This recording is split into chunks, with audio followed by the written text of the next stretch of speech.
these kids missing just sickens my mood.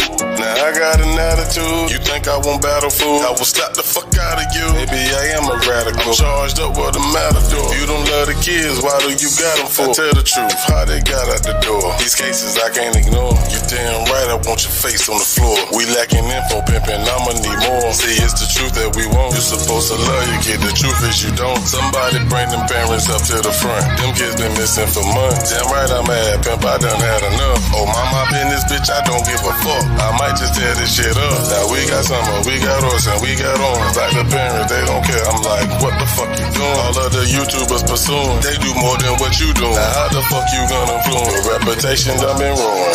Why?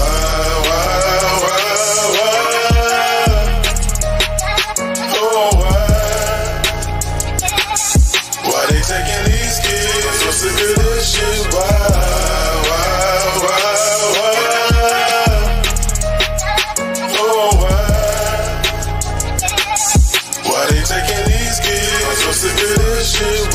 Remember that kid they left in the car? Sydney Dill, she had a bum for a father, and it was Sardis Nevada. Just break the window, but he wouldn't even bother. He making kids, now that's really a problem. What about that fella Kawan? The lady picked him up was a mom. Now Kawan was a friend with a son. I can't believe what they done. They found his body in the sugar cane field. Now his parents gotta share some real. This ain't how the fuck we supposed to live. If you got a kid, show them that you love them, cause they leaving on the dub. Protect them, gotta keep them covered, cause there's some evil motherfuckers plotting, waiting just to touch them. Don't you think this shit is nuts? They taking kids all by the dozen. It's so many living in your city limits. If you think that they offended, that mean you think this again. It only take a single man. Evaluate the way you live. This was a blessing you was given. It's gonna hit you different if your child just end up missing.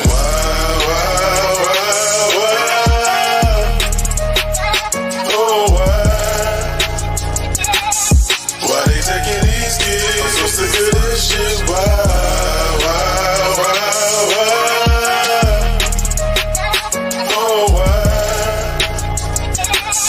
Why they taking these kids? I'm so sick of this shit.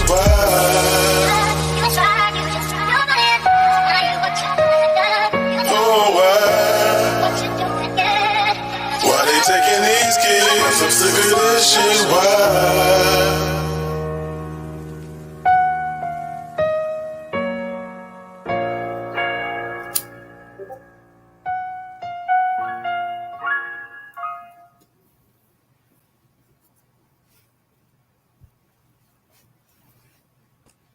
Boom. Boom. Oh, you put the M on it. Okay. That works. Yeah. Boom. We are back and we are live. Right back at it. One more again. One more again. Why not? Why not? Yes, Boss Man Blake is who that was right there. Yes. He said me. That's the man with the brand. We will drop that link for you so you can check that out. Yes, indeed. Yes, indeed. Mr. That was specially made, you know. For Q Squared. That's for sure. Yeah. Want to welcome everybody to tonight's special discussion, continuing our discussion and case review of the Daniel Robinson case we just covered moments ago. So welcome back, everyone. We've got people in the house. Miss Lola in these streets. In these streets? In these streets. Welcome. I love it. I love it. You knew. Welcome. Yeah. I did know. I told you. Yeah, I told you. You knew. We got 9mm in the house. Please don't shoot. Please don't shoot. Yeah, don't shoot us up. We got Randy, the Renegade Patriot, moderating tonight in blue. Thank you, We sir. got Patty Meckley in the house. We've got Miss Queen Talks Crime in blue. Queen's here. Yes, the Queen, content creator, Queen Talks Crime. That's right. We have got, Miss Tracy in the house. Tracy's in the house. Mm-hmm. Yep, Nice. Another Maria in the house. Another Maria? Oh my God. Another Maria is in the house. Mm-hmm. We've got Miss T. Sophia in the house. T. Sophia, hello. Miss Anna is in the house. Anna. Anna. Oh, I don't know the rest of it. I don't either. Damn it, John. You were supposed to pick me up right there. Yeah, I know. We got D Love in the house. D-Love. I love it. Tanya M is in the house. Hey, Tanya. Cold Pepsi is in the house. Wow, that sounds good. Yes, the one and only Mr. Bossman Blake, holding it down in blue, is in the house, of course. Salute. All right.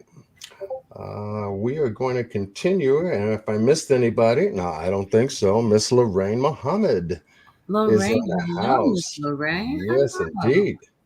Miss Sherry's in the house. Up in here. Who? Miss Sherry.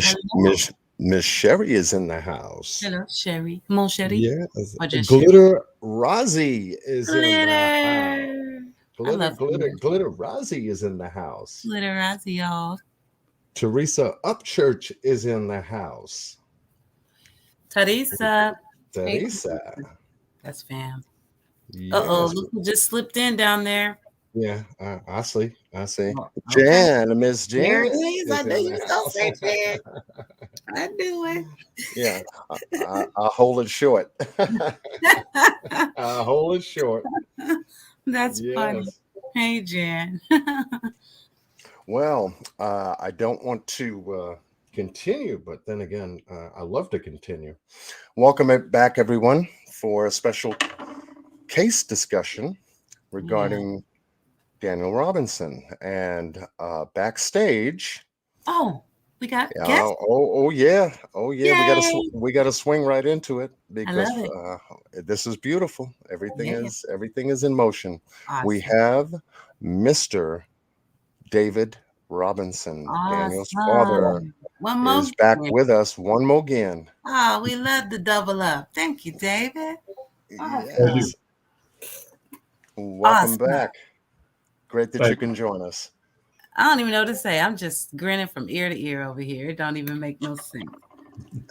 Really, really, really happy to just talk to you, David, just to be a part, connect. My heart is with you and Daniel. It really is. Thank you. Yep. I mean it. Everybody's giving love in the chat. Hi, Mr. Robinson. Definitely. Prayers and hearts. Prayers and hearts for the Robinson family. Amen. And we want to welcome everyone to Q Squared tonight with special guest, Mr. David Robinson, looking for his son, Daniel Robinson, out of Buckeye, Arizona, coming to us live tonight.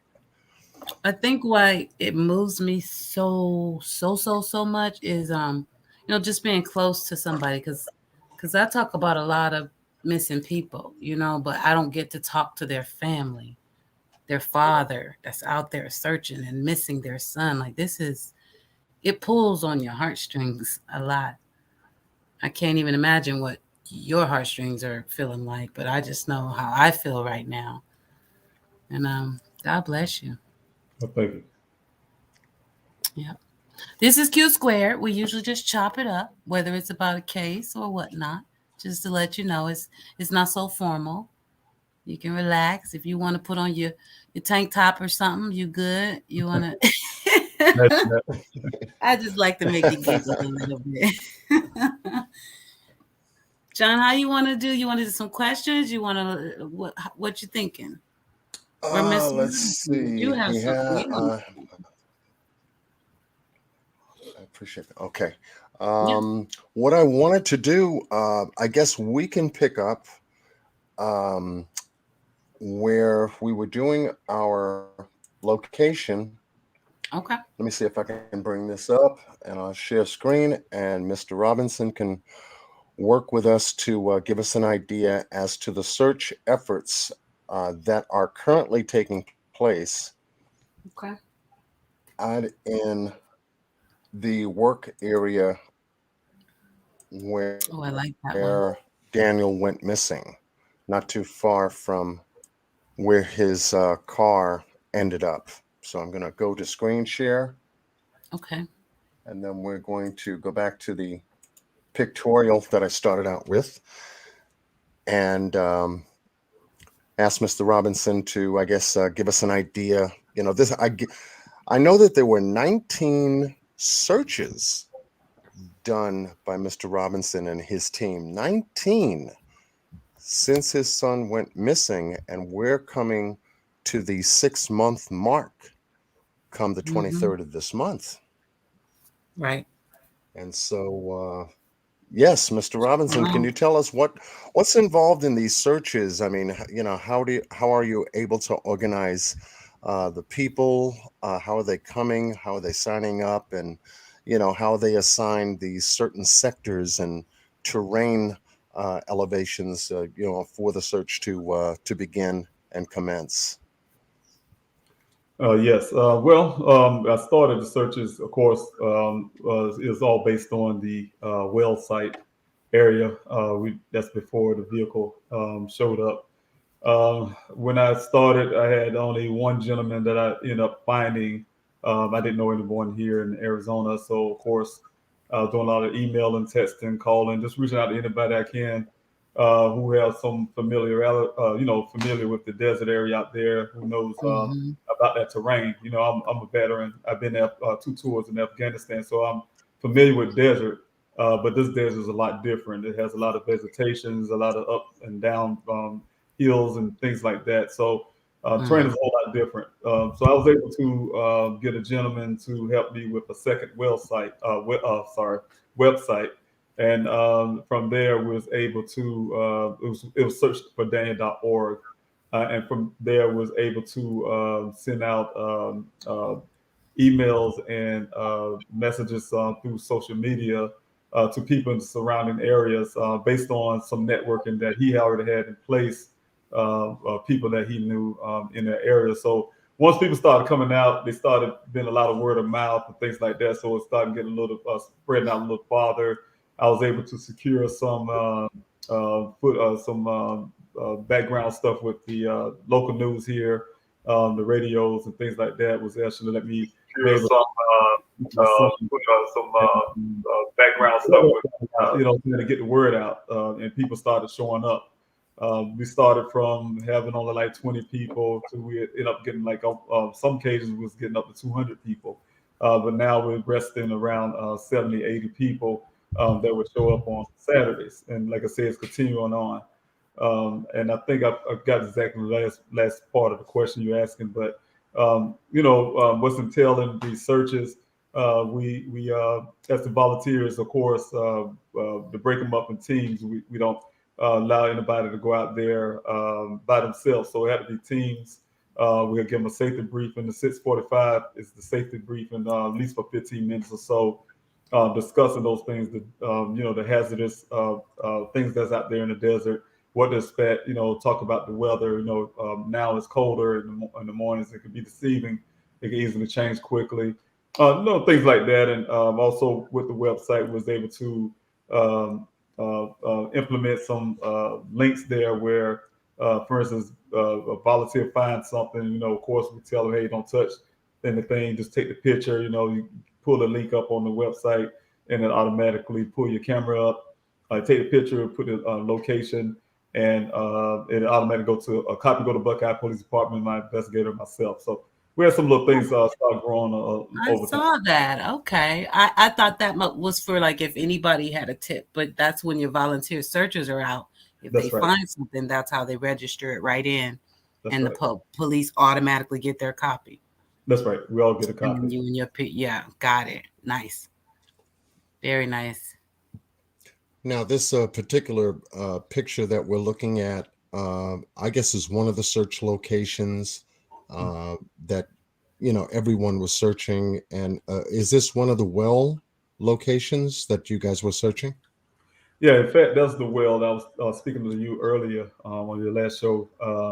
That's right close to that corral area. And that's the same well 3 months later that Buckeye Police Department did a photo op on to say they did searches for my son recently.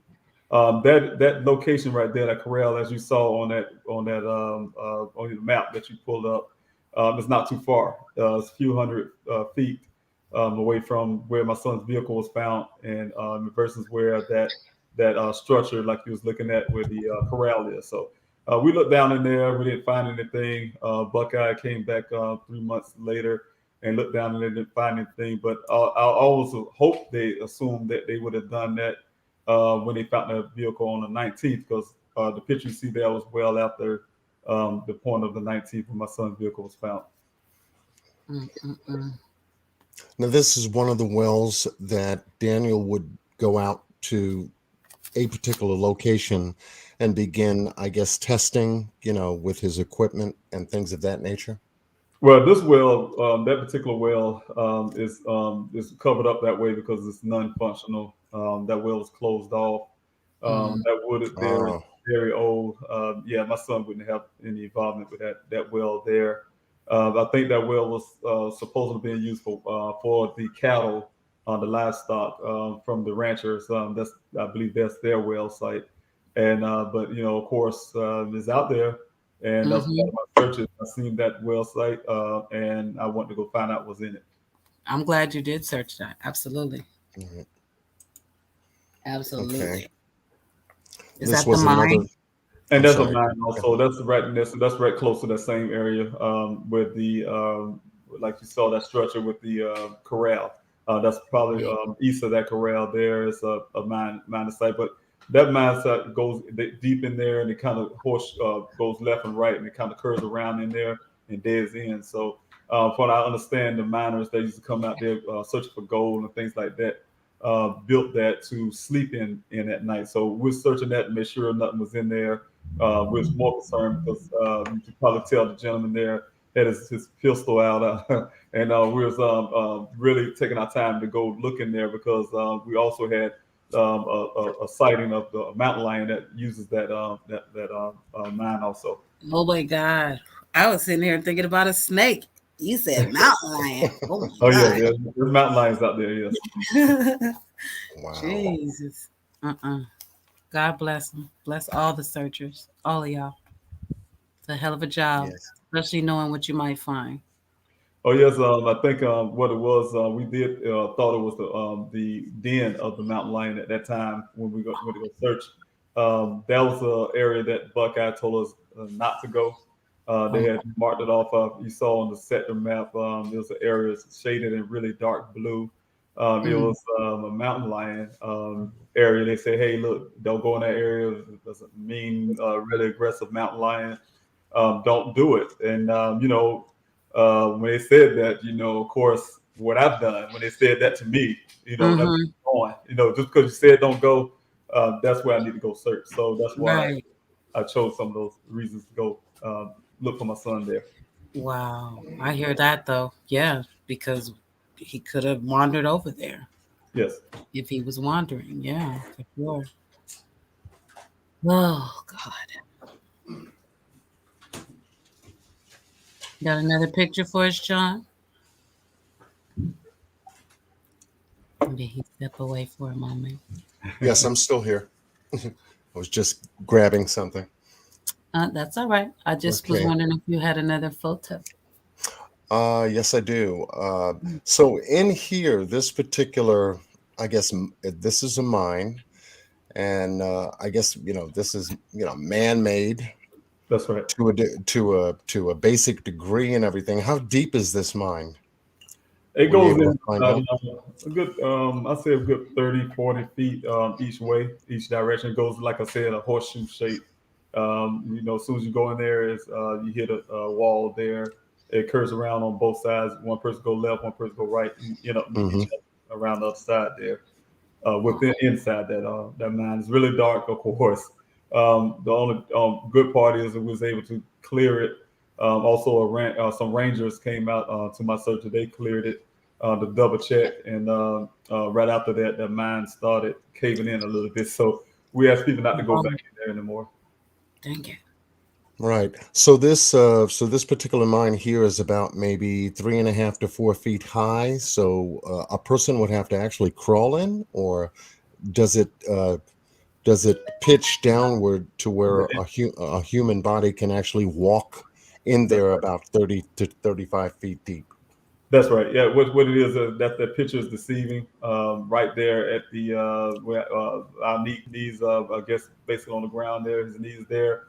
it drops down. It drops down right there into the mine. So you kind of step downward until it hit the floor area of that mine. So Right. once you step down there, yes, you definitely can stand up and go straight in. Okay. Was there anything inside that was found that was suspicious, or had anybody been in there recently? Not recently. You could tell miners back then were there. They left some food packages, things like that.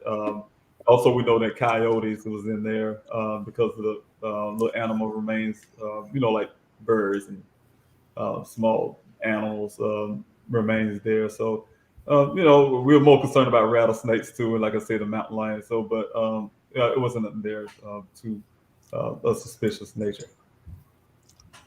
Right. Now the terrain, I guess the terrain in the area is just like we see it, just so wide and open and desolate, and just a very rough place to be, especially if you're out there by yourself. That's right. It's very deceiving too, because in some areas, I took pictures from the road. I used to spend many days out there on Sun Valley Parkway before I even went into that desert and started my searching. And it would appear that a lot of that area is flat, but once you get out there, you'll find out it's not flat. It's actually ups and downs and curves and dips and everything else. You have a bunch of ravines and a lot of washes, where water, whatever they do have the time of the year when the rains come. A lot of washes there with water, just flash flooding and things like that happens out there. Mm-hmm. Oh my God. Okay, so I noticed that they designated on the map certain areas that are called wash areas. Could you tell us a little bit about, the terminology wash and what those areas consist of? The way I understand the washes, that's one of the things I had to learn when, like I said, I was seeking out and studying the desert, the terrain here in Arizona. It's a whole lot different than Afghanistan, for instance. The washes are areas where water comes down off the mountain tops. When it's raining, storming, usually in the Phoenix area, for instance, or some of the Buckeye area, the water never actually really come on the ground level. But there's a lot of rain clouds form at the mountaintops, peaks or whatever, and it flows downward. So those rains that come down really fast, they create those washes that wash down and goes into the Hassayampa River. That's not too far there from there. The Hassayampa River carry on down south, so it goes south, and so you see the washes, and you also see the Hassayampa River. Okay. But they normally dry this time of the year, all year round. Those washes, they call them rivers and washes, but I had to learn that too. The rivers, this is the Hassayampa River, but no water flows. It's dry. All the time you have water flow, like I say, through the monsoon seasons and flash flooding, and that's the dangerous part, because whenever you do have that happen, that water comes really quickly, and it would bury you. You can be buried in that river bottom, or you be swept away, farther downstream, things like that. Dang. Okay. Miss Q, regarding this particular picture, did you want to ask David any questions regarding this particular one? I mean, I don't know if you could really, I know you've been talking to Jeff a lot, but they definitely come more from that perspective, because it's hard to really see it in this picture. But the windshield, to me, I was just wondering, did he determine what caused that damage, or what he thinks, or what you think caused that damage to the windshield? Well, what he explained to me, the damage on the right side, on the driver's side, has a indication that something impact that windshield. They break through on that one side. They break through and thing. But if you look on the left side, the same situation.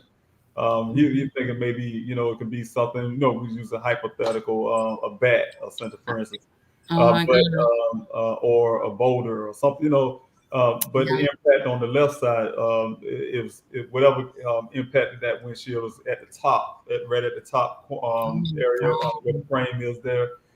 It made it on the passenger side. I'm saying the top impact near the passenger side window side of the windshield made an impression there, and it kind of whatever it was kind of rolled back down a little bit before it came off the vehicle. So we don't know what that something was, but we know it wasn't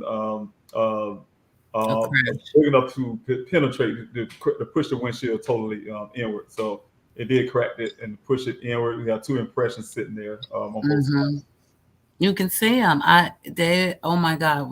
We were here maybe 2 weeks ago, John, when we talked about David and Daniel's case, and I said it looked like to me exactly that. I think I even used the baseball bat as my item, like somebody hit it on the driver's side from the front, and I said the left side. The example I gave was like if you picture in a riot, somebody standing on top of the car and hitting it from above. Exactly, and that's what it appears, right? That's crazy. Which would mean that car was battered. Go ahead. So the items that were outside of the car appears to be clothing. Were they able to be identified as to what type of clothing they were? Pair of jeans, also his shirt, just everything, underwear, boxers, and the orange item is the safety vest that he would wear to work. Now, I have a lot more pictures than that now from the rancher vehicle. You can see things a lot clearer. On the other side of the vehicle where the wheels facing one of the boots was over there in that area. You probably see it right there in the picture, right in front of the vehicle. A brown pair of boots right there. Yes, right there in that area. Yeah. The second boot is, which is odd. We don't speak about it a whole lot, but it's stuck up under the vehicle on the passenger side. The vehicle is actually laying on the boot on that side. So it's tucked there. The little sunroofing part where they indicate my son came out of is a panel. The panels, the boot is sitting on top of the panel, but the car is sitting on top of the boot. If you get what I'm saying, so right. Sitting there. So on that side of the vehicle.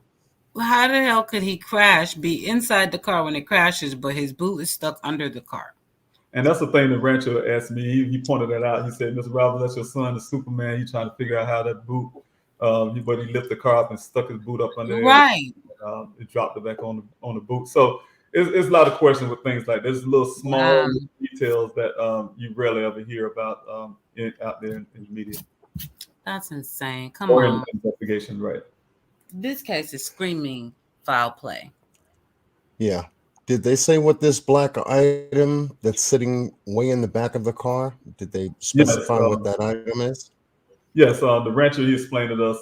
That's actually it was a cactus. Believe it or not, it's a cactus that got struck by lightning and it was on fire. So when it would get fire like that, it turns to a hard area. I see a lot of them out there now like that. But when it gets struck by lightning, that happens.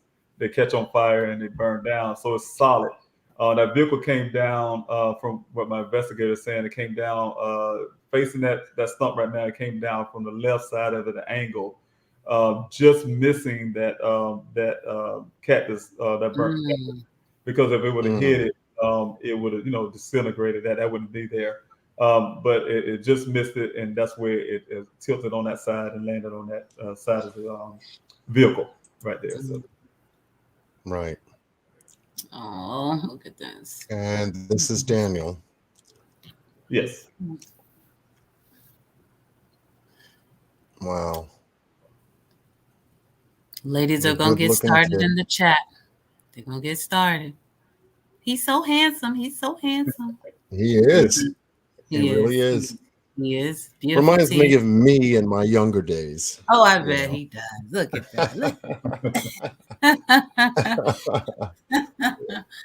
That's awesome. Great smile. So I want to Yes, definitely. He's definitely got the smile. I just wanted to go back here for those folks that are joining us for Q Squared. We had a live about an hour ago, and Mr. Robinson had helped us to identify this map, search map, which is a sector search map. And here we have Daniel's car, which was located about 3 to 3.5 miles from where he actually was working from. Here, that pin represents where Daniel was working, and the car represents where the car ended up. We have a light green shaded area, which is search areas, and it looks like this was done really good because it looks like there's a convergence coming toward the middle, going back toward the car from the perimeter, which is very good in terms of the amount of space between Daniel's car, where he was, and what areas they're searching for evidence, clues. Daniel himself. The darker green area are immediate search areas around the car. The sky blue and the dark blue searches are ongoing and commencing as we speak. And what the objective here is to fill in the grids. And Mr. Robinson, as far as you know, each grid is how many feet or how many miles in space? That's one of the questions I probably wouldn't be able to answer. I would say just by estimated about 2 miles of searching Okay. each of those grids square. So Wow. it's pretty big. It's pretty big areas that we search. Like that's the reason why we do a line search and try to spread people as far as we can, things like that. So Okay. So in order for each grid to be actually filled in, confirmed as a search grid, how many times is each grid searched? I guess it's a line search, it's a drone search, it's a walk search, it's an aerial search. I guess once all that data comes in, then it will be an area, either 2 miles or whatever the space distance is, right. As confirmed as a search grid area, right? That's right. Okay. Okay. And, the thing is, we definitely have to go over certain areas multiple times. We just don't do it once. And I try to explain that to my family a lot. And why it takes so long. People say, "Hey, why you stay out there searching, and why it's taking so long?" It's a lot of things the reasons why. Some savages, like I told you, it fluctuate from the how many people show up, and what type of vehicles they have, for instance. And also it deals with a lot of the terrain. So you see some of the missing areas. Some of those are mountainous terrain. It may not really project it really well on the picture, but some of those areas are very rugged and very high. So it's very difficult to get people on foot into. So we utilize UTVs and ATVs and things like that for those areas that's farther out. If you look farther to the west and you see a big gap there, sometimes we had to jump to a different area based on intel that we got of an area that need to really be searched based on investigational standpoint. And one of those reasons, like I said, over that left area over there you see in the far, I can't give you the grid number, but there's an interstate that's gonna be running through there pretty soon. So it was an area there where some grounds disturbed a lot in different areas that we thought, well, at the time, my team thought that maybe somebody was burying some people there or things like that. And come to find out it was actually, like I say, part of that corridor area that the interstate gonna eventually run through. They're doing ground testing, digging in the ground, testing the soil, and I guess the earth. So it's a lot of things that goes into why it takes so long, and like I say, it's more so because of support. You got to have more people on the ground and utilize more equipment and resources. So it takes a while. Right. And this location that Mr. Robinson is talking about is west of the White Tanks Mountains, which is over here to the right. And this right here it looks abominable. I mean, it really looks rugged. It's a higher escalation in terms of height. So we're talking about an area that is more like the valley to these mountains on both sides of the grid. Okay. What I wanted to do was to go back to, well, actually, yes, I wanted to go here, and Ms. Q Carlock is going to, I guess, assist us in walking us through with you your website, how it works, and how we can help. I mean, that's where we are. That's where we are. So do me a favor and switch. Share my screen for me. It'll be easier for me if I can kind of. Oh, okay. Very good. Very good. I can do that. I can do that. Okay. Very good. Very good. Okay. One more again. I need to put my fingertips, take the wheel for Yes, yes, absolutely. All right. Well, take the wheel, Miss Q. You got it. I got this. Yes. I ain't gonna scratch your Cadillac. You know what I'm saying? Okay, let me pull it up. Okay. Can you see me? My screen? Yes, I can see it. Thank you. Yes. Beautiful. So, man, first of all, it's a very good website. So user friendly. That's the word I want to. I mean, everything tells you exactly what it does. The home page, the donate page, to you right where you need to donate. This is awesome. Very close to that goal. Very close to that goal. We're definitely going to be dropping that link and helping with that. Let's see. You can, this is what David was talking about earlier, where they submit info. If you're out searching with him and you come in and you fill out your information, upload your file, awesome.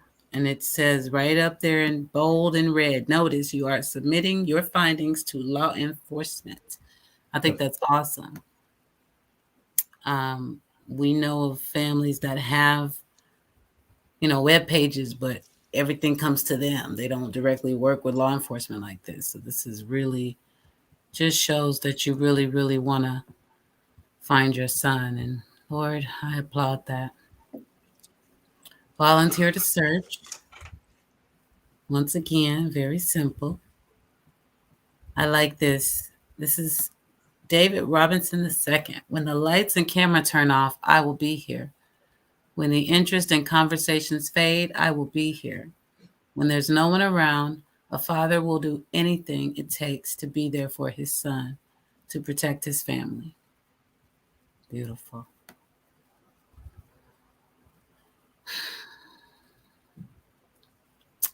You can volunteer to search.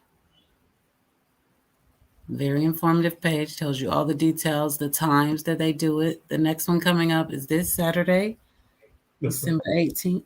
Is there a change? Jump in there. Oh, yes, it's coming in this Saturday. That's correct. The 18th. Will it be from 3:15 p.m. to 5:30 p.m.? That's the city search. That's the city search. Oh, so okay. What's the difference? What's going on? Can you explain that for me? Well, the regular search. We have I have the desert search. That's the normal time, 6:45. So it'd be 7 o'clock to 11. And then I have a city search. That's from 3:15 to 5:30. The city search entails going out, giving out flyers to the homeless population. More so is what I'm mostly focusing on. That's what I'm focused on for the city search. But this Saturday, because doing the searches right now, I have learned learning a little bit more about this homeless population here, and Yeah.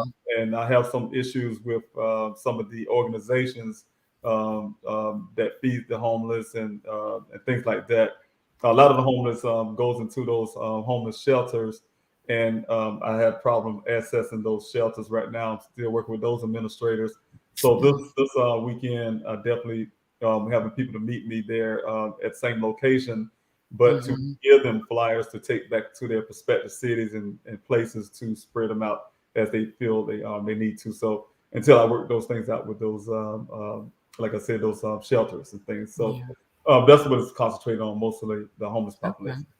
Okay. I didn't know. That's good. That's awesome. So you got the desert search and the city search, and you sign up right here to volunteer, and it says, ask about your vehicles and stuff. I was just there we go. And admin will get back to you as soon as possible if you have questions. You know what? Back up again. I apologize there. Yeah. I think I probably did make a mistake. I think I was sleepy the other night when I look at that again. I changed the time on there. So I think some people would think that's for the desert search. And I think that's what it was. I kind of threw off my time on the, but I did city search there.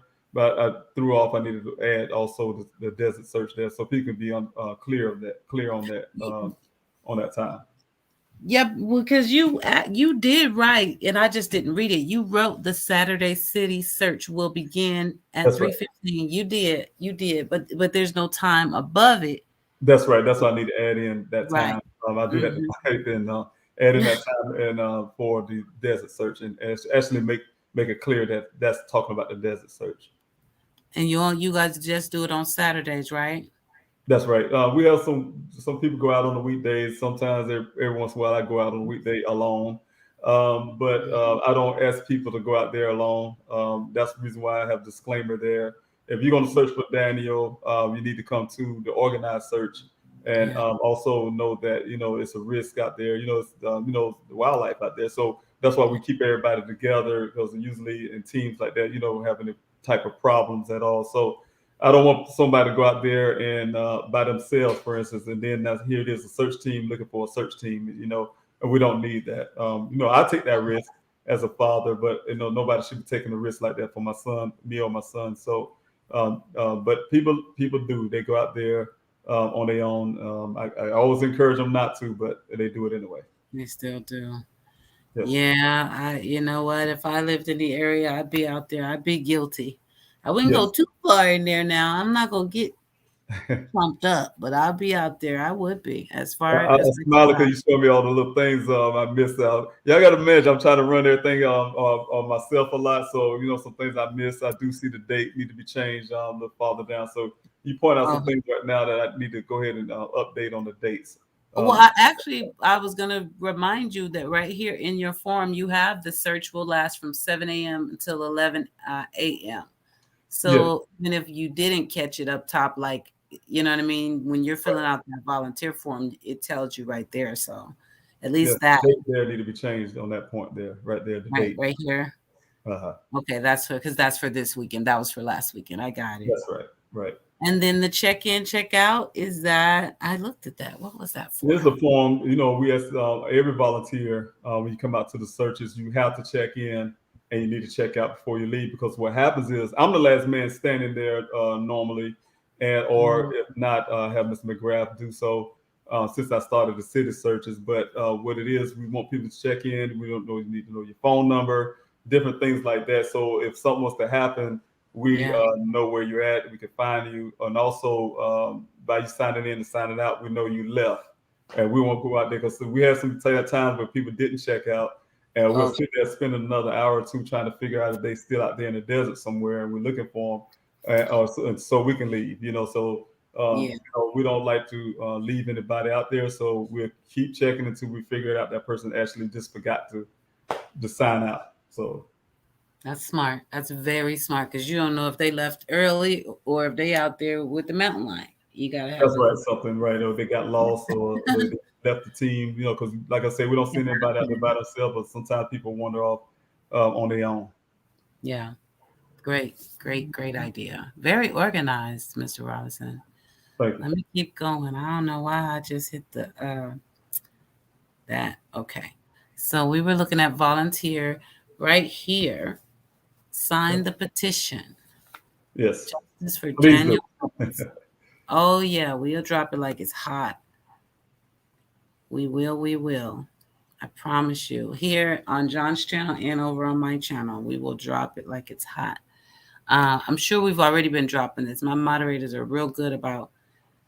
I'm sure we've already been dropping this. I'd have to look, but in either case, y'all, I'm about to drop this link, so just get ready to sign and share. Absolutely. We want to help any way we can. I mean, voice is a pretty big weapon. People forget about it, but it works. It's useful. And right now you need that public outcry.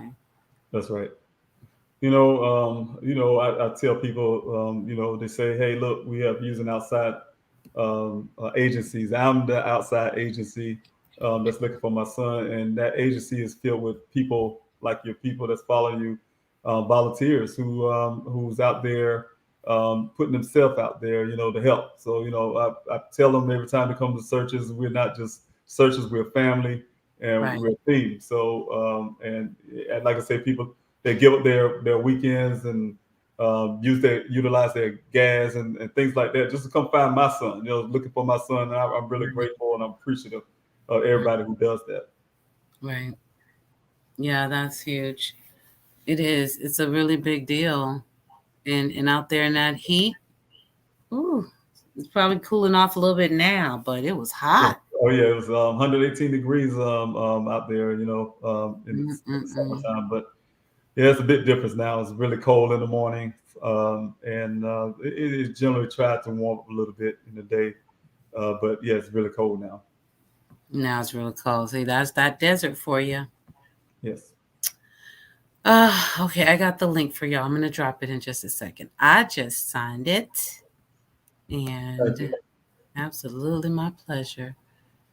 Let's see.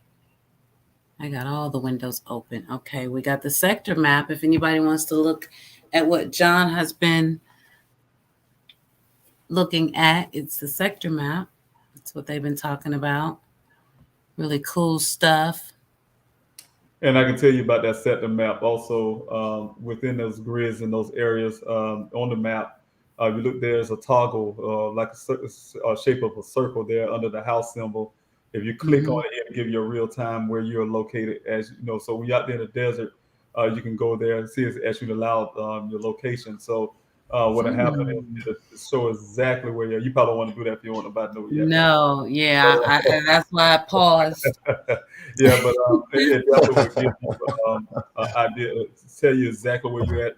So that also help the volunteers. If they find something, they can do that if they want to write down their location to put into that box when they submit something to us. So that's awesome. And they help us find them if something was to go wrong. Right, like a little kind of like a GPS sort of. Yes, it really comes from the bottom of the screen. They'll tell you exactly where you're at. That's awesome.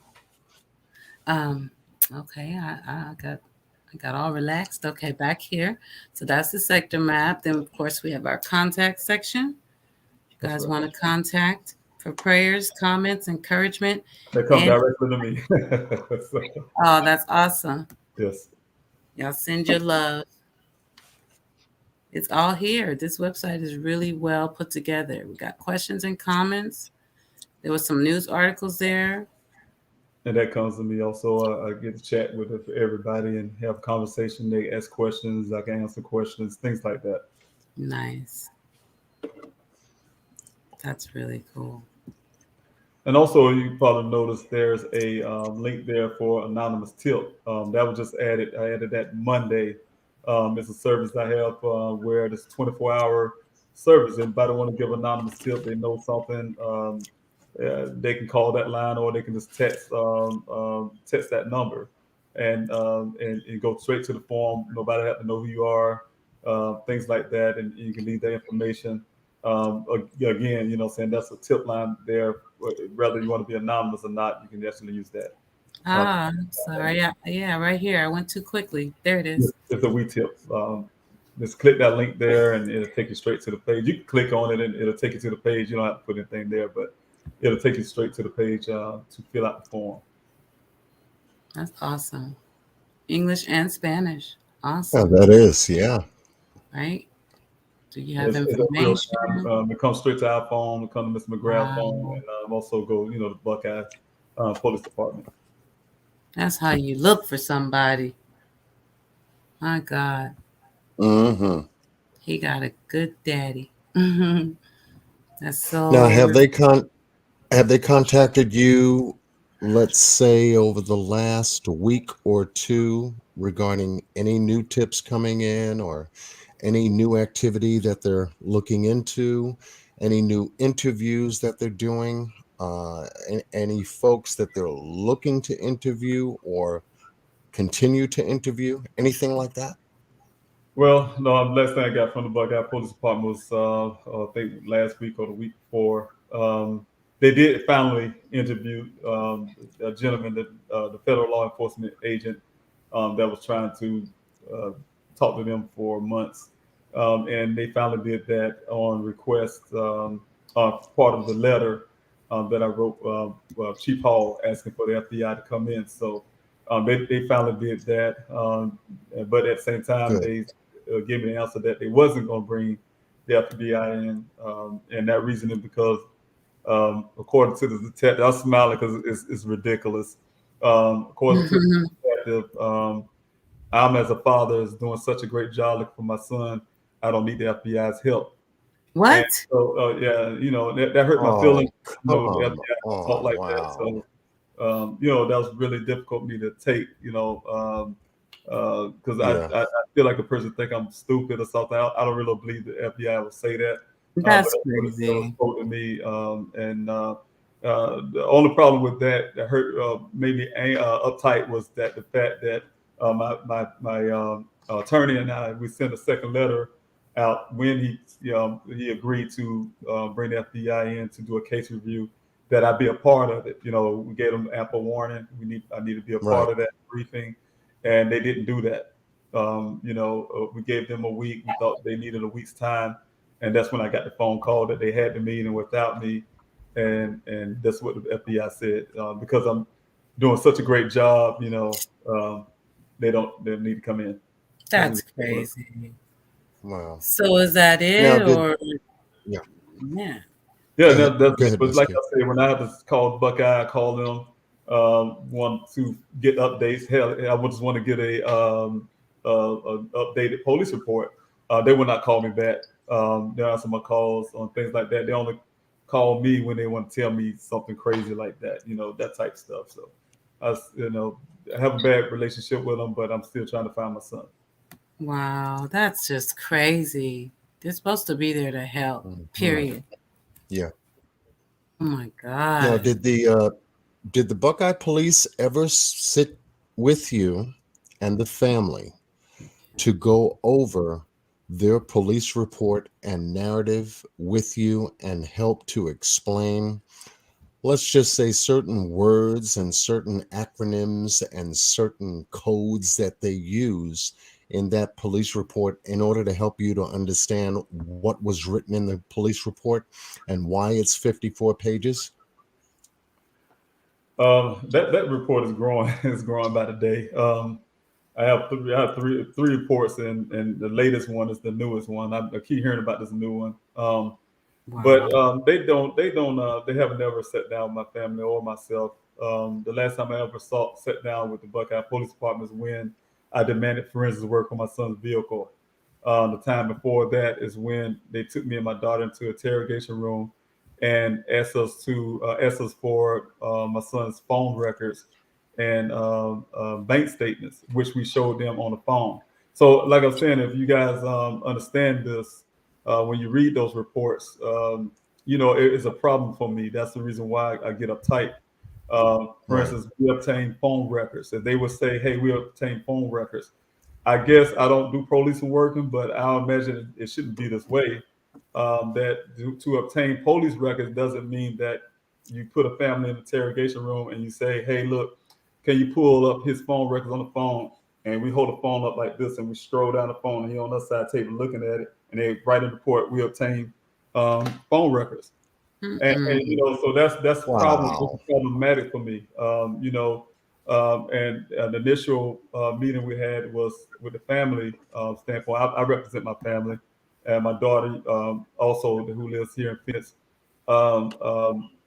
wanted the ping locations. That was our initial thing. One of the ping location was calling my son's phone.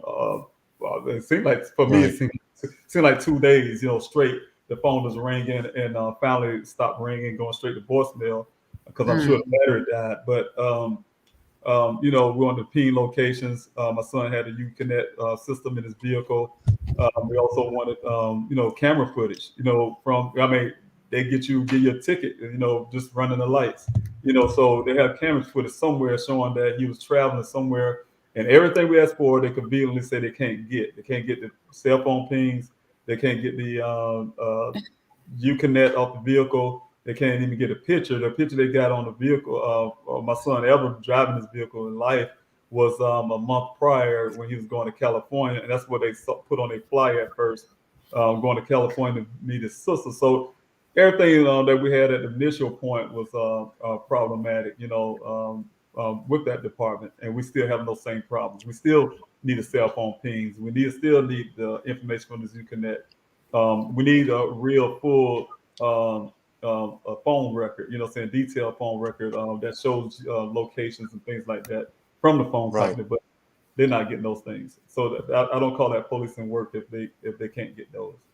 They're not going to get them, or are they delaying you saying it's coming, or is it just no?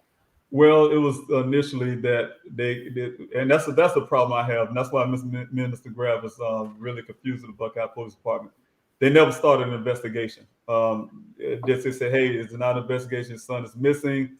The judge would not give us a warrant because we don't have we don't have an investigation. We don't have a criminal investigation or anything like that. So we go to a judge. They would not give us a warrant to get those ping data and so on. So. But now, because of the pressure from the public, they'll say we have an investigation. They came out on social media when the vehicle was found. Like I said, they gave it to me the next day, just turned everything over to me. That's because they sat down with Mr. McGrath. Also, he can testify to that. They say we don't have an investigation. We're not investigating. We're not investigating this thing. I'm sorry. So everything just to cover themselves up right now because they know they haven't done anything.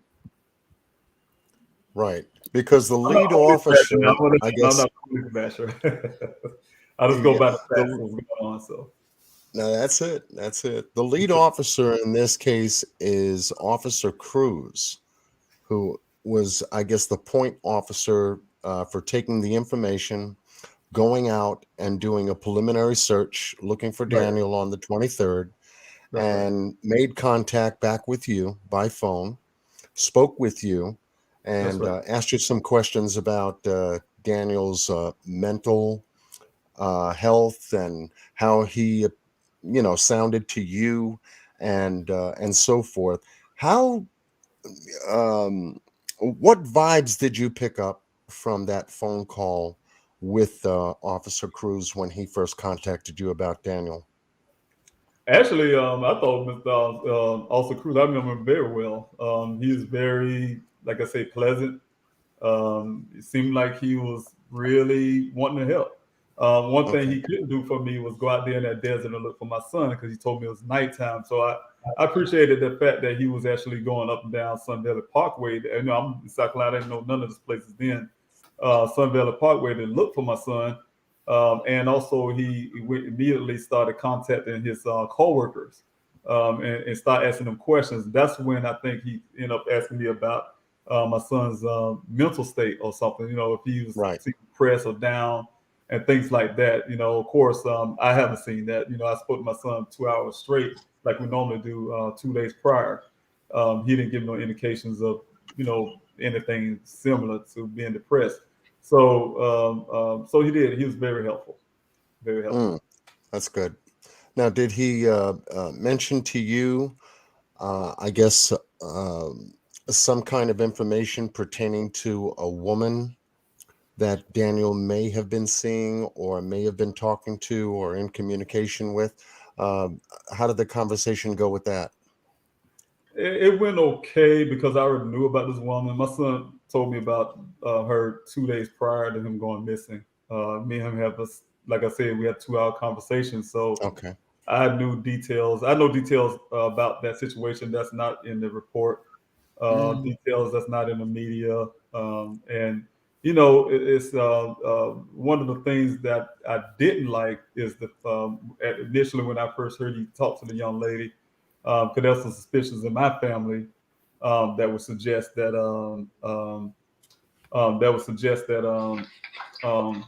some things in the family that would suggest that there was a problem with that her statement. Saying, of course, my family's Right. at the time suspicious of that.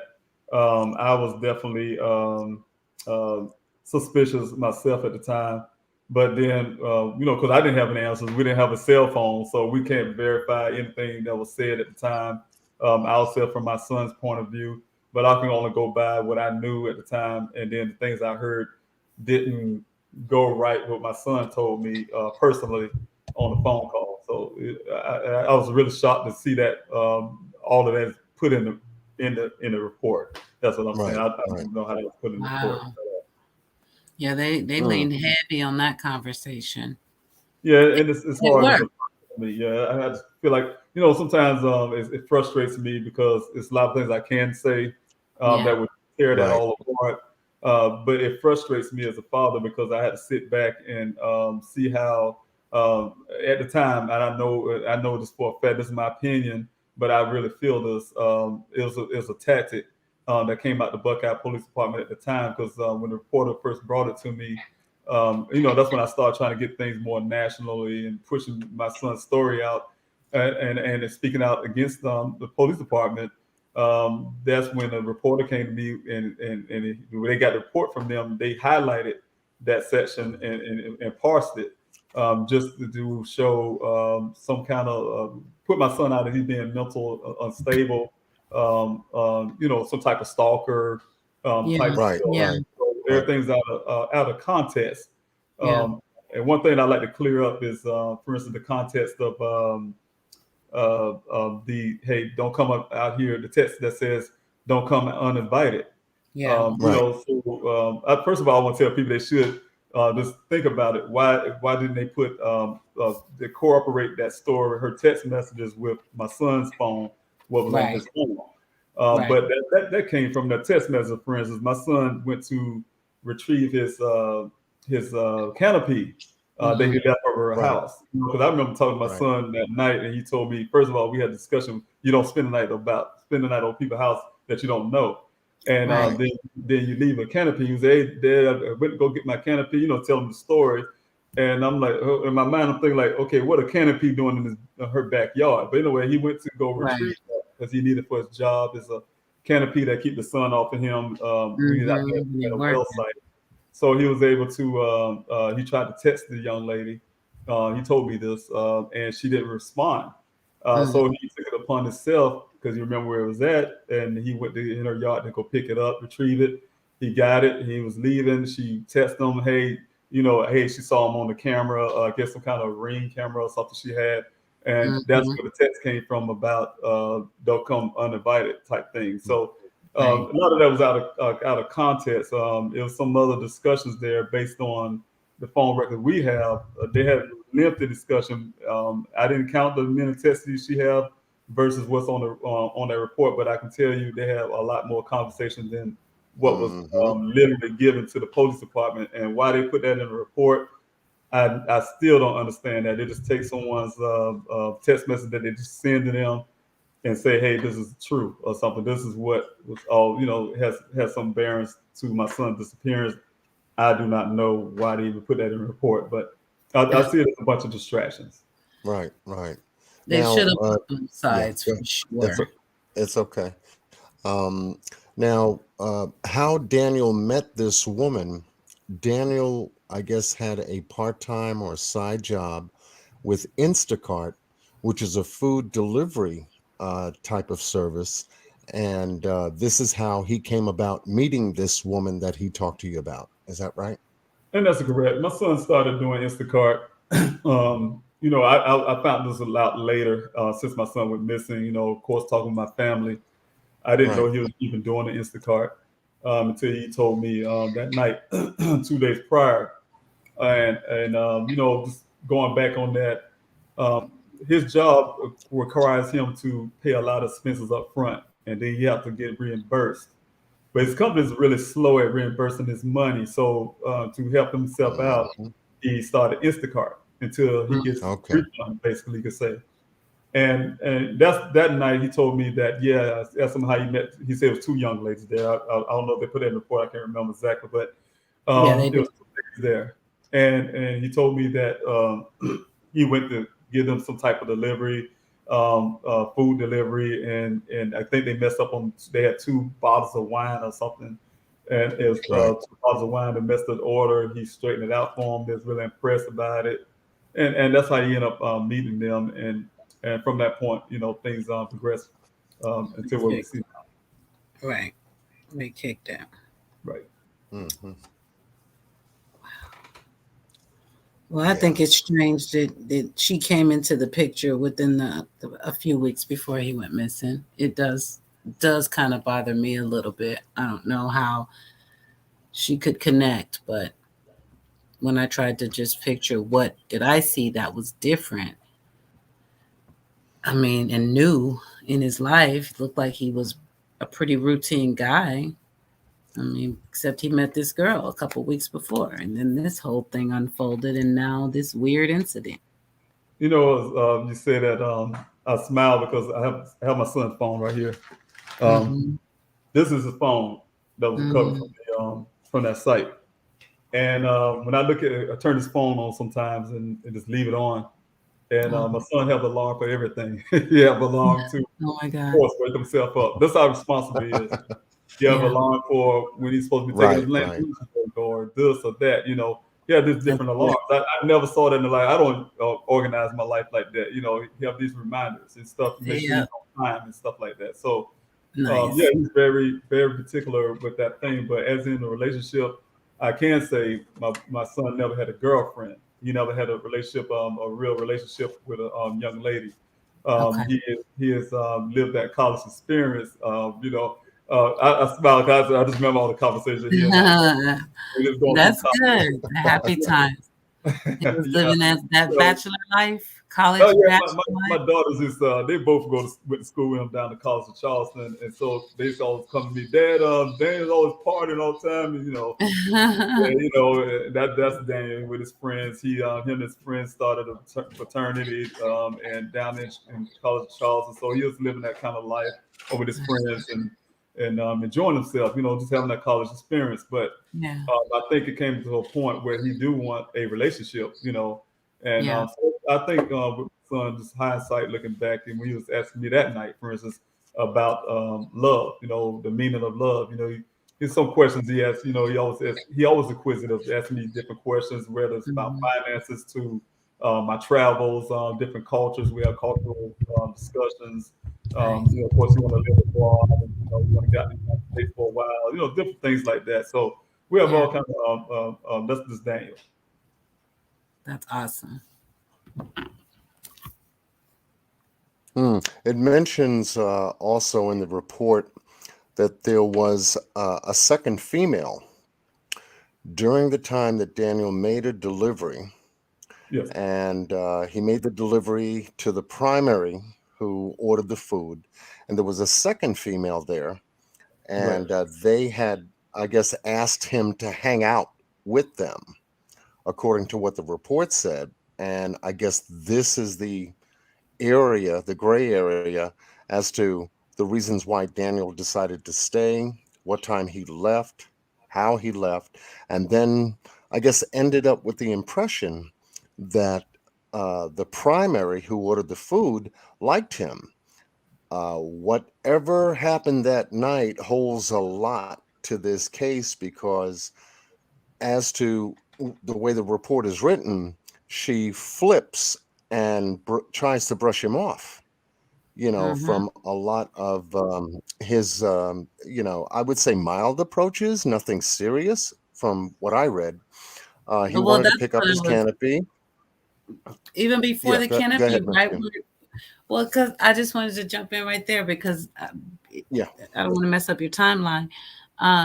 Right where David was saying that she was telling him, don't show up unannounced. I remember specifically that there was a text message previous to that she wrote to him saying, come by like anytime.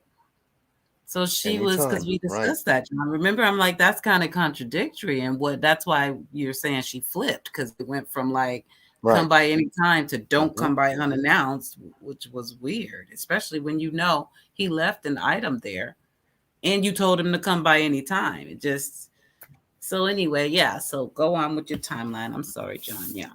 Yeah, so my point of bringing that up is that I didn't see anything about this second girl being interviewed by the Buckeye Police Department.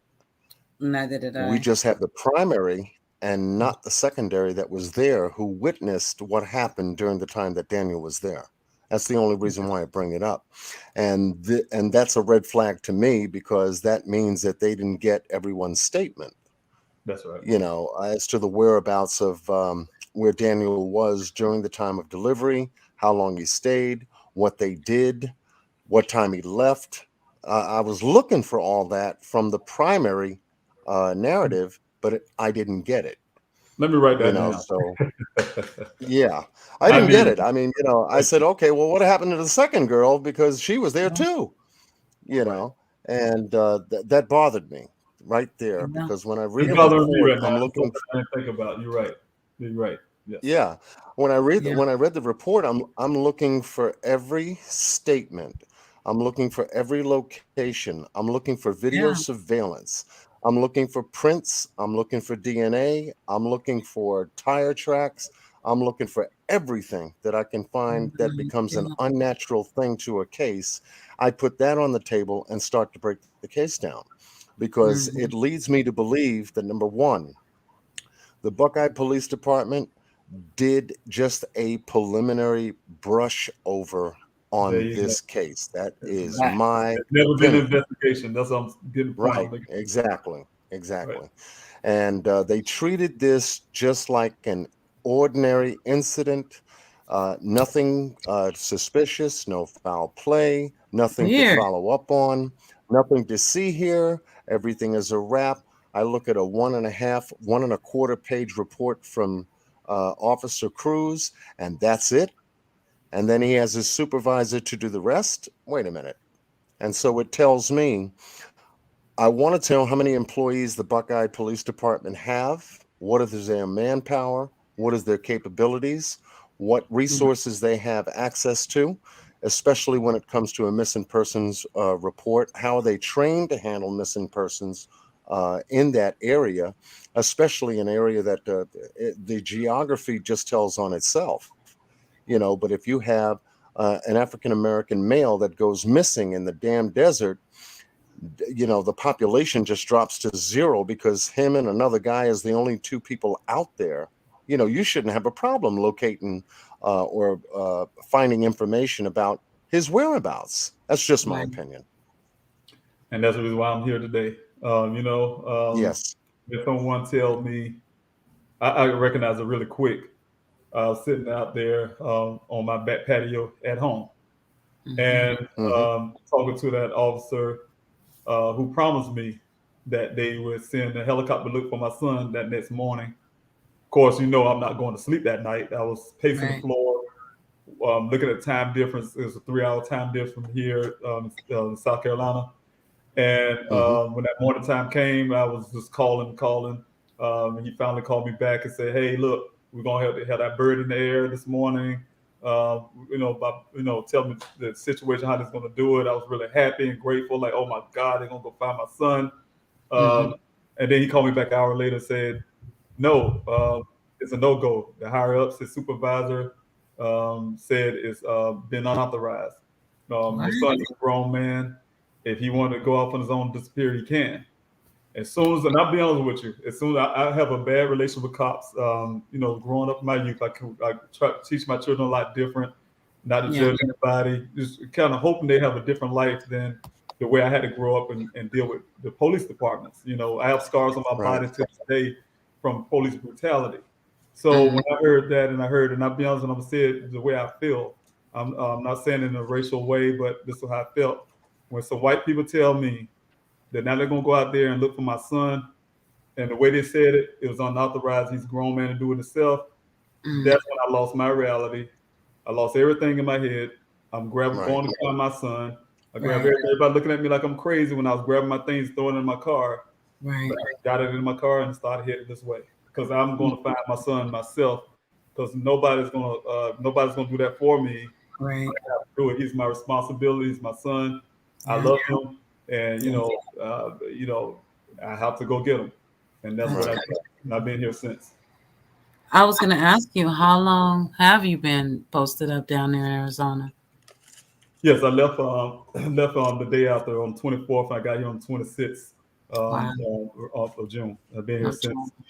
Wow. Did you have to get like an apartment, or you do a hotel thing, or Jesus? I did. At first, when I first got here, I didn't know about GoFundMe, so I was finding it very difficult financially. Hotels, of course, you can imagine, really expensive. It was like $4,000 a month, you know, and you know, I still had to take care of home. I brought it to my attention about GoFundMe. Hey, look, try to GoFundMe. That helped tremendously. But the costs I started seeing, of course, just trying to get out the desert, the equipment that I need and things like that. You know, I quickly knew that I had to start downsizing the cost because, you know, there's money spent on eating, just to be here, you know, different things like I said, the hotel expenses, etc. So I was able to secure a 1-bedroom apartment, which cut my cost almost in half, which I'm grateful for. And at that same time, I get to cook food, so I get to eat. Right, you have a whole kitchen. Right. Yeah. That saves some groceries too, having that stove. Yes, exactly. Right. So the GoFundMe that you have established on the website helps to support you to stay there to continue searching for Daniel. That's right. Okay, so that's key. Okay, and that's key. Too, the equipment and things he was talking about. Do you have to rent those ATVs? Yes, for my whole team, we use UTVs, UTVs, and what they call quads. You know, then other little expenses, things like we need people to come out with certain, like we need a cadaver dolls, or we need certain type of drones. A lot of people do that for free. We have volunteers that come out and just, hey, look, they want to help us with things like that. So I had to take care of those costs. Of course, I have an investigator and I have an attorney also. So there's a different kind of cost that comes with everything. So what kind of, I don't mean to be all in your business, but what type of attorney are we working with? Like, are you pursuing criminal? What are you doing? Well, right now, you know, she's more helping me with, of course, the legal stuff that coming out of Buckeye, shield me from legal harm, things like that, contractual stuff. Also with because you know, imagine I do a lot of interviews, and also, you know, that's what my attorney doing now. But as in suing anybody or things like that. That's I don't have an attorney for that. That's some things that may come down the road. I'm not sure. I just know I need to have that legal backing for things like what we see now. Buckeye's not doing anything, and just trying to keep track of that kind of stuff. Right. Smart. Very smart. Have you thought about making a phone call to a gentleman by the name of Dave Rader of Midwest EquiSearch to try to help and assist in the search efforts that you and your team are already established on the ground there? That Leanne, Teresa, another Maria, and T. Sophia all had the same questions. So there you go. You know, I hear about EquiSearch a lot, and I did reach out to them. I don't know if they didn't reach back out to me or not. I tell people I'm not gonna say they didn't reach back out because you know I get swamped with different things. Sometimes they get lost, you know, emails, texts. And but yeah, that I've heard about Mr. Rader, and then I do have some people reaching out for me. So I'm still waiting on those kind of contacts with those organizations. Good. Yeah, good. they are excellent. Because Excellent. if you get them on your side and they can come down there with their team with the technology that they have, this will speed up the process tremendously. Yep. That's right. You know, and the manpower and the search hours. I mean, everything will be it'll be night and day compared to, what the Buckeye Police Department has done. That's for sure. You know, I will do the very best that I can to reach out to EquiSearch myself, along with Miss Q. We will send Right. emails. We will Thank you. try to bombard them with phone calls to let them know that you need help out there. Yeah. You need it fast.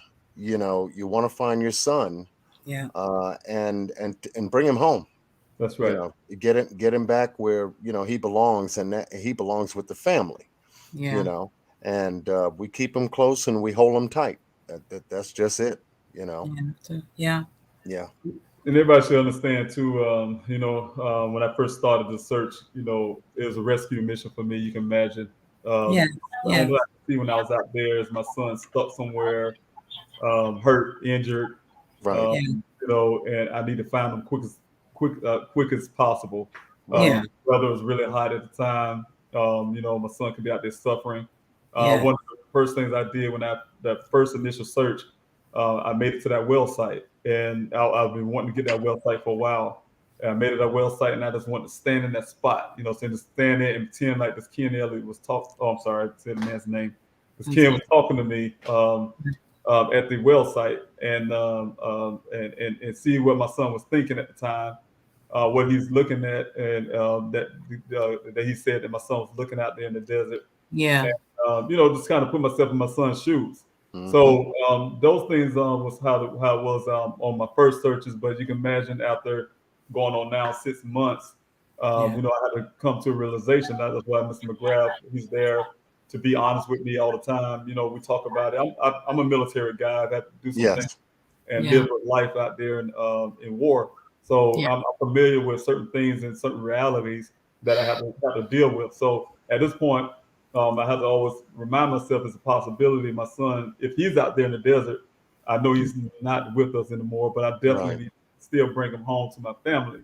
Right. So to give me hope, things that give me hope is the possibility, because we don't know what happened to my son, I'm able to go out into the cities and search and look for things. Right. Because he might be, he might not be in that Not desert. in the desert at all, right? It might be a bit waste of time. Very true. It's worth it, but it's very true. I would prefer it to be a waste of your time. Yeah, I hope so. Right. Yeah, I hope it's a waste of time, and we found him alive. That's the goal. Oh man, that would be so awesome. Yes, absolutely. And this is the reason why I'm just so glad that you were able to schedule your time to join us, to be a part of what we do, and for us to be a part of what you're doing. This is what we do on our platforms, Miss Q and I. We work on these types of cases. When she brought it to my attention, I had wrote it down real quick. We were involved in the Summer Wells Marathon, where we did raise well over $32,000 from a 10-day marathon, hours back to back, you would not believe, all for a 5-year-old that went missing in Rogersville, Tennessee. In June also. And we were able to successfully, get it done, get it completed, get the funds transferred. It showed up in the media, in their local newspaper, and on their news reports as a successful event that we have done. And I said, as soon as we complete that particular case, I was going to focus my attention and work on Daniel's case with you, because Ms. Q brought this in. I said, yeah, we got to do this. And she said, yes, John, we got to do this. And if there's any possible way that we can actually make connections and communicate with the family to let them know that this is what we want to do, then by all means. And that's why I reached out to call you and speak with you about who we are I know you're amongst a lot of phone calls and media attention and things of that nature, and I'm just glad that you trusted us to come and join us to share your story. Thank you very much. Because I said, John, I don't like cold calling, but I want him to come. Can you call? John said, I'll take care of it. I'll take care of it. I'll do it. That's right. I'm glad you did. Thank you so much. I'm really grateful for your platform to help out, because every bit count. But I want to ask you a real quick question. I know this is a different subject, but that may be concerned. You're telling about the young lady that went missing. I didn't hear about it, but I want to know, did they find her and things like that? The 5-year-old? Right, yes. No, she went missing June 15th, vanished without a trace, allegedly from her basement. And no, we haven't found anything. Not a trace, not a witness. The same month Daniel went missing. Wow. Okay. Just a little bit down the road, the same month Daniel went missing, and now she's, 6 months missing now. In fact, today is the anniversary date that she went missing, the 15th. And we're approaching 6 months with Daniel come the 23rd of this month. And I know it's hard for the family to, get into the, the holiday season. Here's Christmas, and here you are out in Arizona. You're looking for Daniel, and it touches me very deeply, to know, because if I was in your shoes, as I spoke to you on the phone, if my daughter was out there missing, I'd turn heaven and earth over, just like you're doing right now. Just like you're doing. Yeah. And I wouldn't leave until I was satisfied with the answer, no matter where I got it from, who I got it from, what time I got it from. Right.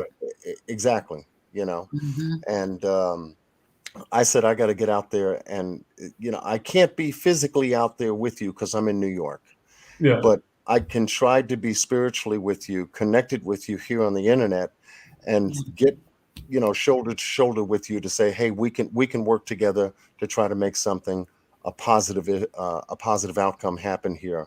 If Daniel is still with us, great. Yes. If he's not with us, okay. We can get him home. We can get some kind of closure for you and the family, because that's what you rightfully deserve. That's right. That's right. But you need attention, exposure, you guys. I must say it again. Make sure you share. Say his name. Get it in the algorithm. Get it trending. This is how the world works now. It really is. For those of you who have a YouTube channel, and you may be subscribers only, you have access to your YouTube channel at least. Post a picture of Daniel on your community bulletin board. Link the website that Ms. Q just got finished showing us, and in support of finding Daniel. The more names he has on those petitions, the more donations that he could possibly get, helps him to stay there in Arizona to find Daniel. And it helps to put the pressure on the Buckeye Police Department, and even to a point to get the attention of the FBI. If Daniel was out there anywhere on federal property, and it could be identified as such, then the feds have got to get involved and take a look at the casework that the Buckeye Police Department is working with. And if they find anything that they've not uncovered, then they'll at least step in to try to cover those areas. And in the meantime, we will do our best to contact Midwest EquiSearch to put the pressure on them to see if they have any personnel that could speak with you directly, with the phone number and the contact information that you left on the website, and at least speak with you about preliminary arrangements to at least talk with you, and maybe come out there to check out that area and maybe even assist, because if we can get their assistance, I'm pretty sure that we'll get the results we're looking for. Yeah, they usually come through with something. If at all possible. They go hard. Yes. On that note, I want to say real quick too, that's true about the land. I don't know if you heard of BLM, the Bureau of Land Management, own a lot of the area out there where my son's vehicle was discovered. and on a few hundred feet is part of their property. If I could tie that, which I'm working on right now, sending letters out to them to try to tie that spacing between the well site and where that vehicle was found as crossing their lands.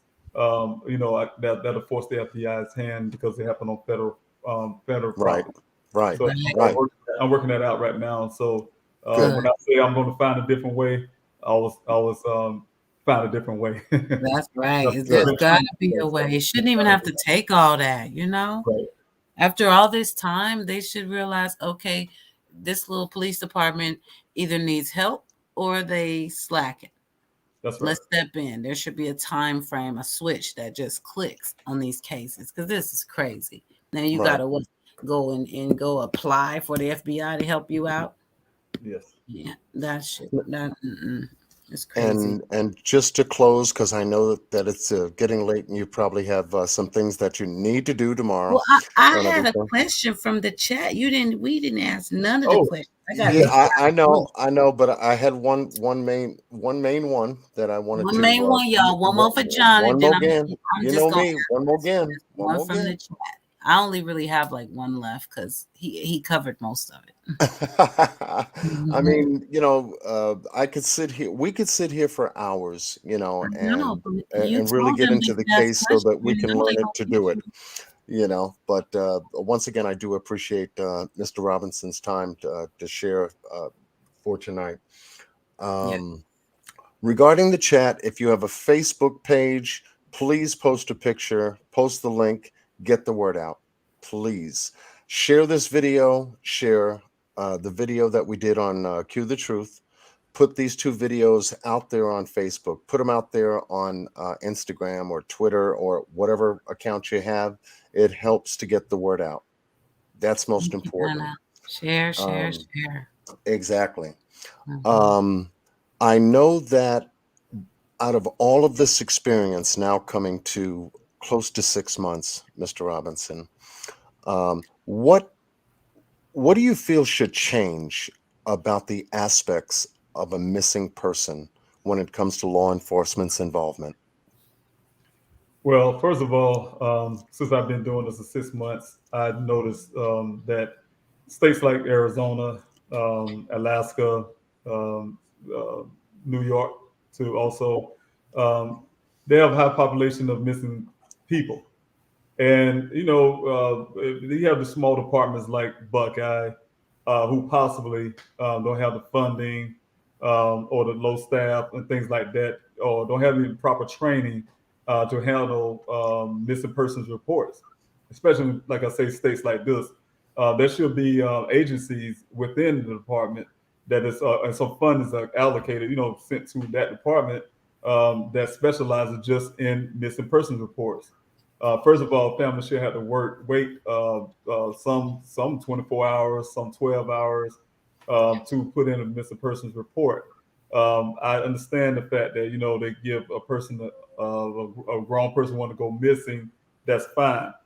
But, I can use an example. A person go missing, a husband and wife, the husband leaves the house. The wife report him missing. He didn't show back up at home. I think they should take that seriously, go find that person and talk to that person. Now that husband say, hey, I'm fine. They found him, hey, I'm fine, I'm okay. And they go back to report to the wife, and the wife say, well, where is he? And the husband was like, but don't tell the wife where I'm at. I just want to be by myself. Then they can say, hey, look, we found him. He's okay, but we will not be able to tell you where he's at. He just want to let you know he's okay. So the way I'm using that as an example is things need to change with that law when it comes to missing person report, because a family knows when something's wrong with their family member. Right. They know the difference between if that family member just left because they just want to be by themselves, or in my son's situation, I know my son loves his family and he's not just going out there to somehow to want to be away from his family. So I think some of those things should be, the urgency should be there. That first 24 hours, 48 hours should be on point. It should be just like the Gabby Petito case, I mean, it's the family's fault that they gave them such an urgency. I'm glad they did, but that should be a template for every family. You know what I'm saying? No matter what the color is, where your background is, because that's an urgency. That urgency is there, like it would have been in my son's case. They would have found this vehicle out there. If they would have found that vehicle before it ended up where it was at in that ravine. They would have found it if they was actually looking. Because I can go right now, somebody say, hey, look, David, go in that cabinet right there and get a can of beans out of there, this can of beans in there, and there's a whole bunch of cans in there, and I open the cabinet and I look around and I say, well, I don't see it. They say, where's it in there? And they go in there and pick it out of there. I can write on paper, say I actually looked for the can of beans, but I didn't do any work. I didn't move anything around to go. So that's what the police reports is right now. They just need to have that urgency there to actually do some work and go out and find these people. Immediately. Yeah. Immediately. I agree. Yeah. Absolutely. Miss Q. Yes. Oh, you ready for my chat question? You can fire away, and then we'll have to let Mr. Robinson go because I'm sure that I can't let Mr. Robinson go. He's got an agenda to deal with tomorrow. All right, and everything. Mr. Robinson. This is a good one. Glitterati. I would say, I have to get ready for this weekend. You know, of course, you can understand. It's a lot to start get prepared for the weekend for these searches. Yes. So. No, I completely understand and appreciate your time for real. This is a really good question from Glitterati. She's still here. She said, "What is your favorite memory of Daniel?" There's a lot of them. Yes, this might sound crazy. I sit here all the time and think about Daniel and what I miss the most about him. I miss him aggravating me. That's what I miss. I say, you know what? I would give anything for Daniel right now to call me and ask me some dumb question or something. You know, right. Most intelligent he is. I know he'll do some things to irritate me. And I think I even told him that. I said, son, you know what? You just aggravate. You know, I want him to actually do that. So there's some things with Daniel. Just the fact that my greatest memory, like I said, is his ability to bring us together as a family. You know, and he's always there for his grandparents. I look at his siblings. I fuss at them all the time. Say, you need to call your grandmother. You need to call your granddad. You need to call them. And they have their lives and they don't see that need, I guess. And we're making a point to call his grandmothers and. Even with the COVID, he'll travel back to South Carolina just to stand outside their window to talk to him, Right. So that's exactly how Daniel is, and so that's some of the things that I miss about him, some of those memories. He's a sweetheart, and he makes you smile every time you think about him. I miss him. Yes. So my last question, and if you have to think about it or talk to your attorney or whatever you have to do, I have a merch store. I can email you the link so you can check it out. And what I did for summer was she had a lot of products, but at least for Daniel, I'd like to do like a shirt, a hoodie, something like that. And then I'll just donate whatever comes in monthly to your GoFundMe. Okay, thank you. That's really nice of you. That's it. Things like that, people help out a whole lot, and I'm really grateful for you. That's beautiful. Thank you. No, thank you. I would love to do that, and I would. I'm really known for receipts. Not everybody believes it, but I will be posting. I do videos. I'll email you receipts to show what came in on those products and what goes into your GoFundMe. We just want to help. We really do want to help. And I pray we don't have to do it for long because we're going to find him. Yeah. I was hoping, I'm asking God, you can help us get him before this Christmas thing. Let's put it that way. Yeah. Yes. Keep praying on that. Oh yeah, I know he can do it. I'm a strong believer, so I know he can do it. Yeah. Yeah. You're awesome. You are awesome. You are. David Robinson II. God bless you. Yeah, thank God. And the family, for holding together. We're working as a team. Yeah. That's what we do here. And teamwork makes the dream work. And, if we can hold it together and get to the conclusion, the completion of finding Daniel, it'll make it all worthwhile. Everything. It will. Yeah. Much love to you. prayer hands and hearts for Daniel Robinson and got Mr. bigger Robinson. tonight. Hey, Daniel's now. father, yes. And, we give you much love and blessings. Yeah. And I'll be on the phone with you.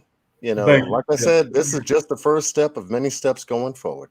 Thank yeah, you so because much. we got to bring you over to my house. It's a lot of pink stuff over there, but it's still one day. She has more comfortable furniture than I do. I do. It sounds like it. I want to thank your followers. I was sitting there watching and trying to read the comments. It's and hard. I was telling them, thank you so much, and I love them. I love you for your support and everything you do. As when people bring that positive energy, saying great things can happen. So I'm really grateful for the people that's on your show also. We appreciate you. You got a lot of love in the chat. Y'all throw some hearts up. What's Daniel's favorite color? Do we know? Yes. I don't know. What was it when he was little? Do you remember what it ever was? Any color? No, I do not. Let's see. Not really.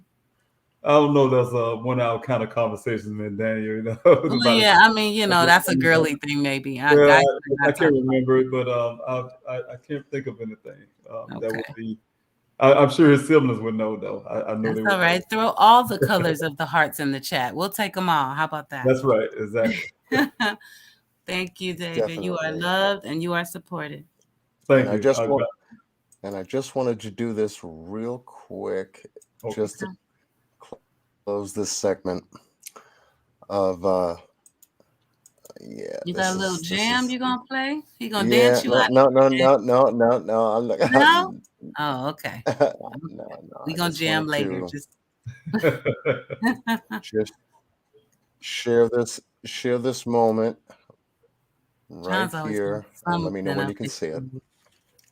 Okay, not yet. Just one moment. Oh, moment. Yeah, that's that night. That night, that was graduation night. I went down to College of Charleston. He graduated. He and I hit the town. He wanted to show me all the places he liked to hang out with his friends, and we took that. I think that night, the crazy part about that night, I spent a lot of time with him, but then at the end, he ditched me, for his friends. Said, hey, Dad, I gotta go with my friends, but that was a wonderful night. I was able to be there with him, and he took me around his little favorite spots that night. So in Arizona. Down in Charleston, South Carolina. Oh, he was still at college in Charleston. Okay, got it. Right, that was a graduation night. Awesome picture. Yeah, hold on to those memories right there. Yes. Yeah, that's the picture I have in my mind, because that's the picture that came to me when I first saw this case. I saw that picture and I said, yes, we got to do it. Yeah, that was a proud night there. Yes, sir. Oh. Absolutely. Well, once again, Mr. Robinson, thank you so much for your time. Like I said, this was one of the many steps that we're going to take to help and assist you and your family to find Daniel. And tell Jeff, thank him for his time that he took out to, join us here on tonight's live panel to discuss his findings regarding, helping you in the case in its entirety. We hope to have you both back very soon. We're going to dig on our side like we know you're going to dig on your side. And whatever we get together, we can come together and share it. And this is the platform, along with Miss Q's platform, that we can share that on. Yeah. Thank you both. You are more than welcome. Yeah. Have a good evening. And we're here if you need us, when you need us. I will be in touch with you, though, because I get to work on a shirt, and I'm so excited. So I will. So I should go through the contact form or your email that John has. Just afterwards, I can give you a different number. You both a different number. You contact with me. Yes. Okay. I'll let John get it since y'all have a connect, and then I'll go from there. Okay. Thank you. All right. Good night, sounds sir. Good. Have a good night. All right. Thank you both, and God bless you. Yes. God bless you too. Be well and stay blessed with Godspeed. Yes, sir. Thank you. That was beautiful. Beautiful, beautiful, beautiful. Sign the petition, everybody. Yes, please do. Please do. Tonight's live is dedicated to Daniel Robinson and his family. And, before you go to bed, before you retire, before you get off your computer, we're going to be dropping the link. Moderators continue to drop the link to the website. Just sign the petition. That's the first step. If, there are a couple of pennies in the couch somewhere, that you're able to make a small contribution, that'll help to keep Mr. Robinson there in Arizona to continue to search for his son, and that'll help a lot. And we're going to follow this case very, very closely in reference to the events, the searches, and everything. I'll be doing with Miss Q updates both on Q Square and on Q The Truth, because this is an open case. It's active, and we need everybody's participation. Yeah, for sure. That is for sure. For real, for sure. Like, you guys don't know how important you are. This is something that, you're not going to find it on the news when you flip through your channels. It doesn't even exist to the world. Just to us here, a few people over here, a few people here. This thing needs to blow up. This man just left his job site and vanished. It can't be okay. But nobody knows about it. So nobody has to care. Right. So that's where y'all come in. And the cliche, like and share, because that is how you let other people know, hey, oh, wow, that looks popular. And then they go and they check it out and they say, oh, my God, this guy's missing. And then they help a family out. Yes, it's kind of hypey, but we got to do what we got to do. Right? Did that make sense? And that's right. We got to do what we got to do because we can do it. We focus our mind. We focus our heart, we focus our energy, and we focus our love. We can, and I noticed this from the Summer Wells case that you and I just got finished doing, pertaining to the marathon. That took focus, and we were able to accomplish a major goal in shifting that case, pertaining to the reward fund. Mm-hmm. So, right there is the primary example and a springboard to going forward and doing the same thing with other cases that matter. Yeah. Because that's where Miss Q and I, come together and we click. Because when it comes about the business, we are about the business. Absolutely. Absolutely. Now, did everybody hear this man not have a problem at all with someone creating merch to help his family out? There you go. Public approval based upon the importance of finding their child. That's all that matters. When you're on the up and up. Let me add that. Exactly. We're going to take a real quick break. And we're going to come back and we're going to chop it up. We're going to drop the link. We're going to have some folks come up and we're going to share. Dr. Latinas in the house. Yes. Okay. So we shall be right back. Let's get to it. Let's go to work. Body to beat global. Murder.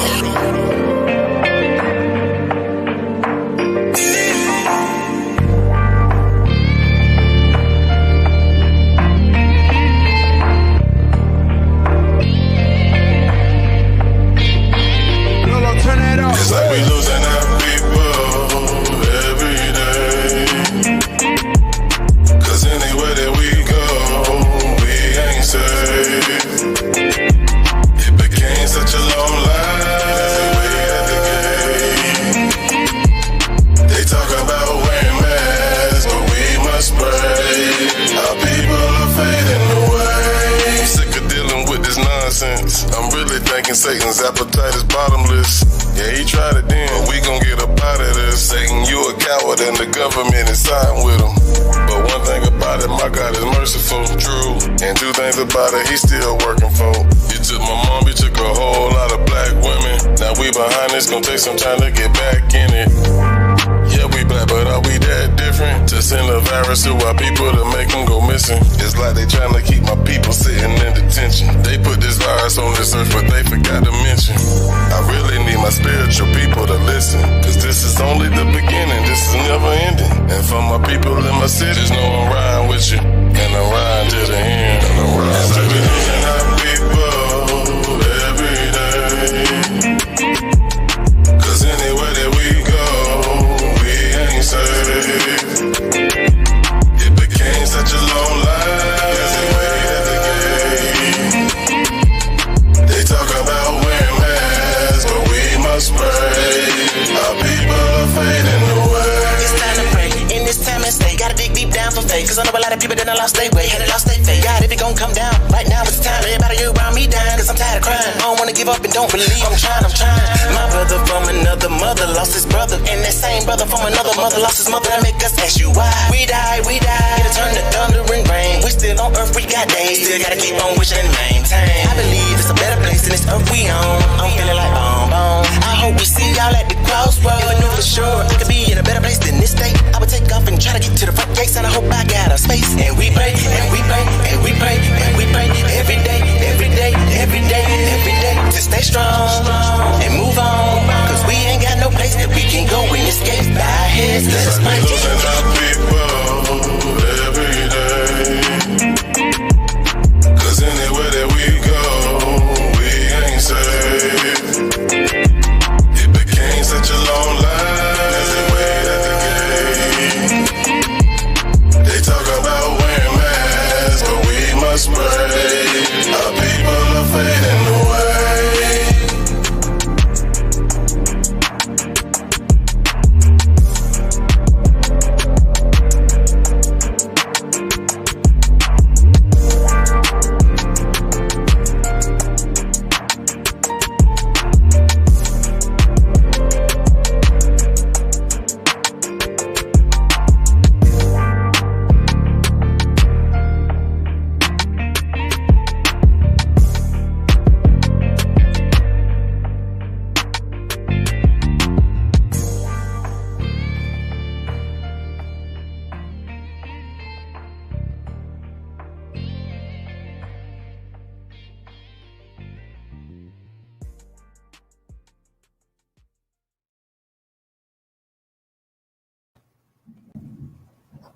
Oh, yes, we are back.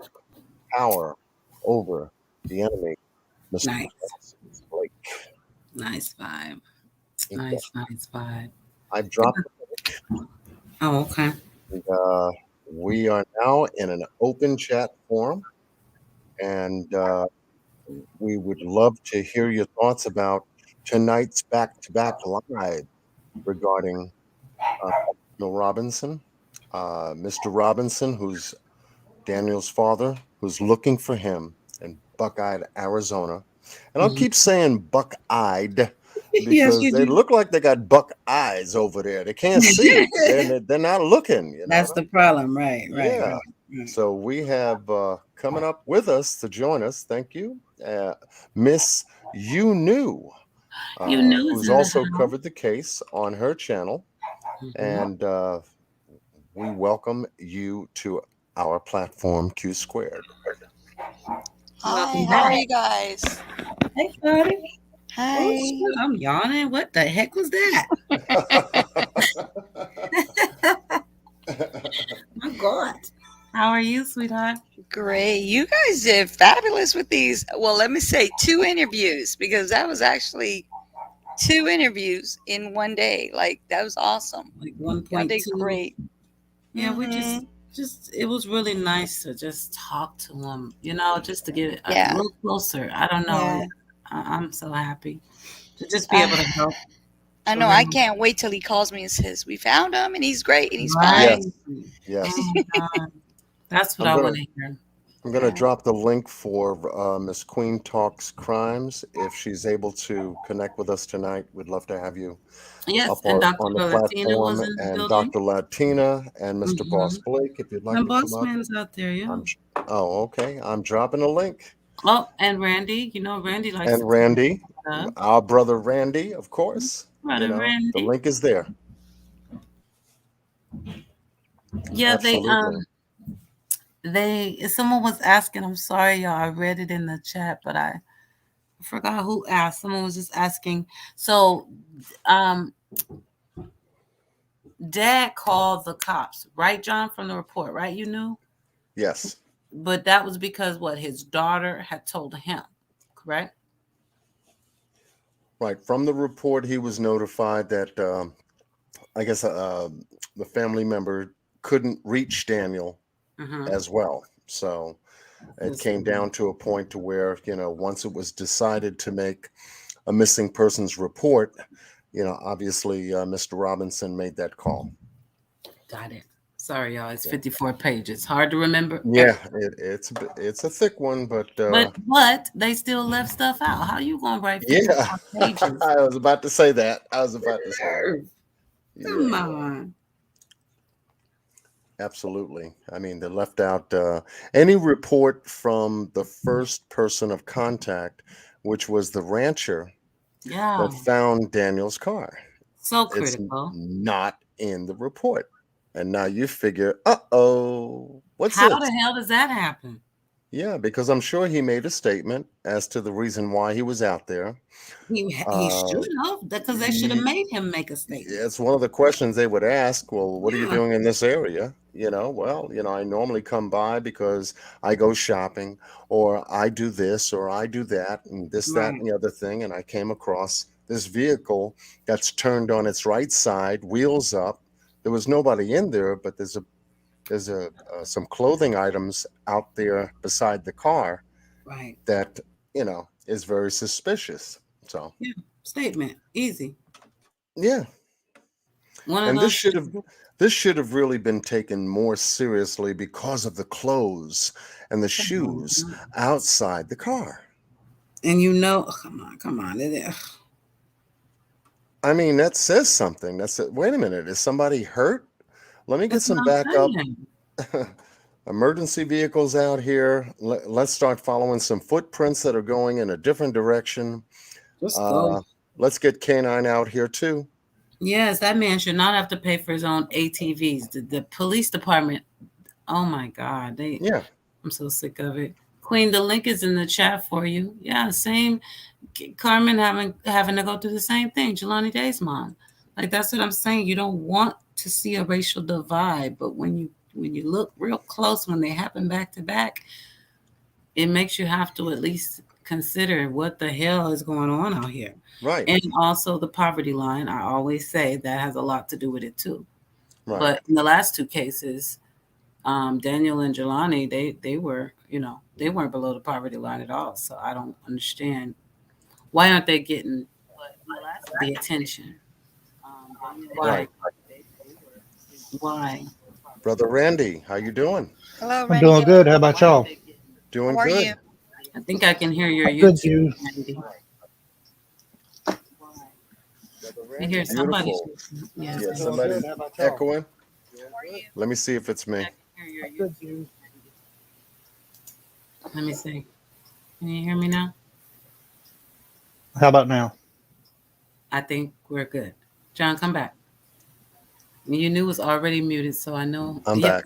I forgot to mute the YouTube. That's what I said, right? You can't come up here and forget to mute the YouTube now. How dare you? You got to mute the YouTube. The end of the world, Randy. What we gonna do with you? I don't know. I normally mute it before I get up, but I forgot this time. It's okay. It's wow. Okay. Obsidian, welcome, love. Welcome. Obsidian in the house. What's up, girlfriend? I can't see her. I just see people speaking to her. Yeah, they just did a crappy job. And I don't know if they thought no one was going to care. Yeah. But, I mean, they didn't have an ID. Well, they did, right? He did. He left all that. So they knew. Oh, man. I just had one question. There's a lot of telltale signs. When you have a vehicle that's turned on its side the way his car was left, right. When you have clothing outside the car along with 2 shoes, what we didn't really get into was a sock that was found separately by Mr. Robinson, which basically verified that, my son's out here with no clothes on, or did he change? Did he go into a different direction? There's a lot there. Yeah. But going to the point, when you take a look at this situation, anyone outside of law enforcement, you step upon a crime scene, and I'm going to call it a crime scene, with that kind of damage to a vehicle, with clothes outside the vehicle, okay, and no trace evidence whatsoever as to where that person may have gone or may have went, and no other incidences have been reported, let's just say that day, you could find this very suspicious. Oh, yeah. And write it up that way and see if somebody went missing, and begin your investigation, not by yourself or with 2 or 3 other officers, and call it an investigation. Because when you have those items there, it kind of, gets your attention as a red flag to say, somebody owns this vehicle, run the plates, locate the name, locate the information through DMV. Let's get a telephone number and let us reach out. That's what they're supposed to do. Not wait for the call to come in, but reach out. Hey, you've got a vehicle over here that's registered under your son's name or under your name. And we want to know, is everything okay with the family? It's sort of like a wellness check. You do a wellness check to make sure, because you left your vehicle there, and clothes. You see, car keys, wallet, water, other personal paraphernalia that belongs to someone, and you just want to make sure, as they ID you and pull you over when you're driving on the highway going past 55 miles an hour, 65 miles an hour, to check your ID for a ticket, this should have been a bigger issue for them to look into. That's just my opinion. I agree. Randy, you had a thought too. Yes, Randy has thoughts. Randy, did you take Scott H's thoughts? Probably. My question was, I was wondering if the girl that he met, if she had like a boyfriend, or if she was married, or what. Right. That nobody knew about. I don't think anybody still knows about her, other than what they put in that police report, for whatever, like his dad was saying, for their own reason. They got that part of the story, but her story behind the scenes wasn't in there. Like they didn't talk about a roommate or anybody else. Like John said, they didn't even ask about the girl who was with her when she met Daniel. So nobody had a roommate? No, but she was kicking it with a girl. Well, I can't say no. That maybe it was her roommate, but she was with a girl the night he delivered the Instacart stuff, the evening. And then he kicked it basically there with both of them. See, in my opinion, I think everything goes back to that girl. Yeah, she stands out to me too, Randy. Big time. Mm-hmm. Yeah. I said that too. Yeah. I said that to Mr. Robinson too. I said top priority is the woman that's involved. Secondary would be Ken at the work site involved. The second female that was with the primary female during a delivery that Daniel made to the residence in which she lived in is involved, but no statement in the police report. When I see 3 red flags in a row, I'm going, uh-oh, here we go. So it's a great way for us being non-law enforcement people and, not in the legal system and everything, to take a look at certain things logically when we do, put ourselves in the shoes of the person that is looking for answers. Then we're able to see from a different perspective and come with questions from a different perspective as to what's the activity here. And then we can find out, how these people with authority behave, act, report, communicate, etc., etc., etc. And it blows me away to find out that this particular case, you start to go downhill once you open the book up. Yeah. Turn to page 2, Hey, and it's John, still didn't the going private downhill. eye say that? Didn't the private eye say after the airbags were deployed, the car was try to start 46 times? Yes. Yeah. Yeah. So that tells that don't make no sense to me. Yeah, that tells me you're stuck. You can't move that car. Put yourself in that position. You can't move that car. You've had an accident, a collision of some kind, or that car did not want to turn over. Well, what is your instinctive move? Is to try to turn it over. Turn it, turn it, turn it, turn it. You don't want to burn it out. You wait a little bit. You try to turn it again, turn it again, turn it in. You wait a little bit. Yeah. Then you start making phone calls. You start maybe calling you a don't friend. want to flood it. Don't flood it. I Right. remember them saying that. Exactly. And so, instinctively, by nature, you're going to be looking at certain activities and behavior that has to correspond with the situation. So if it were me sitting in that car, I got stuck, I had a car accident, whatever, and I'm trying to start this car because it won't start, I'm gonna continue to crank it a number of times, sit, for sure, think about it, open my hood, check to see if something shook loose or something, is leaking. right. If I got lights on my dashboard, just something, and then I'm going to go in and turn it again and see. I'm going to work on it over time. Now we're talking about a 3-hour and 45-minute time gap between the time that he left the work site up until a collision had occurred with that car at 1 p.m. So we've got a 3-hour and 45-minute window to try to figure out what had occurred. Just as the Summer Wells case, it was a 3.5-hour window before we found out that there was a 911 call.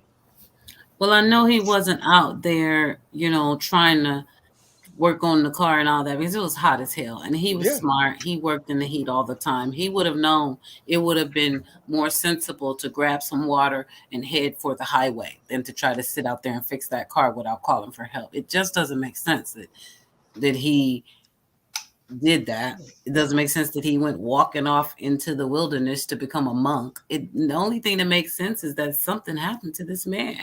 Right. Well, unless he hit his head and he was disoriented and didn't realize which way. His body? Well, that's what I'm saying. He didn't know which way that the road was, because he was talking about him walking to the road. Right. That's true, but he said to each direction at some point. But they've already searched. Damn, it seems like they would have found him. If he was walking, he would have passed out at some point. But maybe they got to go further out. Maybe he's not out there, y'all. But just seems like if that happened and he stripped down and went out there, that heat in the desert will slap the hell out of you. So I figure he eventually would have passed out somewhere. And I guess I'm just hoping that they would have found him by now. Yeah, the more and more that they're searching and not finding anything, it's putting it like he's not out there, but I don't know. Right. That's a whole other can of worms, though. Like, if you're not there, that's even worse, though. I mean, you hope that it's still I guess it's back to summer. You hope it's still a situation where wherever you are, you're alive and you're not being tortured. But that also could mean if it's on the negative side that he could be anywhere in that city, which is why they're doing city searches too. In either case, have you seen this man? I like that they're doing that in the city too. This is rough. I mean, you just really don't know. But if he got from out there, somebody had to take him. He didn't walk to the city. But I'm with the private eye. The crash site just don't look real. No, he doesn't buy that at all. I told you, the first thing I thought, I said it looks like somebody stood on this side and bam, smashed that windshield. Then it looks like somebody was standing on top of that vehicle on the passenger side, and from the top, they swung down and bam, they hit that windshield. It's like I can literally visualize it. And all I could picture is some riot type shit. What got me is when he said that there wasn't a lot of paint on the front of the car, that it looked like it came from like a baseball bat or something like that. Yep, that's what he said. Yeah. Yeah. Wasn't enough to be a vehicle. And the windshield looked the same way. Yeah, man, that looked like a baseball bat because of the way it comes into the middle. It forms an ovally kind of, I don't think ovally is a word, but y'all know what I'm saying. It's like a circular indentation in the middle of the windshield on the right side that just, it's like they hit it hard, but not whatever they had wasn't hard enough to break through. So it just left the circular imprint. I got to let the cat out. I'll be right back. Okay. Miss Queen Talks Crime. How are you, love? I am good. How are y'all? What's up? We are good. We are good. And so from doing Hello, Miss Queen. two Caitlyn. lives with in doing 2 lives with Mr. Robinson and one live with Jeff McGrath, his special investigator. Were you able to learn anything, get anything new outside of the, I guess, the public information that has been going around concerning the case? Yes. It has definitely caught my attention. It's caught my eye. I'm seeing a lot of similarities with this case. Yeah. With Jelani Day, actually. So it's definitely, I haven't actually had even time to even look at it. So I'm glad y'all did this because, I've been busy with different cases.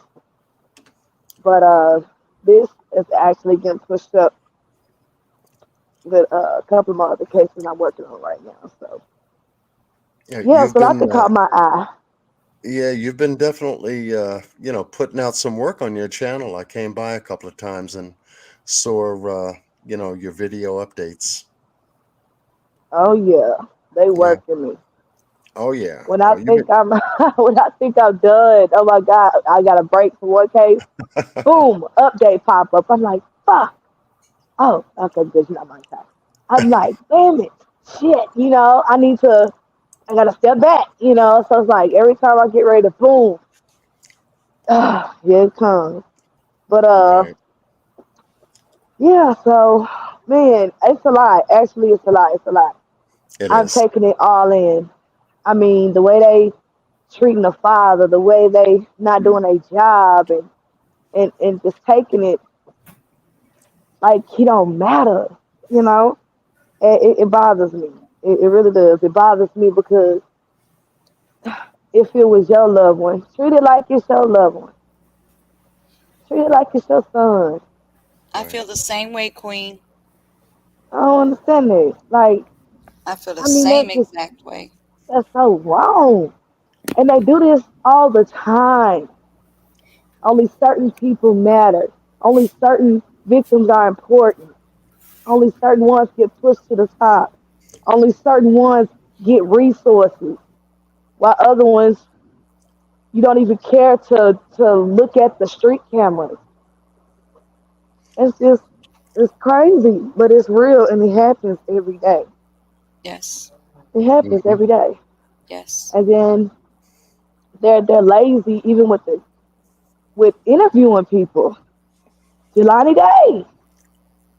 Yeah. No, not interviewing nobody that's bringing you items. None of the people that he works with that deliver the stuff. No full interview. Nothing. Nothing. Mm-hmm. Why not? Why not? Okay. That just blows me, man. Who got a choo-choo train? You know I'm at work. I didn't know you had trains when you. I ain't never heard it.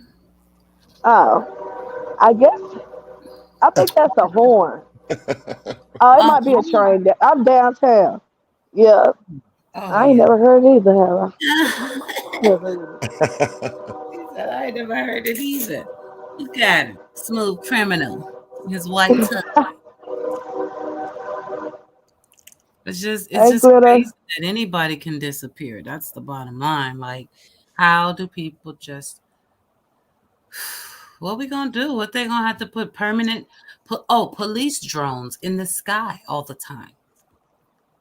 That might be good. It's time to get to work. You know what I'm saying? Something got to happen. Like, fuck. Right. Yep.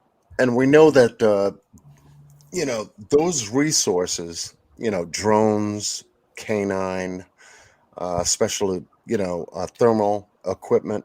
I think it's the LIR something that they fly in the air and take thermograph pictures of the ground where you can find a missing person, a body, something that stands out for them to check, loose dirt, anywhere that they could suspect any kind of foul play. Those resources do cost money. Now, and this is the reason I brought up EquiSearch, because they have the technology, to cover a vast area, just like they did in the Summer Wells case. They went twice. They spent 13 days in the first search and then came back later on to do a 3-day weekend search. We're talking EquiSearch? Yeah, EquiSearch. Okay. Yeah. And for them to, cover at least more than I think it was 5 to 7,000 acres of land, give or take. And that terrain out there is different than the terrain that Daniel was in. Here it's all naked. There's no trees blocking the way. There's no leaves in the foliage or anything else like that. There is no foliage, other than the cactus and the sand, give or take. Whereas the Summer Wells case, you had nothing but foliage. Everything was green. Everything was covered. So it was very hard to do any kind of aerial search, more or less, to fly drones, at the same time, helicopters or any of that equipment. But here, this is open land. It's desolate. It's very rugged, vehicle-wise, to traverse the terrain out there and to try even figure out whether he was in the car or not. Classic and sincere, John. Classic and sincere. Yeah. Desert. The other remains found out there. Yeah. Exactly. Completely. Yep. Yeah. Exactly.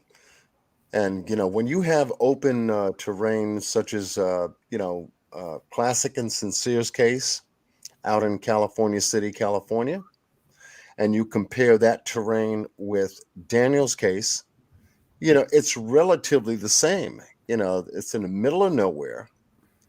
There's not a lot of people out there. So therefore, anything really that could be done out there, no one would really see. Right. You see, but when it comes to searching for someone, we should be able to pick that up right away. How far? 5 miles, 10 miles. From Daniel's crash site all the way to Route 10, where you get off the exit to go onto Sun Valley Parkway. You know how many miles that is? No. 11. It's 11. Wow. It's 11. Interesting. 11 miles to his work site, and just figure slightly near 10 or slightly under 10 from the crash site. Wow. just alone, just in that direction, just one direction that I was trying to do tonight before I got, lagged out on Google Earth to try to pinpoint what if he took his car from the time he left to go back home because of his statement to Ken to say, do you want to go back home to rest, or do you want to go back to Phoenix to rest, which is in the police report. Yeah. So it tells me, okay, his state of mind may have been he was tired and he couldn't work. He might not have gotten sleep that night based upon, and now we're going to go to Randy's point, and I think a couple of points that was made in the chat regarding the woman, the girl, Caitlyn.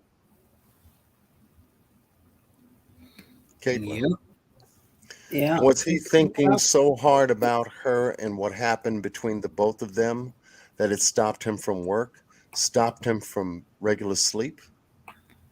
And so going back to Randy's statement, yeah, Caitlyn is number one on my list. Mine as well. I'm trying to see what time. I'm looking now. What time do you hate me? This is on Monday. So it would have been Sunday, right? Let me see. I hate when they do this because they stopped putting the date. Okay, Thursday was the 17th. Right. Friday the 18th, Saturday the 19th, Sunday the 20th. 23rd is on a Wednesday. 21st, okay.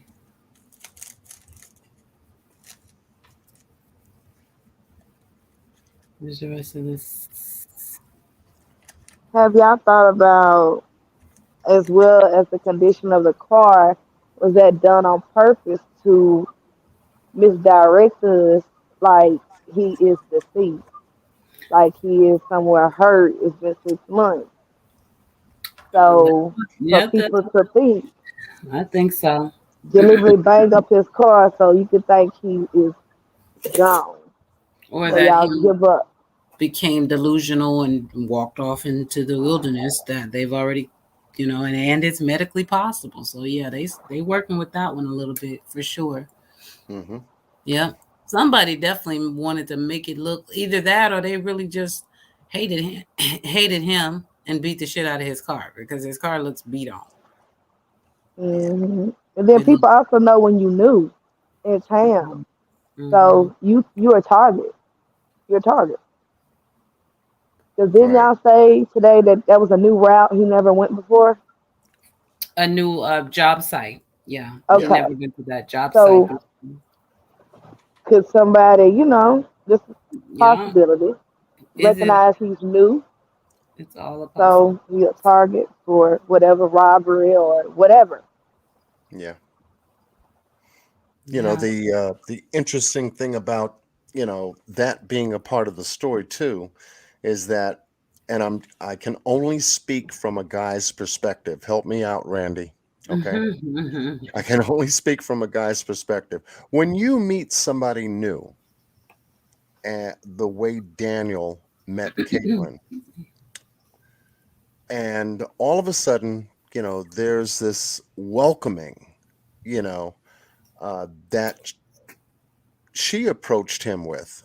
He was delivering food. Whether it was a regular route for him, we don't know yet. But he was delivering food to her residence. She had a girlfriend there. And they invited him in, of course, to, take care of the groceries and things of that nature. She probably took care of the bill online, so it was already prepaid. So they got into a mild conversation, give or take, and they asked him to hang out. Did he want to hang out? Yeah. Now, for some strange reason, at the time, he felt, well, he wasn't pressed for time. He stayed.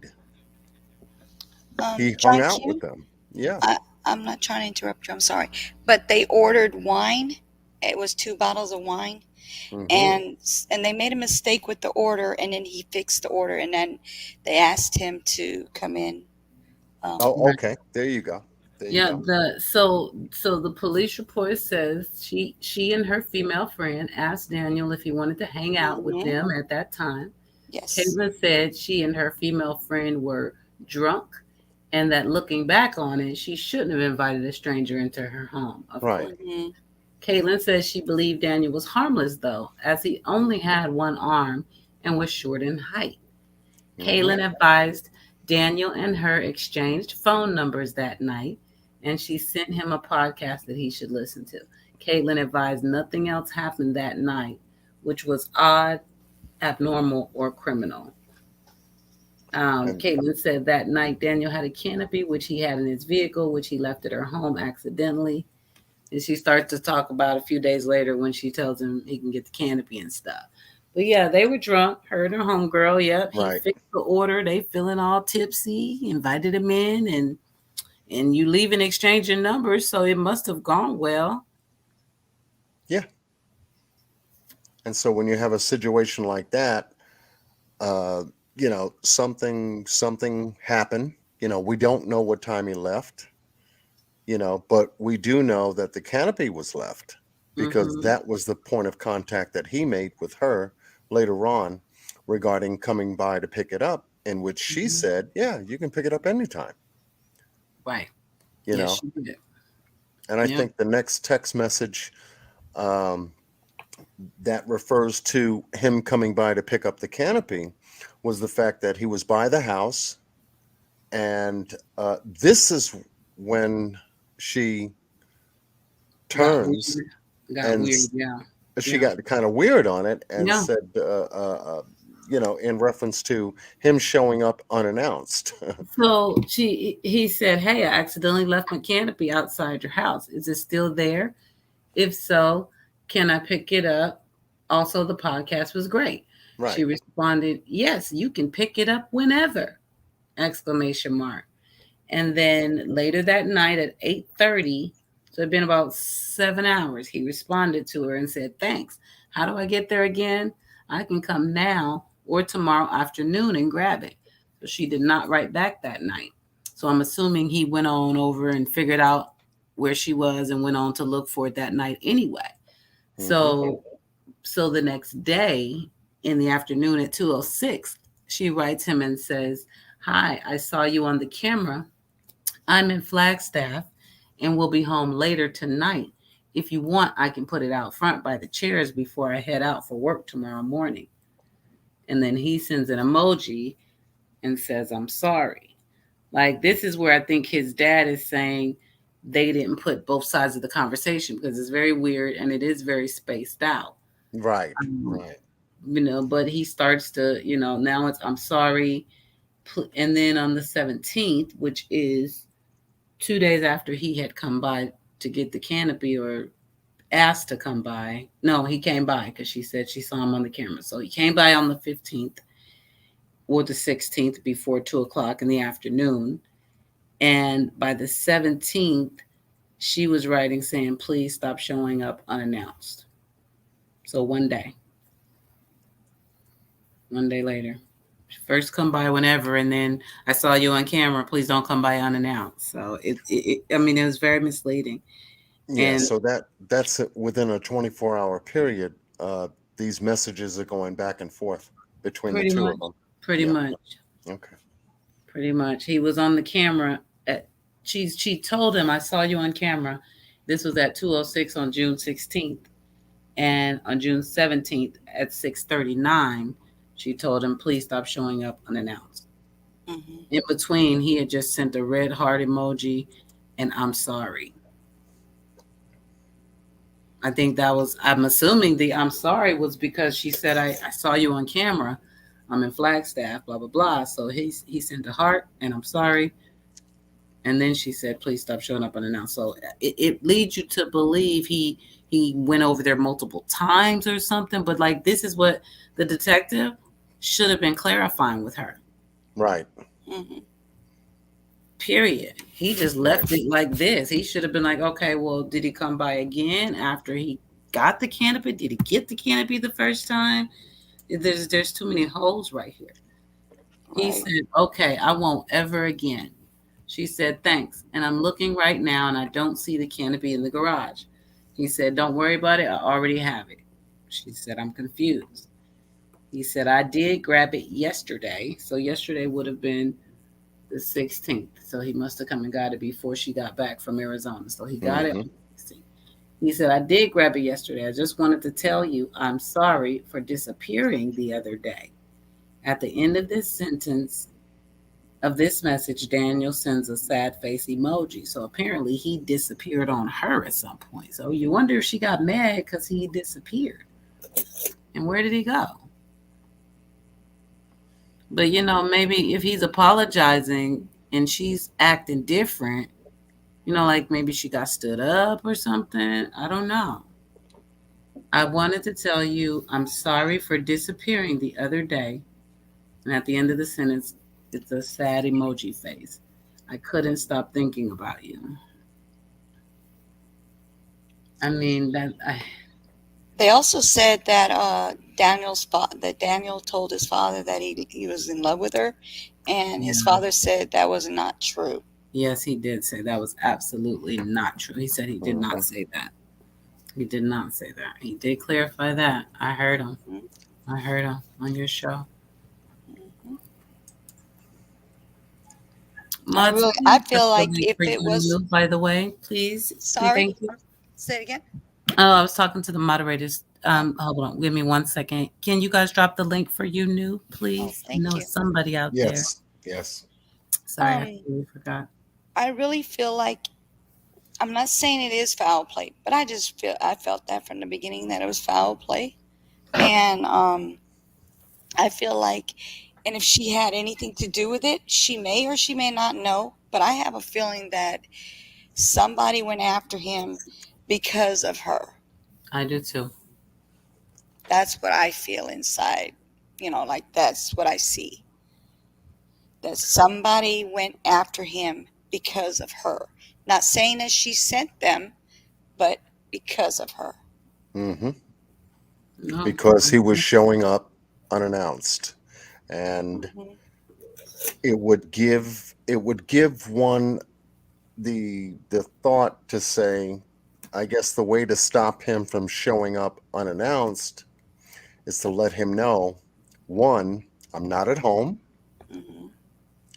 so we can't see each other, or you can't talk to me right now. Two, him showing up unannounced, maybe I need to call someone. Right. Maybe I need to contact someone. Now, the girlfriend that she was with when they got drunk, maybe she was talking to her, told her what was going on between Daniel and her, and the friend suggested something that we don't know about right now. Right. Well, to stop him from coming unannounced, because, you're at work and everything else like that, I would, friends have a way of suggesting certain things, and whatever that suggestion was, maybe she took it in kind to say, okay, I'll do that, whatever it was. I don't like to speculate, but when you're reading text messages and then you're trying to get to understand the content of the message as well as the context of the message, and then put yourself in their shoes, whether you're male or female, to try to figure out what they're thinking and how they're responding. The only thing that you can assume, from Jump Street is that she does not particularly have an interest in Daniel right now, like she did the night he showed up all of a sudden. And number two, she doesn't want him coming around unexpected because maybe somebody might be home and she doesn't want them to get the wrong impression. Or maybe she has a boyfriend she didn't tell him about and she doesn't want him to get the wrong impression. Or maybe the girlfriend is her partner and she doesn't want her to get the wrong impression. Either way, she then shifts her attitude towards Daniel abruptly to try to fend him off from ever doing that. Mm-hmm. And that's what I picked up from reading the report. Right. Yeah, it looked like something's up with her. I mean, they met on the 12th. Yeah. Within 2 weeks, I mean, less than that, this man is missing. She just stands out to me. Like, you're the oddball in his perfect little picture. I don't like it. And you know, why are they keep mentioning Caitlyn's name? Yeah. I'm assuming she's the main one, but what about her friend? What is her friend's name? Right. Caitlyn's name. What is her name? Why aren't you questioning her? Right. Because she's nowhere in the report. I think they only Exactly. questioned Caitlyn because Yes. she was texting with him the night before. They might not even considered her if they hadn't have been in contact so close to the time he disappeared. Right, but wouldn't she be one of the ones that'd be the last one to see him as well? Because it was both of them there, not just Caitlyn. Caitlyn and her friend were there, and they were downright drunk, as far as they put. And so the Buckeye Police Department needs to get a statement from her as to the activities that took place that night from her perspective as to how both Daniel and Caitlyn were acting with each other during the time of his visit delivering those groceries or the bottle of wine and whatever else they ordered. So here we have a missing person flyer that was posted, and it says Daniel Robinson went missing on 6/23/21. He is a 24-year-old black male with black hair and brown eyes. He stands about 5'8" and is 165 pounds. He was last seen leaving a remote job site in Buckeye, Arizona. He was driving a blue 2017 Jeep Renegade with license plate Buck. Daniel was born without a right hand. If you have any information about his whereabouts, contact the Buckeye Police Department, and there's the phone number, 623-349-6400. Yes. And so now we have Daniel gone missing at a time from the point of contact which was made by him when he first encountered Caitlyn. 11 days after they met. 11, thank you very much, Miss Q. Yes, I love you for that. 11 days. 11 days now passes and he goes missing. This is almost 2 weeks later. Right. Almost. It's too weird. It's too weird. It's too weird. Right. And so her phone needs to be confiscated for messages between the first time she encountered him on that delivery until he went missing. I'm sure they would find information on her phone based upon the communication she had with other parties based upon Daniel's being involved in at that timeline. Also the other girl, the girlfriend, because I'm sure that Caitlyn had contacted her regarding the activities concerning Daniel and Caitlyn. At the same time, her phone needs to be confiscated. She had to call her and be like, "Girl, you remember the guy from Instacart? Right. Oh Lord, he's been tripping, girl. Yeah, she made that call if nothing else. Exactly. If it was like that. So in connecting the dots, the way I'm looking at them, this is what I would do as an investigator. Because if you got so many holes in the story as there are in this one, to fill them, to make sure that you do a thorough, proper job, you've got to start to collect the evidence that clears you of your investigation to make sure that the job you did was thorough. Yes. But this wasn't done by Officer Cruz. And we have to ask ourselves, why not? Right. You see, did he treat this, as I said before, with Mr. Robinson, as just a typical incident that was just an incident report, car, found crashed up, nobody there, wallet, keys, water, clothes, and everything left, shoes. one sock. Right. You know, why didn't he deem that suspicious enough to call his supervisor and warrant some other authorities in his department to come out and do a proper investigation? Why did he leave it upon himself? Now, there were two other officers involved. One is Cook and one is Thatcher. That did what I think they did was a rotating shift, one coming off duty, one going on duty, that would check the area whenever one officer was on duty during that time, just to see if Daniel returned, just to see if the car was moved, just to see if things were picked up, just to continue their report up until they were satisfied to close it. Right. That's just my thought. Yeah.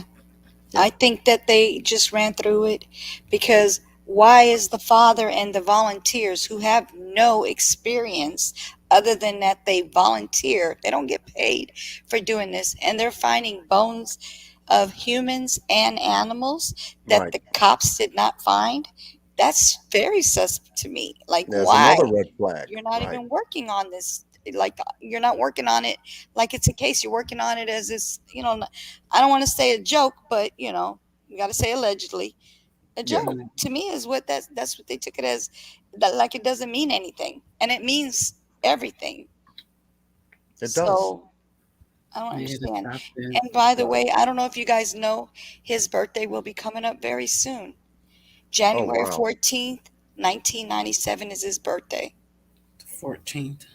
The 14th. Poor baby. Yes. He's a Capricorn, like my daughter. Capricorn. Yes. I read somewhere where he was building his own computer. That He's very intelligent. He was into gaming, online gaming and stuff, and he was building his own computer, but I cannot find that article nowhere. His dad did say when he was younger he was into gaming and stuff. Right. He definitely did. There was an article that I was reading on the last live tonight that I seen it, but I cannot find it. Oh, you'll find it because it'll bring you right back where you found it the first time. I know, when you get into that matrix of information, you begin to compartmentalize where you're going to put it and how you're going to remember it, and then you just don't have any idea of how far you're going to go until you have to turn around and say, something, there was an article about, this or that, and I just can't seem to place where I saw it. I know the feeling, Randy. I know the feeling. I know the feeling. Somebody, y'all gotta forgive me. I was trying to get the questions, kind of capture them in my head so that we could answer them when we got to answering. But one, I have an answer to. Someone was asking about the guy, the friend that visited Daniel before he went missing, and it's just a little bit about him in here, but his name is back up, hold on. Luke. Yeah, Luke. Yeah. Well, it says I called and spoke with Luke, from whom officers had already contacted previously. Luke was visiting Daniel up until 6:20. Luke was visiting because he is thinking about moving out to Phoenix. The post on Facebook was at the bar and had him in it, and he was referring to Suns in 4, related to the Phoenix Suns, or I guess he was throwing up a symbol. Basketball playoffs, and he was not aware of Daniel planning to leave anywhere. Luke did not mention any behavior that seemed unusual. This is just 3 days before. Yeah. And that's another thing. Can you explain to me how, when you meet somebody, they could say to you, you're acting weird? How do you know somebody's acting weird if you don't even know them? I know that is, that's really hard. You'd have to be like really acting crazy for somebody. Now, that's the guy that worked with you for 15 minutes. You know him already? Come the heck on. And then at the, was it the Waffle House? Where did they eat? Where was that place he ate I think at? it was the Waffle One House. time, right? Ate one time, and you know him to say, oh, he's acting weird? How? Explain to me. He's only ate there one time. You know what I just now found? Yes. I found an article where it says a statement was released by Buckeye police on November 3rd. A company processed the crash site on September 28th and revisited the crash site on October 14th before releasing collision report on the 18th. Mm. So they didn't process it. Another company did. Okay, so what's the source? The news source? Give me 1 second. Yeah. Because he's still waiting on those results of that process. Right. And I think he thinks the police department is supposed to have them. And I want to know why they gave him all the evidence when they haven't even finished processing the case yet. Yeah, they didn't even try. That's why I said they gave him the car to It's in private chat, John. 2 days later, they tried to. It's in private chat. I put the link in private chat. Okay. That was too fast. They didn't even plan to do forensics on it. He said he had to have a meeting to make that happen. They were getting ready to give him the car. Like, here you go, take. Wow. And then out of nowhere, he's going through things, and then they tell him that his son took off to join a monastery to become a monk. I would have did a whole bunch of cussing if they'd have said that to me. I'd probably be in jail myself. Right. Yeah. Right. What are you talking about? And that would be almost something typical in terms of sarcasm. To say, look, we got a lot to do around here. Your son's missing. We can only do but so much. Ain't that about nothing? Wow. So, we'll get to it when we can get to it because we're limited in our resources, manpower, all kinds of things. That's why I asked Mr. Robinson. I said, if I wanted to take a look at the police department, and I do, and I'm going to, I want to know how many employees work for them. I want to know their shifts. I want to know what resources they have.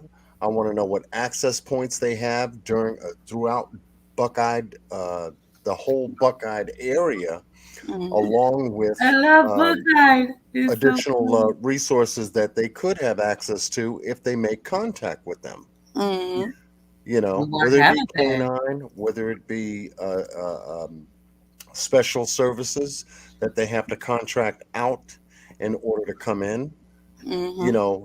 Here, the scales begin to tilt based upon what financial resources they do have available. What is Buckeye Police Department's annual report? Based upon funding that they get from the state and based on independent funding that they get from outside resources. Right. You see, they got the Police Athletic League. They have a number of different organizations that make contributions to police departments, and they filter all of that out throughout the region every year. How much money do they get from the courts based on tickets they write, citations, arrests, findings from the court based on fines? You name it. I mean, there's money flowing back and forth here. Right. So what is the Buckeye Police Department's financial capacity, throughout a 12-month period in a year? And then that'll tell us what resources they do have, they can afford, and then also what resources they don't tap into as well. Right. So that an annual report would tell me a whole lot financially because, back in my Wall Street days, I read annual reports. And you can put a number on,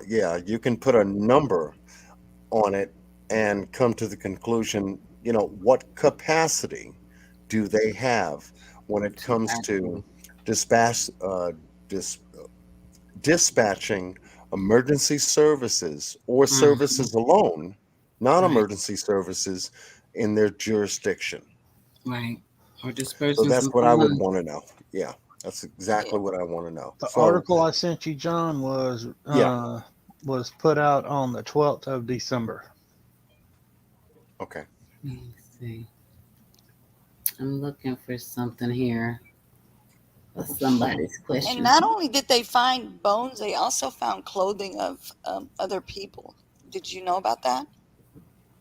I did hear of that Uh, I didn't hear about the to a clothes. degree, but I haven't really been able to confirm the information yet. But if that's a confirmation on your end,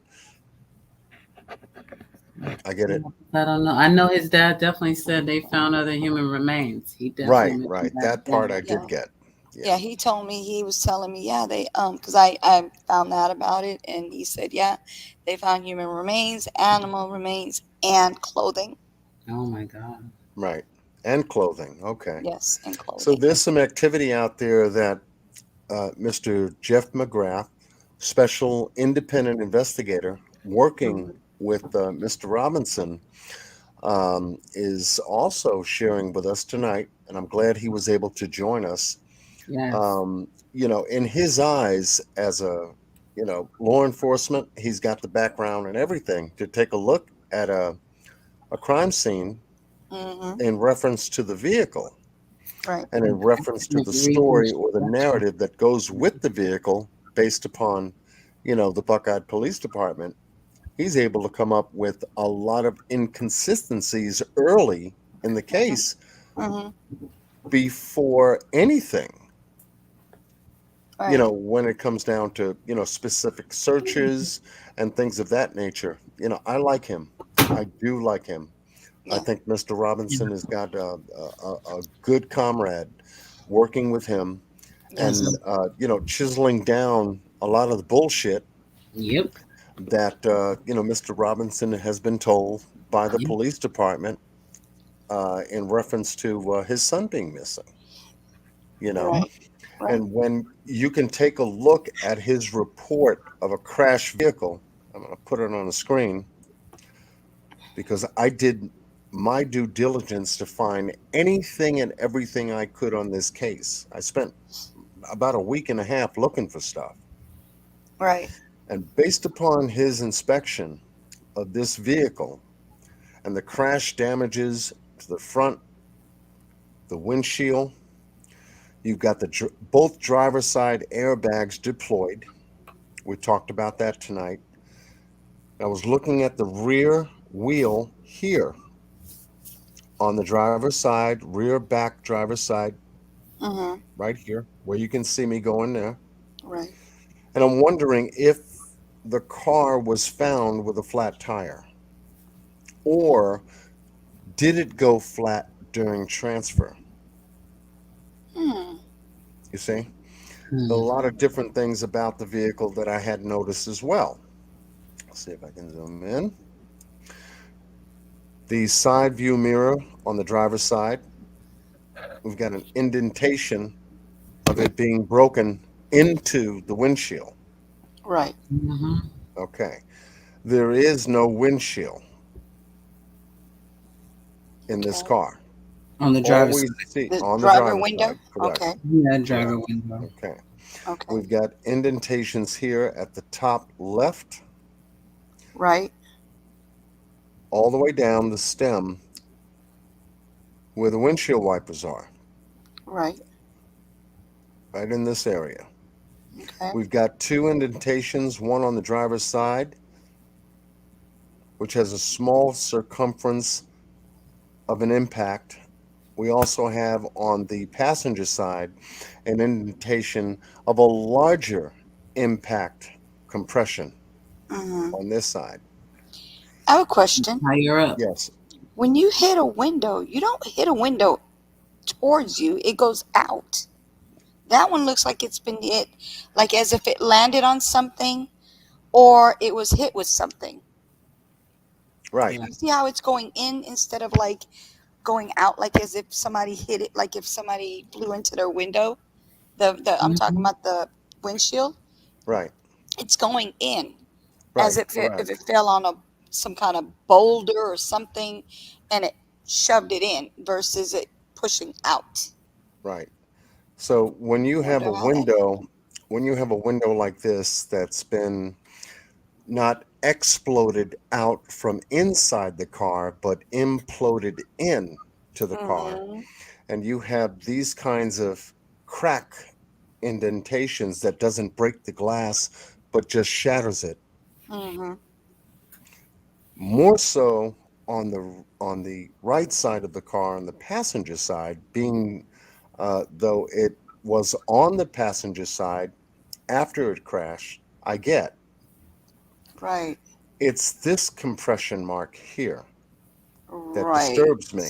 It's the left side driver's side window Right. along with the rear tire that's flat. Did Right. Daniel suffer from a flat too?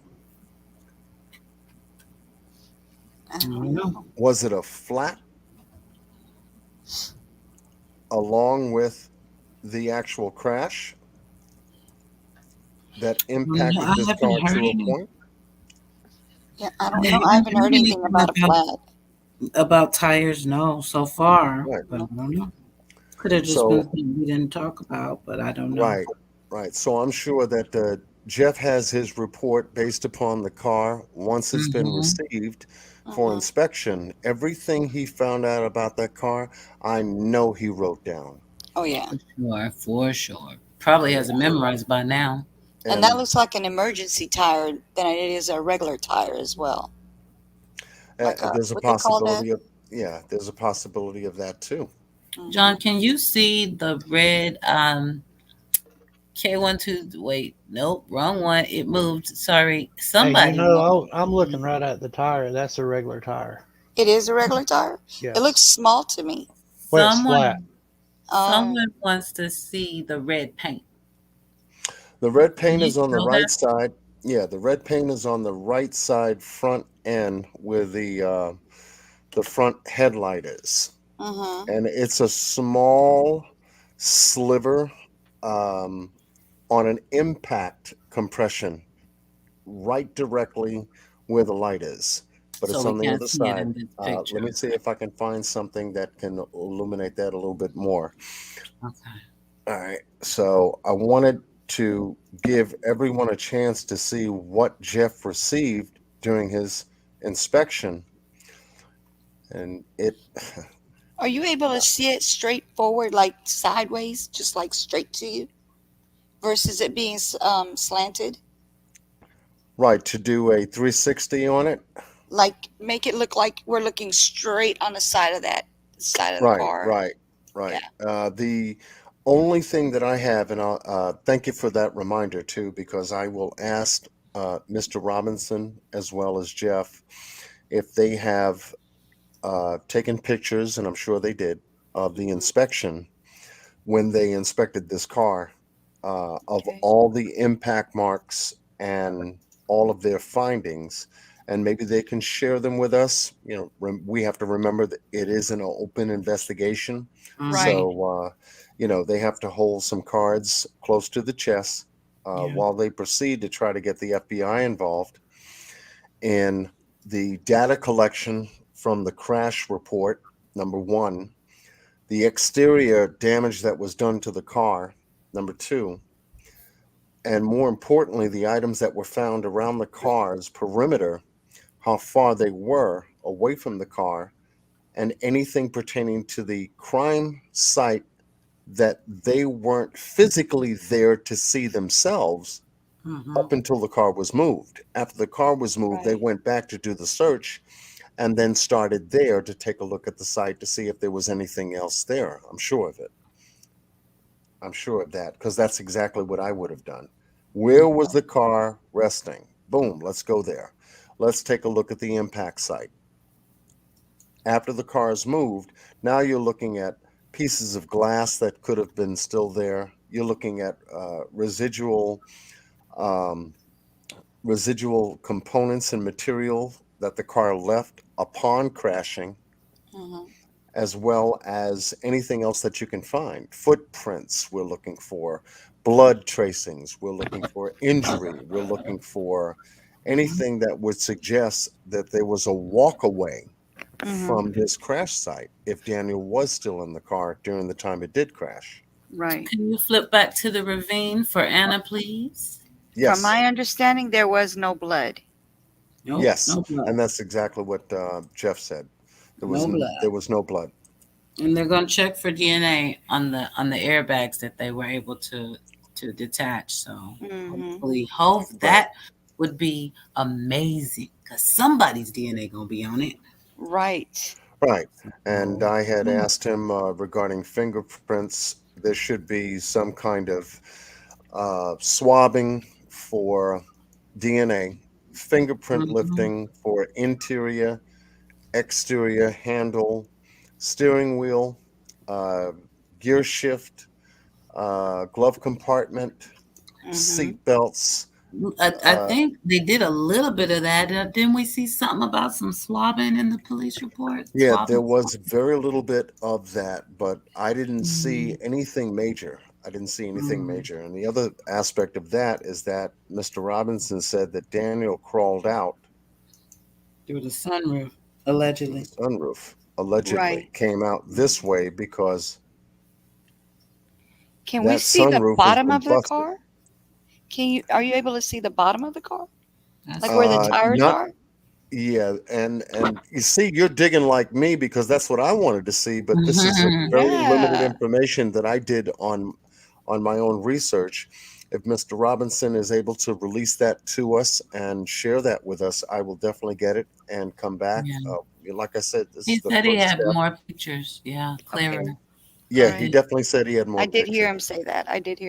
He had more pictures. Because for them to have taken pictures of this incident, I'm sure they had to get the front, the top, the back, the undershaft. And we could see if the tire was flat or not as well. Exactly, because that's what I was looking for when I was looking at this picture. I couldn't see the tire, though. Yeah, you can't see it. The front wheel looks like it's intact, but I couldn't see the rear tire to see if it was flat.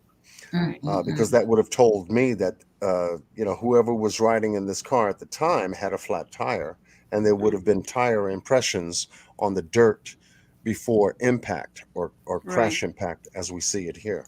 Right. It's crazy. Did you ask him anything about the guy he saw before he went to work? Because he actually worked with two people.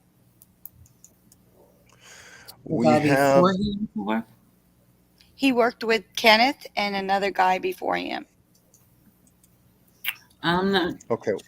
Well, according to the report, Kevin, being the supervisor, was notified by Ken of Daniel's abnormal behavior at the site and whatnot. Right. And so remember, I'm sure we read. Was he at a second job site? Is that what you're saying?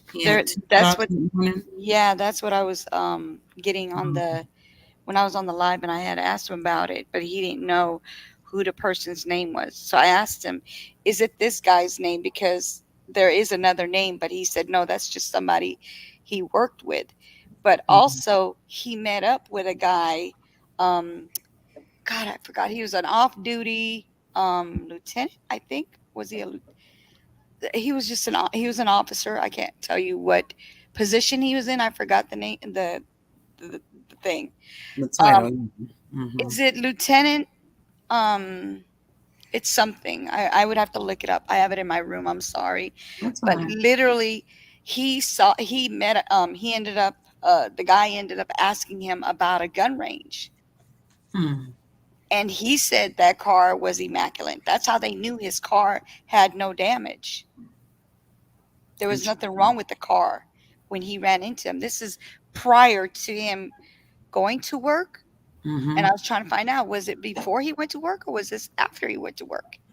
That's what we were trying to find out. But he said he couldn't talk about it. Wow. Yeah. Interesting. You sent me something. Okay, boss man, I'll check it out. Okay. So the gear, the jeans, the shoes, all of the garments that were outside this car had to have been most likely anywhere between 3 to 4 feet from the car. One shoe in the front of the car, almost pinned down in the front. That's extremely strange. Yeah, and another thing, Kenneth told Daniel's father one thing and told the cops something different as well. Okay. And I heard this from the father because he said, "Oh, he told the cops this, and he told me this." I don't trust Kenneth. Listen, that's why I asked him, has he been out to search? They said, oh, no, never. Right. You're so concerned about this person you never met before. It's your first time on the job together. You know him so well. You got this perfect story about him acting weird and walking off into the sunset. And you cared so much that you actually eventually went to look for him, and you even followed as far as the tracks turning west or whichever way they turned and all that, right? First of all, that was weird. But you haven't shown up to search not one time. Like, you weren't genuinely concerned. You just inserted yourself. Right. I don't feel comfortable with Ken at all. I was asking if Ken and Caitlyn know each other. If not, then we got two separate suspects in my eyes. Right. I mean, I was wondering why he didn't go after Daniel after leaving him. Right after him immediately. Because he didn't Because remember, he was acting weird, but he just allowed him to go and wave and say bye-bye. Right, but then later, just in time to tell the police everything. I went down, I searched, I went all the way to where, okay, well, why'd you do all that then? If you didn't even, it just seemed delayed and, plotted. I don't like it at all. And the way that the windows inward, like I was saying, where there's, bring that part back up, where the windshield is. Look at that right in the middle. Whatever it hit was not just really big. It had like a point of some type. Like you said, like a bat. It could have been anything like that kind of thing. It doesn't look like it fell on something big and then that was it, because that would have bashed it all the way in. Whatever hit that was something like somebody deliberately did it, or it hit something pointier than it did a boulder. You know what I'm saying? Like a boulder maybe with a point on it, or somebody did it with a bat. Don't know. I feel like a rock wouldn't have been so round. That's such a right. But yeah, it looks forced, staged, man-made, all that. Yeah, this is a very sharp impact point. Right, that's the part I'm talking about. That dark spot right there in the middle. Yes, right. You've got and everything else comes in like a bowl after that. A very sharp impact point, something very sharp, pointy, impacted this particular area here to a point to where it began to shatter out. And then we have the circumference of the shatter in and of itself. So could that be something that impacted the window, an object, that's what I think, a bat, a rock, someone throwing a rock could have impacted that.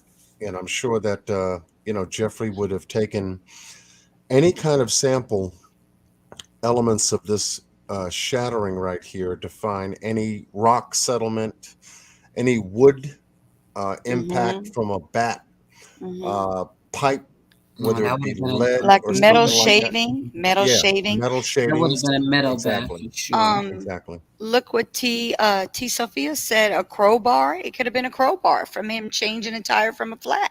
Or trying to change a flat. Who knows? Who knows? Definitely man-made.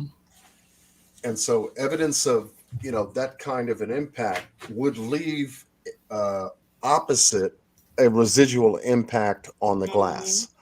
So if they had that examined along with the passenger side, maybe we can find out what impacted both sides of this windshield. Hey, John, I found a picture on Newsweek. I'm gonna put it in private chat. I want you to pull that up. It's a picture of someone road raged with a baseball bat to a windshield. It's the third one down. Yeah, Okay. if you can send that to me by my email, then I can pull it out of my email and then bring it into the screen, because I'm screen sharing at the moment. Okay. I'd have to drop the screen share in order to see what you've got, copy the link, and then bring the screen share back, and then do a lot of different things to bring it up. But if you can share that in the email to me, then I can bring it up independently without interrupting the screen share. And Janka just said a rock hammer. Could he have worked with a rock hammer as a geologist? He could have been working. It could have been, it could have been even one of Daniel's tools that somebody may have gotten out of the car. Yeah. And then used it on the car, you know, which puts a second person there with Daniel. Most definitely. I definitely don't think he was out there by himself. Yeah, neither do I. So when they did the forensic analysis, pulling from the crash report, the black box of the car, that gave Jeff everything he needed in reference to closing the gap on time, because we did talk about a timeline tonight, which I love to hear a timeline, because if you can give me a timeline, then I can start to fuse together the timeline, activities, and then we have to take a look at location, and then the possibilities come from there. So when we can narrow this down to say that, hey, Daniel showed up at 9, he left at 9:15, the car had a crash report at 1 p.m. Now we have a 3-hour and 45-minute timeline to begin to close the gap on. Because that'll tell us exactly what happened to the car. Not only that, it'll give us also the exterior timeline as to what could have happened after the impact or crash. Okay. But that requires external evidence to take us there. Yeah. Okay, footprints walking away, extra fingerprints on the car, something that suggests somebody else was there. Right. Yeah. I mean, these are things that I would look for if I'm examining, this kind of a situation. Right. I do have a timeline that I printed out. If you'd like me to go get that. Oh, share it.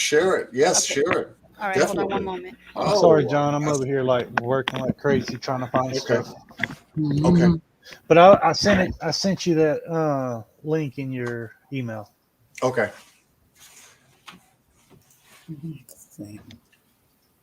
Because when you have this kind of information right before you, Jeff is at the heartbeat of the critical factor. There is no body, but we do have something exterior to work with, and that's Daniel's car.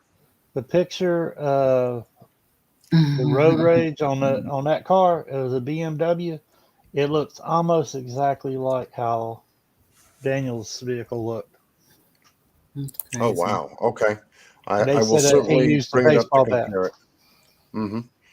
We'll have a comparison as we proceed, because I'll pull that up and then be able to do a side-by-side comparison. But both driver's side airbags were deployed upon the crash report. Then the vehicle went an additional 11 miles after the crash bags deployed. Yep. Then somebody climbed out without pushing that button on that seatbelt, maybe to avoid putting DNA on it. They just stretched out of it and left it snapped and climbed out of the roof. And by the way, Caitlyn is 26 years old. 26. Okay. Thank you. Oh, 26. Yes. Okay. That puts her in the ballpark. I don't see. Let me see. Jan is asking if his tools were in the car. I have Inside the vehicle was a set of keys, a cell phone, school identification card, backpack with a laptop, toe straps, a case of water, clothing, a hard hat, which was upside down and contained water, and various personal belongings. And then scattered up the western side of the hill were 2 socks, 2 boots, jeans, shorts, shirt, and an orange reflective vest. In the pants was his wallet with his Arizona driver's license. Okay. Now, from the undershaft of the car, being on a forklift, raised high enough for us to at least see 2 wheels on opposite sides. I can't tell if this is the back or the front that Jeff is standing under with his colleague. This wheel doesn't appear to be flat. Neither does this wheel behind Jeff's head appears to be flat. So I'm thinking if they put the car on this pitchfork, so to speak, or conveyor, I'm thinking that the tire here is on the right side of the vehicle, and the front wheel of the car is behind Jeff's head in this picture. Therefore, we can't see. Well, we got the rear view, the rear tire rim here, but I can't see the rest of the tire because of his shoulder to see if it is flat or whether they received it flat. That is the rear passenger behind his head, or rear driver's side. Driver's side, right. Okay. The other one, yeah, right there. Okay. Because that's the muffler right above his head, and it's going to the back. It's going to the back. Okay, yeah, right here. I got you. Tailpipe going out this way? Yep. Okay. All right. Interesting.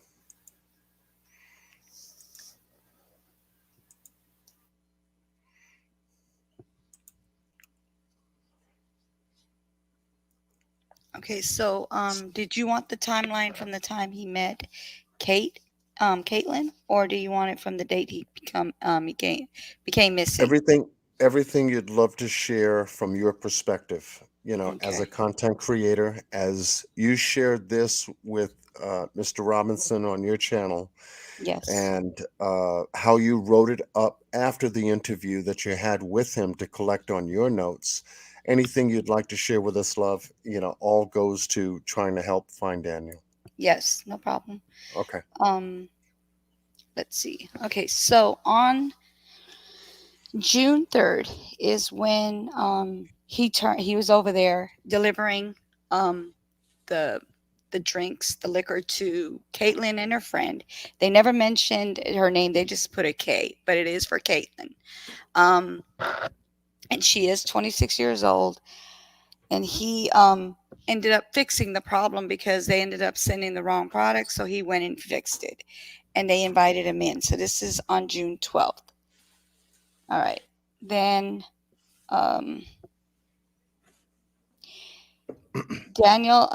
Kay said that she believed Daniel was very nice. So basically that's what we were talking about earlier, as far as she said he was very nice, and that's why she invited him in. She didn't have no problem with inviting him into the home with her and her friend. And they Okay. I don't know if he drank with them or not. From my understanding, they got drunk, but I don't know if he drank or not. They didn't specify that part. Right. And then on June 20th, he got the message saying, "I love you" to her. This is what they had said. This is what Caitlyn is saying. He said at this time. This was on the 20th of June. He turned up at her house and she didn't appreciate it. It says, "This isn't normal, not acceptable," she told Daniel. And if someone, I'm sorry, where is it at? it wasn't acceptable. Oh, and if someone has expressed that, you've made them uncomfortable, you would need to get, to back up. So basically, she was telling them to back up, not to just come over there unexpectedly. Mm-hmm. Okay. Took 15 hours to respond with a final text on the 19th hour after. So June 23rd, around 9 a.m., Daniel arrived at the job site to meet with Kenneth, his name is Kenneth Elliott. That is his last name. Right. According to Kenneth, Daniel was acting strange and saying things that did not make sense. Like asking Kenneth if he wanted to go home to Phoenix to rest. Right. 15 minutes later, Daniel waved goodbye, left abruptly. Kenneth contacted Steve, the project manager, who said no one from the company had heard from him and seen Robinson throughout the day. Around 3 p.m., Kenneth was made aware of Robinson had not been located and was not responding to the texts and calls from work and family. Ken started to look for Robinson in the desert. Ken followed Robinson tire tracks heading west into the desert. June 24th, L.E. instructed Daniel's dad to check his son's social media. Well, he said that was not true. So we're not going to even talk about that because he said it was not true. Right. Mm-hmm. Then June 19th, the Jeep was found in the ravine 4 miles, which was not 4 miles. That was incorrect. That was approximately between 2 and 3 miles. Right. Then it said,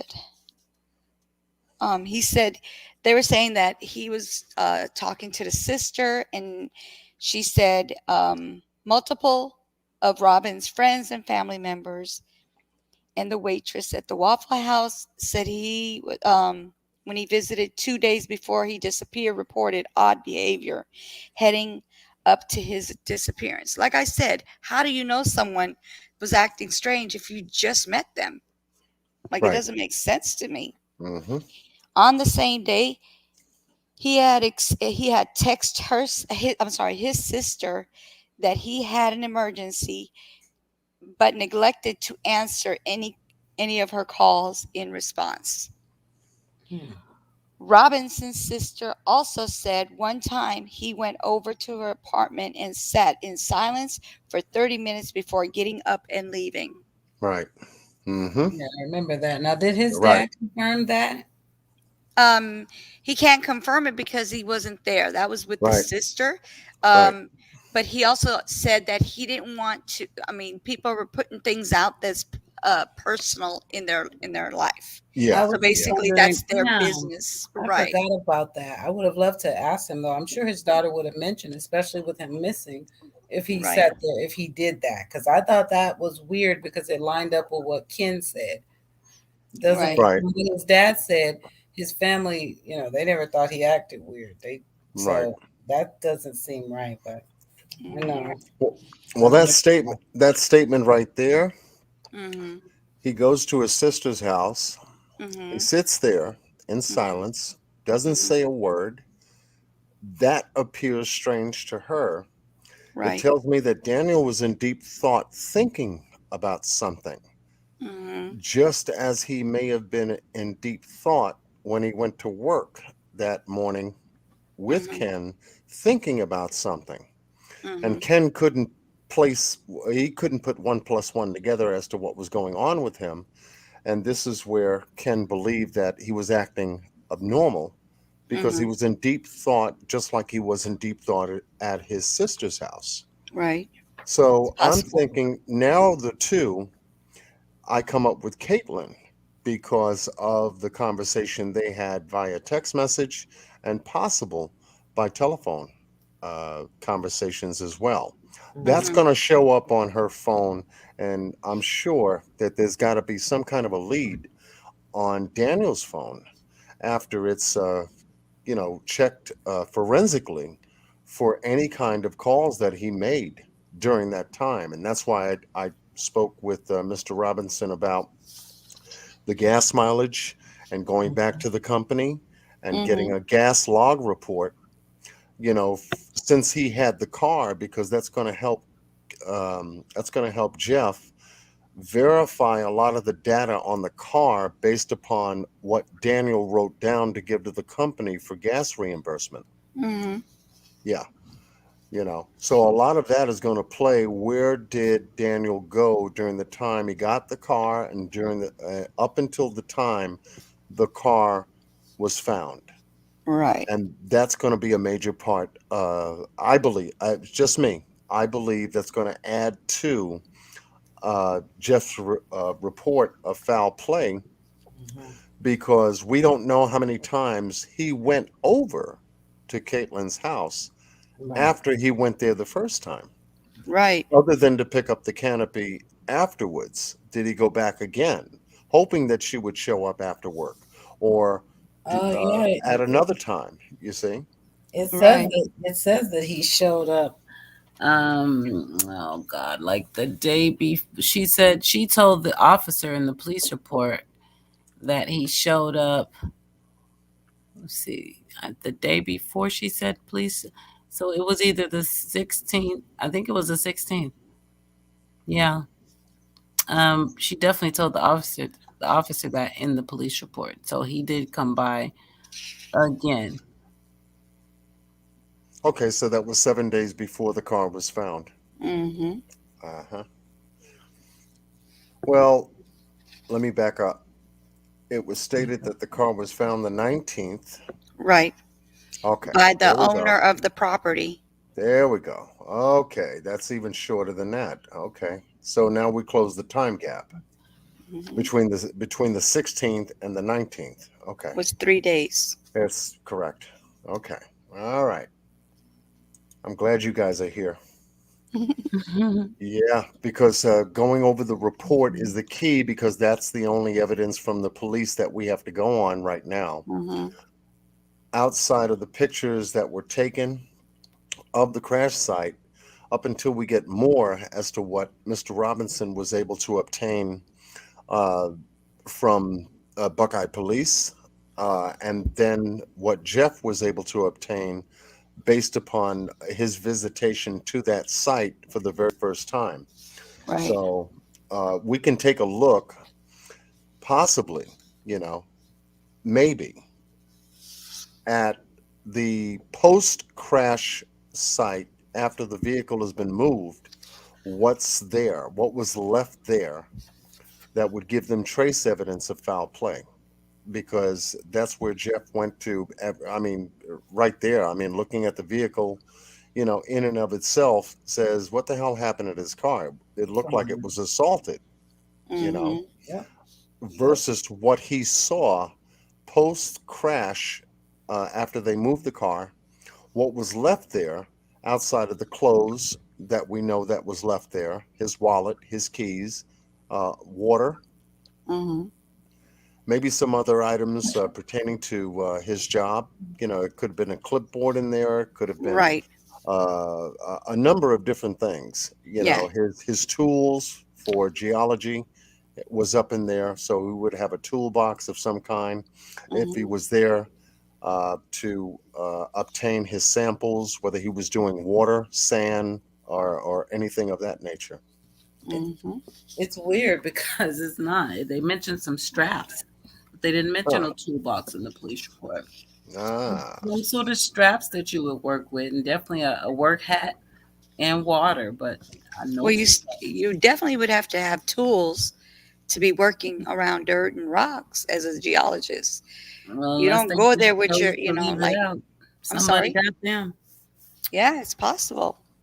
Because it ain't in this police report. I just read it word to y'all a minute ago. If I remember correctly, he did say they had other things from his job there in that Jeep.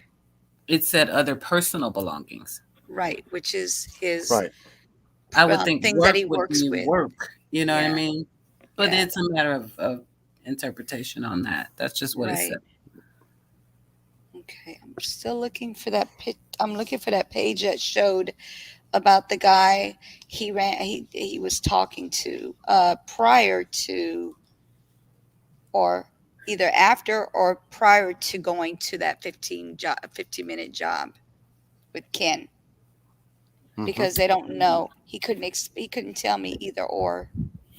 Is that guy in the oh, let me see, go back prior to Ken. I don't know if he's in the report. I can't remember. I'm trying to think.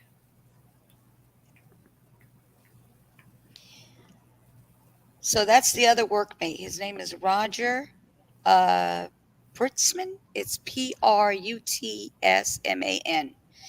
Was also concerned about his colleague. He told the police he knew something was wrong. They talked on like the 22nd, if I remember correctly, for Roger.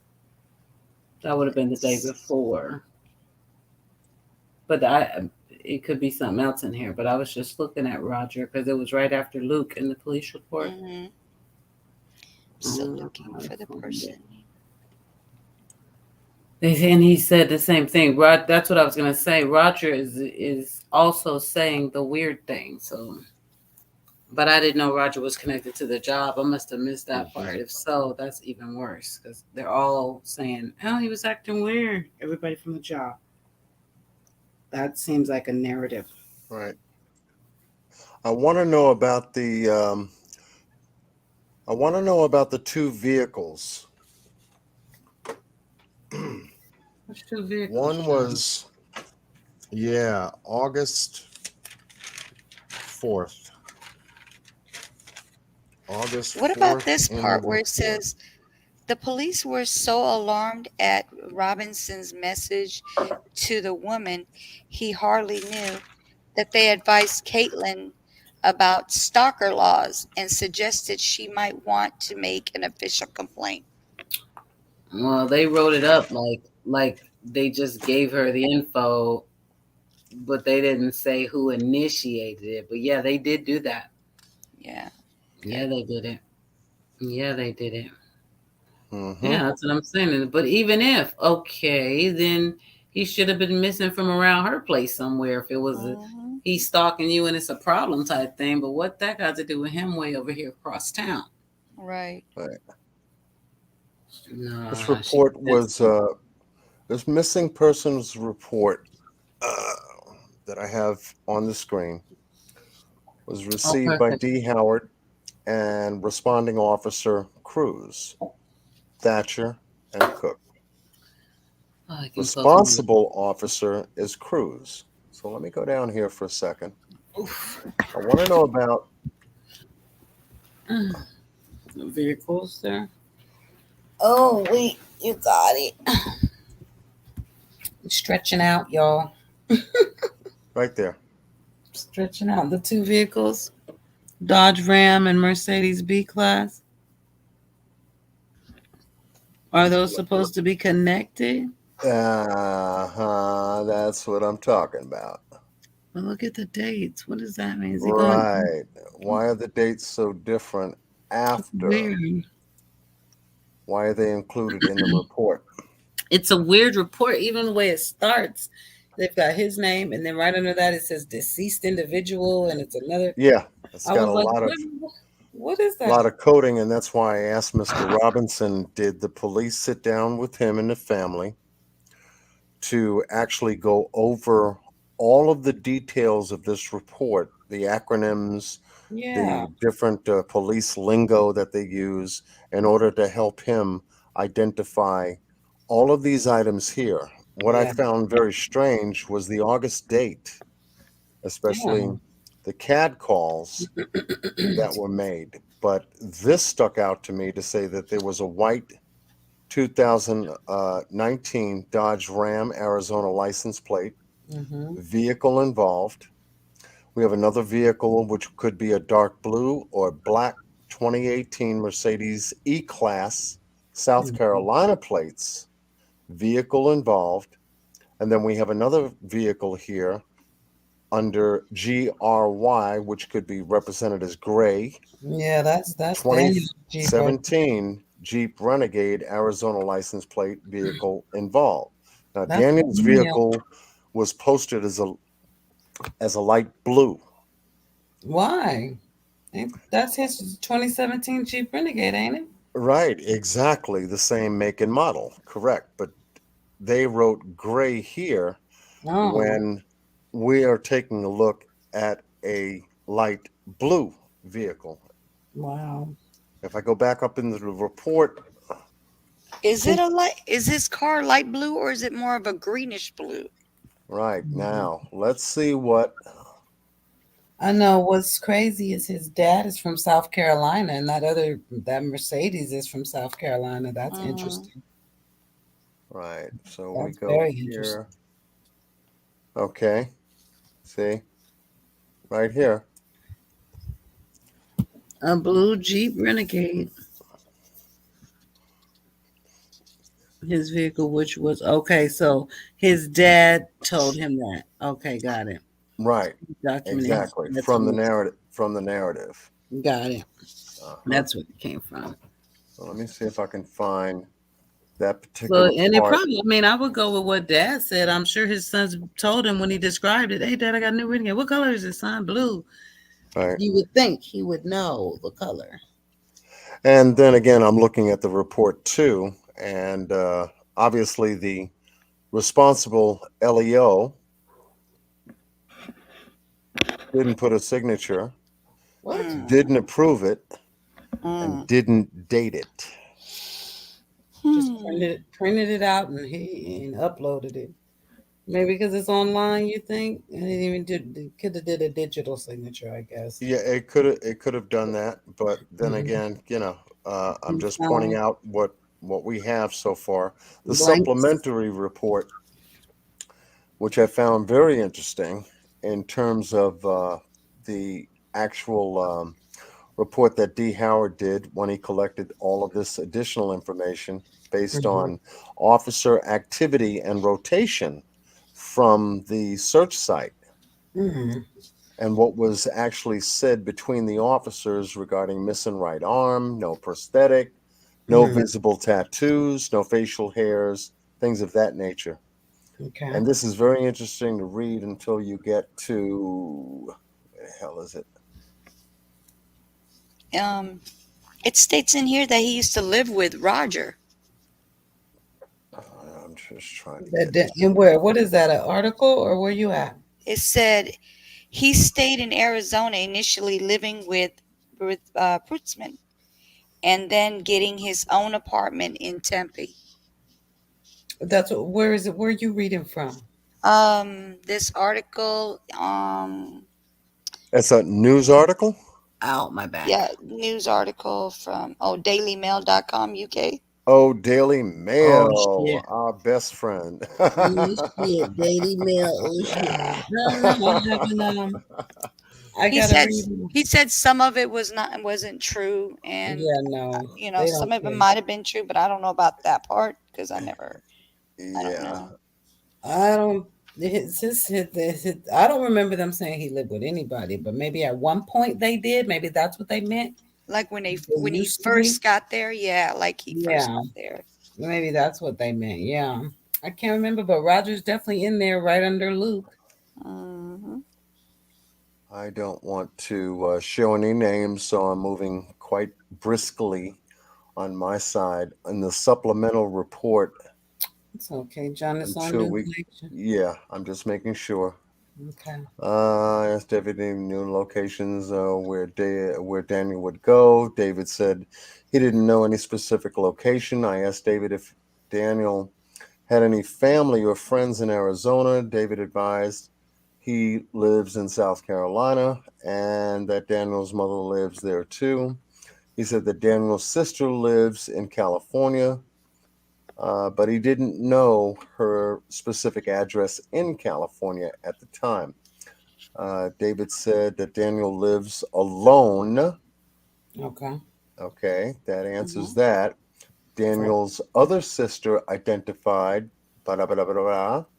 was the family's was the only family member which, as the rest of their family, but no one has ever heard from Daniel or knew Daniel's whereabouts. David provided me with his sister's contact information as I was not aware of it at the time. Okay, so Daniel lived alone at his apartment. Now, Right. This if was the Daily after Mail, you're if the saying Daily he was Mail there wrote, before. if the Daily Mail wrote something else, I wonder where they got that information from. Yeah, they were saying that he lived with Roger at first, and then he got his own apartment. Yeah. Right. Okay. So, but I don't know where they got that information. Yeah, they do wordplay. They pay for stories. It just depends. You just gotta pick and choose. You just gotta verify this shit. I guess. Yeah, I got you. But so this is an allegedly. pretty much. Yeah. But it just they probably misworded themselves if they wrote it where it sounded current, but right. Instead of just saying, his former roommate. I guess you get more clicks if you say he was living with a guy named Roger. You never know. Let me do this and bring up what Randy sent me about that. Hopefully. What Randy do? It should come up real quick so I don't disclose my email box too much. I got you. We got you. So it was a federal law enforcement that was talking to Daniel at some point. Excuse me, that's weird. But that's not from the Daily News. That's from a whole nother place that I was looking. That before he went missing, he met with a law enforcement agent. The same day, that law enforcement he's already gave his statement on how his car didn't have any damage and all that stuff. They talked to him already. But he was off duty. He was with his son, and he was off duty when he's not from there. He basically had a conversation asking Daniel if he knew of any places to go at a shooting range. Was that what I'm trying to figure out the time frame of that meeting? What'd you say? All you have to do, John Q, is just scroll down. Yeah, that's what they didn't. When I talked to him, he said he can't talk about that because that hasn't been out. That hasn't came out yet. As far as like if it was before or after or anything. About when he talked to him. How did they know? No, there's a picture. How did they know he talked to him? Do you remember? Yeah, the father, he said they did talk to him. They talked to him, and he told them that car had no damage, and that's I'm just waiting to get the website filtered through. I think that could be another time you guys could ask him a little more information on that. It could be from the gas station or something that morning or something too. Could be, right? Yeah, see, and that's another thing he would not be able to tell. He said he can't talk to me about it yet, is what he said. That couldn't be talked about yet. Understood. Okay, so what is this? A vehicle that was bashed by a baseball bat. I'm gonna save the image and see if I can blow it up. Like bring it closer to see how the damage is in the middle, right where the hit would have been. It was two hits. They hit on the driver's side. Well, this one's only one hit, but that one was bam, bam. Right. I feel like there were multiple people. Drop this out. Maybe two other people. Let's see if I can bring it up. Just give me a second. Nope. One. No seconds. Time's up. Not even close, John. What happened? Not even close to a second, bro. Not even close. Feel like SpongeBob, right? 3 hours later. That cartoon is silly. Okay, I got that. And let me go back to... Take your time. We're not tripping. Vehicle. on the other side. We chilling like a feeling. Okay, we got it there. Chitty chat chat.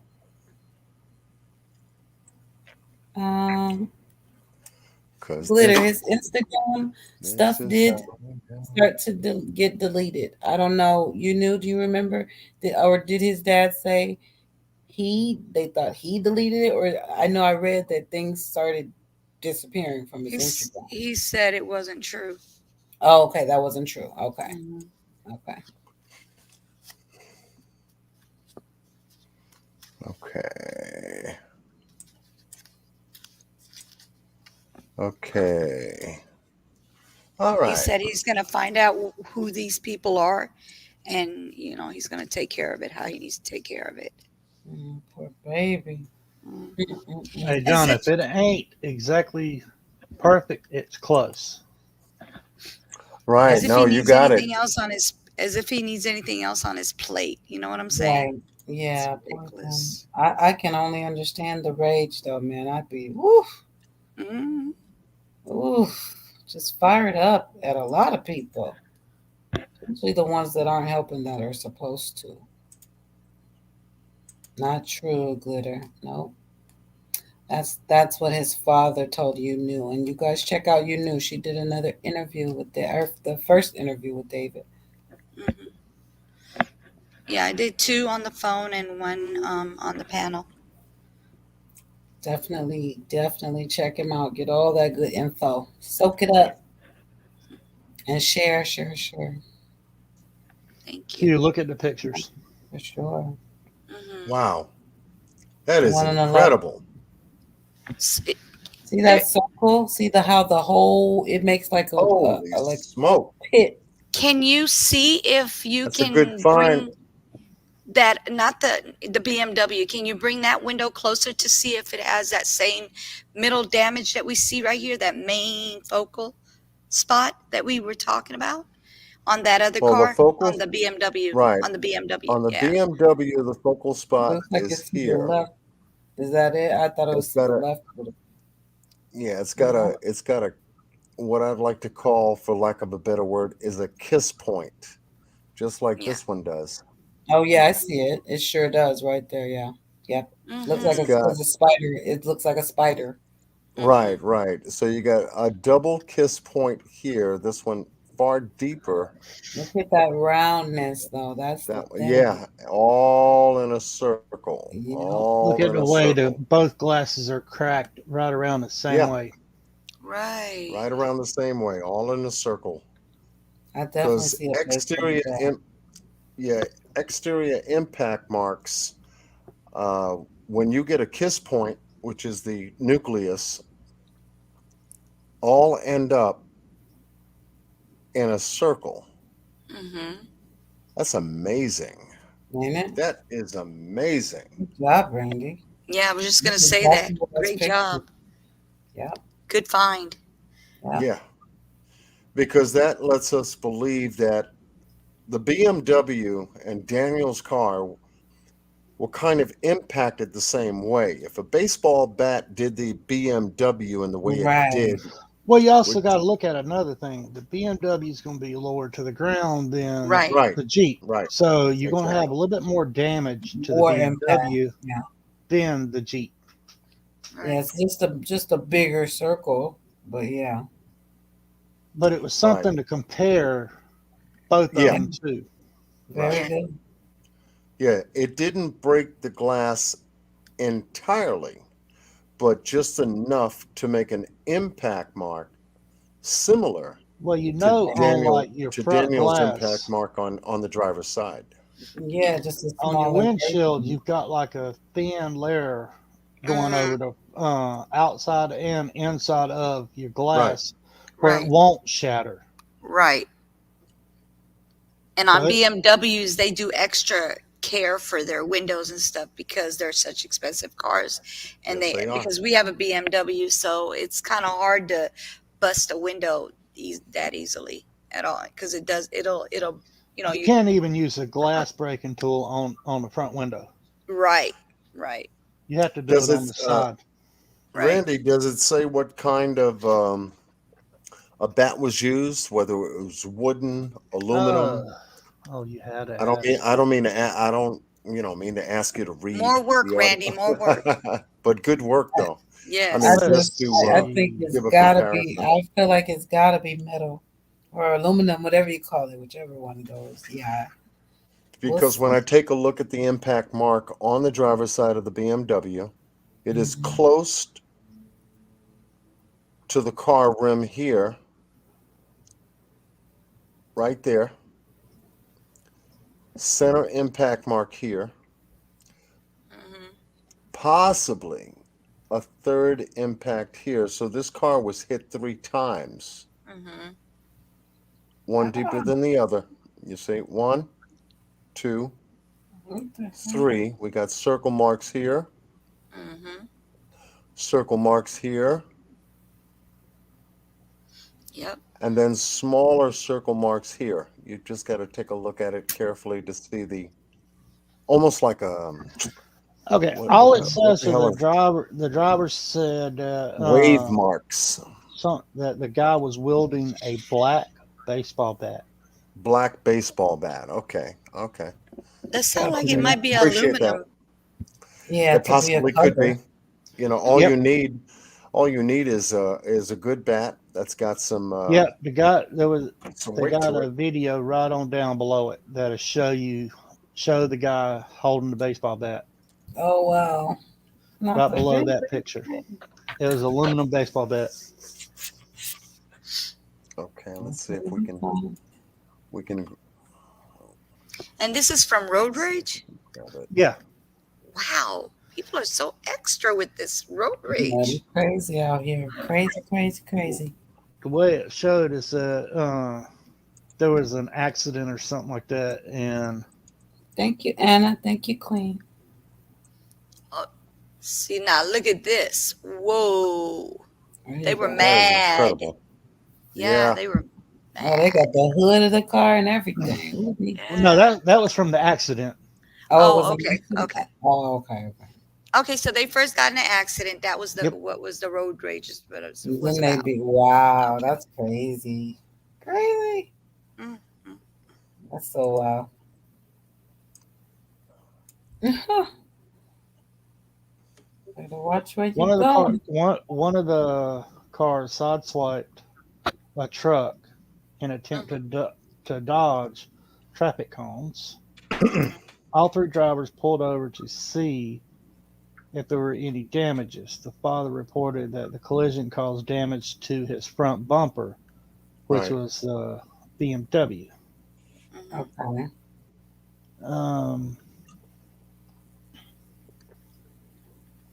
There was some choice words that was done after the father told the man who blamed him that he had his 2 children in the car. The man walked back to his vehicle, grabbed a bat.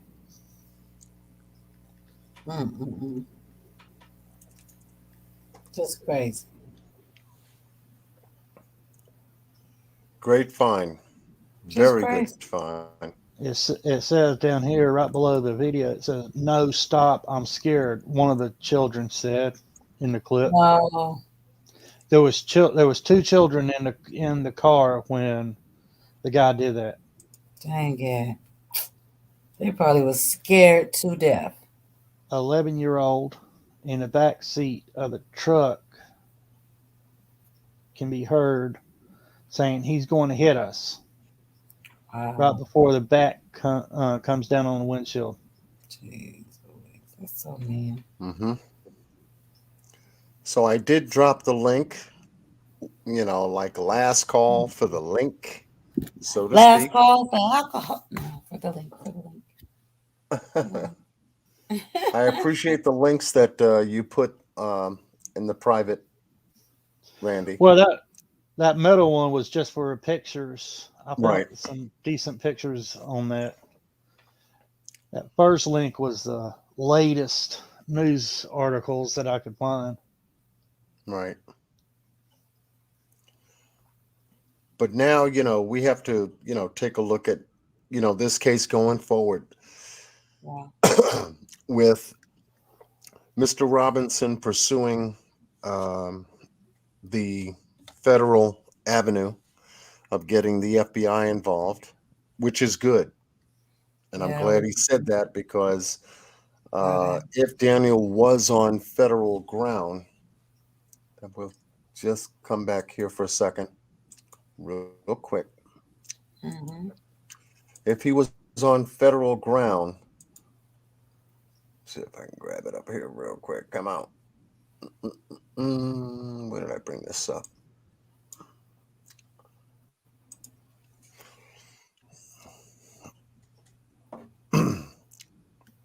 Okay.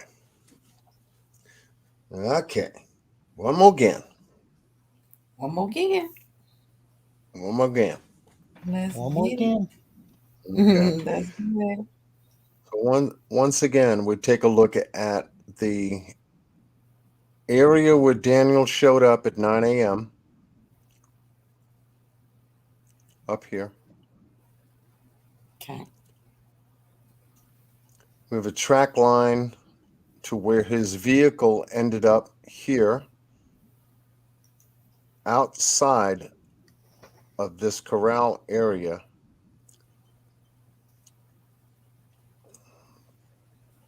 Yep. It'll come back. Okay. Mm-hmm. In close proximity of where the crash site is, we talked about, which I'm glad that Jeff cleared up for me, tire tracks external or outside of the corral area that told me that there was some kind of a vehicle access point here. I was thinking that since it rained that day and this car made its way up in here, this would be the closest point that that car could have traveled from this point here. Mm-hmm.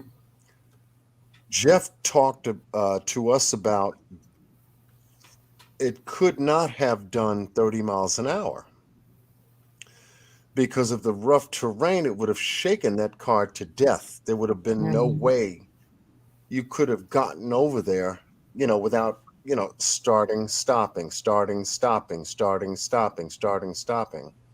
especially with a Renegade Jeep. Yeah. However, he did bring to my attention, bring it back, how wide this area is here. One, I don't know if these are structures here, but they are elevated point to where someone could have had and just started banging into anything in sight just to destroy his chances of moving that vehicle, and got it to a point to where he broke through this barrier and began making his way over rough terrain to continue breaking up that car until it ended up where it's at. To shake it loose, if you will. Break everything that you can break because it's Daniel's car. Mm-hmm. And in my opinion, just thinking about that, as I have to, assume this, allegedly, a male would be the person I would think of to do that kind of damage to a car. I would Purposely, think so too. with intent. Yeah. Purposely with intent. I'm going to mess your stuff up so bad you won't ever be able to drive this car again. Since you love it so much too, you really want to do damage. Right. It's a good, yeah. And Sucks. so looking at it from that perspective, and then, going back to, checking the measurements as to the 11-mile mark, which I brought up with both Jeff and Mr. Robinson. and going down this terrain back down toward where Daniel had come from, it gave me the impression Daniel was trying to go back home so that he could rest from something. He was tired. And so I'll bring that 11 mile mark here to this point. Right. Precisely.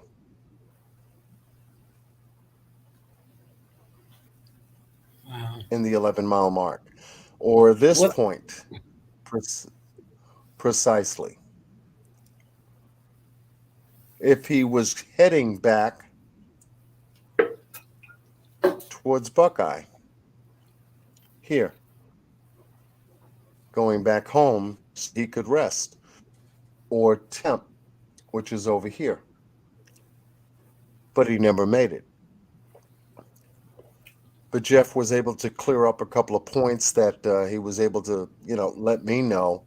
There could have been many different variations or ways 11 miles could have been registered on that car. And I'm glad he said that because, I'm looking at 11 miles, like, for instance, where did I have it? Yeah. Watch this. I'm looking at 11 miles here, which is west of the crash point. I'm looking at 11 miles here, which goes to the White Tank Mountains. There. Yeah. Right. I'm looking for 11 miles here.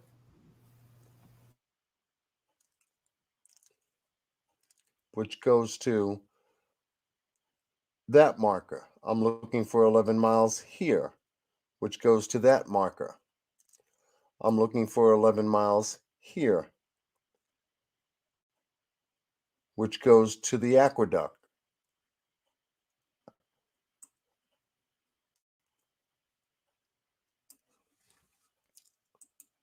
So I'm not finished with the map. I just got started. Right. It's a big map too. My God, look at all that. Yeah, it is. Area. Right. So I'm doing an 11-mile radius all around this map to find locations that would have people, that would have avenues, streets, houses, businesses, anything that Danny would think of going as a first step towards a first-step option. But he cut my map down dramatically when he said, that's one way of looking at it, but there are other variations to it. Right. And we're talking about after the airbags deployed, we have an 11 mile, so to speak, vehicle movement range. And that's where I came up with the idea of checking the 11 mile mark in a radius. So yeah, I just wanted to come back to that. Yeah. Makes total sense. Now, I know I've been looking at the pictures of the Jeep. It doesn't look to me like it completely rolled over. Yeah. No, they didn't believe that it actually rolled over.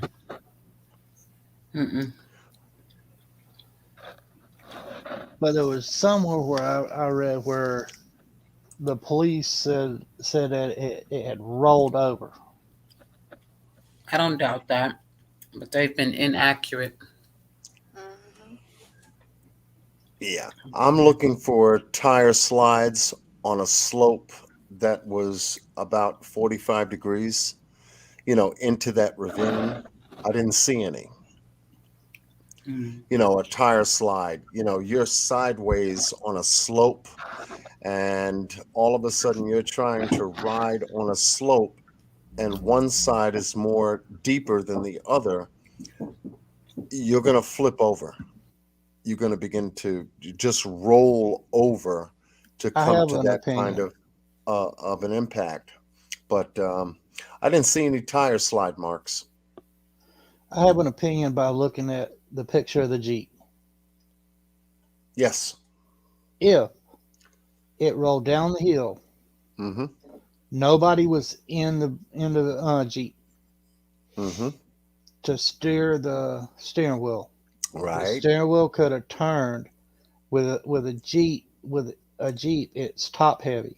Correct. It could have flipped over onto its side and came to rest right there. Right. I believe that, and that was the very first thought I came to. If no one was in the vehicle, they jumped out at a slower speed just to ditch. They didn't even have to vehicle. jump out. All they had to do is just be up on top of that hill and just let it roll. Yeah. Put it in neutral.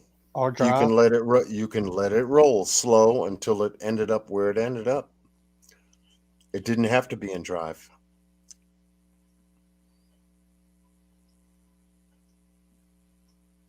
And it's very interesting you said that, because I said, it looked like maybe somebody, was in the vehicle, was guiding it somewhere, and maybe put that sucker in idle speed, because idle speed is about 5 miles an hour anyway. You can take your foot off the pedal if you're in a parking lot, and you can idle your way to a parking spot and not go too fast to get there, And so, it could have gone there in idle speed, or, since it was downhill, it could have went in neutral speed.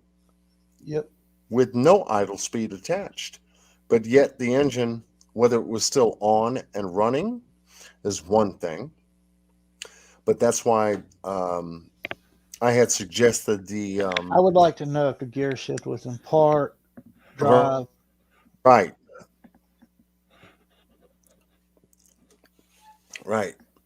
And that's why I had mentioned to both Mr. Robinson and Jeff McGrath to try to get that information from New Matrix World to see if they can get the mileage on the car based upon the assignments that Daniel had with them, to try to get a little bit of a handle, because that could crystallize some information. Then it could do nothing. It could tell them where Daniel went during the times of his employment, and then again, it could also say nothing as well. But to have the information just to correspond with the crash report, I think it would be vital. Is to have the odometer reading based upon every time he moved that car for the company, because he was out there on company time. Right.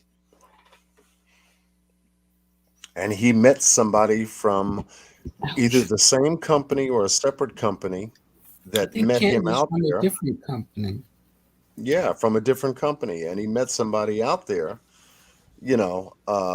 leading him to that location. And once again, somebody knew where Daniel was. And that was my main question. Who knew where Daniel was? The company knew where he was because they assigned him that location. Ken's company knew where he was because they assigned him that location. Other people in the area, which I tried to show tonight in the first live, are in that area, and they're stationary in that area south of the crash site. 1 mile, 2, 3, and 4 miles down south, we bumped into structures and trucks and cars and a lot of activity south of that crash site. So who saw Daniel out of those areas in that crash site? Who may have seen Daniel at that time in those locations before the car crashed? The rancher came later and identified that there was a vehicle there, but yet his statement is not a part of the police report. Red flag right there. So we got some Another crazy case to work on. Yeah. When I talked to the father, he said that he was there 2 days prior to the Jeep being there. When he found it on the 19th, 2 days before that, right, it wasn't there. It wasn't there, correct. And 2 days later, there it is. Like, and where that's did it come not a from? part of the police report. Mm-hmm. Sus. Why did they omit that? I'm trying to remember what I read. It was a tiny little bit about the rancher, but I can't remember what it said. He was mentioned. In the police report we have? Yeah, he was mentioned. Let me see if I can find it. Okay. Maybe like halfway through. Let me see. I gotta get on my other device. Okay, let me go. 26 maybe. Because as far as I'm concerned, if I was FBI, re-interview everybody and then compare those interviews with what Buckeye Police Report, what the interviews are. Right. Just as a secondary measure that they interviewed properly, they interviewed thoroughly. And if, the second interview is any different, then they have something to look at. Right. Especially Caitlyn, Ken. I'm very interested in the employee that worked with Daniel at Instacart. Because as I said before, coming from a male perspective, you meet a girl, you got, tingles, you got, I don't know, a state of infatuation. I don't know, those early stages when things are like bubbling and you're happy and, you're in a euphoric state because you met someone that liked you. Right. You're gonna share that information with someone that you feel close to you. Right. And possibly have been there themselves because they work for the same company, Instacart, the friend. So who is this friend? Where is his statement in the report?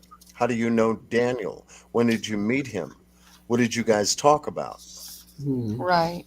You see what I'm saying? I'll dig on one person in the statement until I'm satisfied. And the way this 54-page report came out, I'm not satisfied with a lot. And I'd have to go back to do a lot of re-interviewing to make sure that I have everything. But we don't see that in the report. We only see one statement, one time, one date. Right. And that bothers me. That's what bothers me about the report. Right. There we go. Yeah. Daniel's vehicle located on 7/7/19 about 08:54 hours. Mark Blank, a local rancher / landowner in Buckeye, contacted Buckeye police to advise that he located a Jeep Renegade, which he believed belonged to the missing Daniel Blank. He gave the license plate and advised that there were no other vehicles.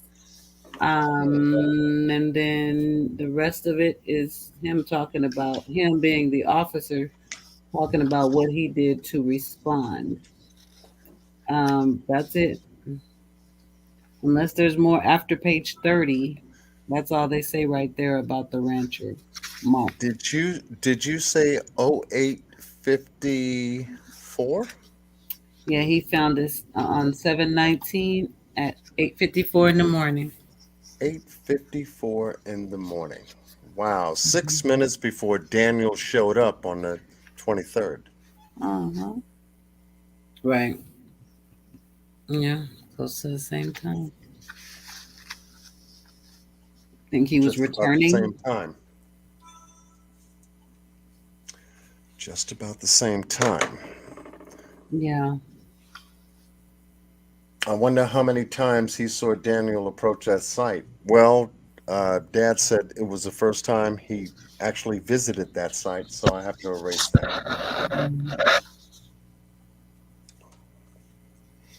And if he had to be led by Ken, if he had to be led by Ken by phone to come to the site for the first time, then yes, I have to erase that. Okay. Yeah. Wow. Okay. That's weird. That's it from a rancher somewhere.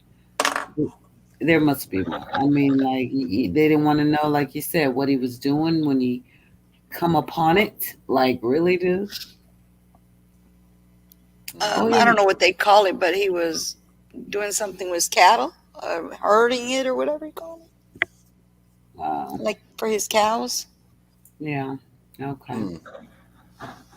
Yeah, they don't. If they go into it, it's after page 30, because that's where that. I would love to know what the hell he said.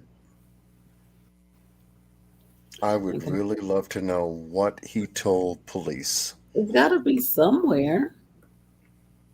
I mean, other than the report itself, I would love to just sit down for a couple of minutes with him to see how he came upon it, what he saw when he got close, what he thought when he got there, what he saw, and if anything was moved. We don't even know if anything was moved out of that area after the crash. Right. If the police got there, Cruz, Thatcher, and Cook, and didn't secure that crime scene and contaminated that crime scene with footprints or anything, we don't know. We don't know. No, we don't. Nope, not at all. But by them stepping back away from investigating, hence my red flag. Why aren't you investigating? Why didn't you go back out there? Why do we have very limited pictures from the Buckeye Police Department regarding the crash site? Right. Why was an outside company? Yeah, that's what I'm saying. Instead of the police. Right. I'm sure there were more pictures of the crash site other than the top picture that we showed here tonight and the front end picture that we also showed here tonight. Those are the only two pictures that I could find. I have nothing of the undershaft where we see the wheels to see if one was flat or not. We don't have the back of the vehicle. And we don't have a bird's eye view of the vehicle as well, because most of the time they would have a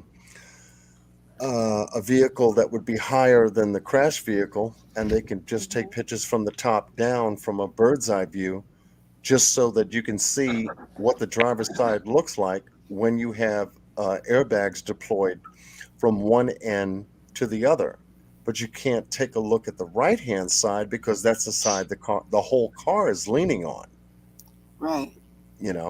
So tells me they don't have the kind of people that would consider an incident a possible crime scene, even though there's no blood.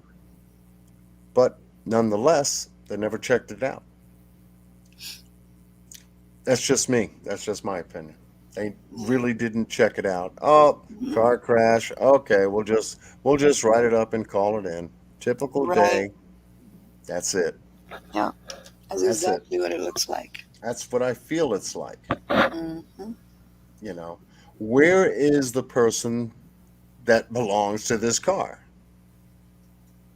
And they just don't seem to have an interest in it, other than the investigator that did his due diligence to, reach out.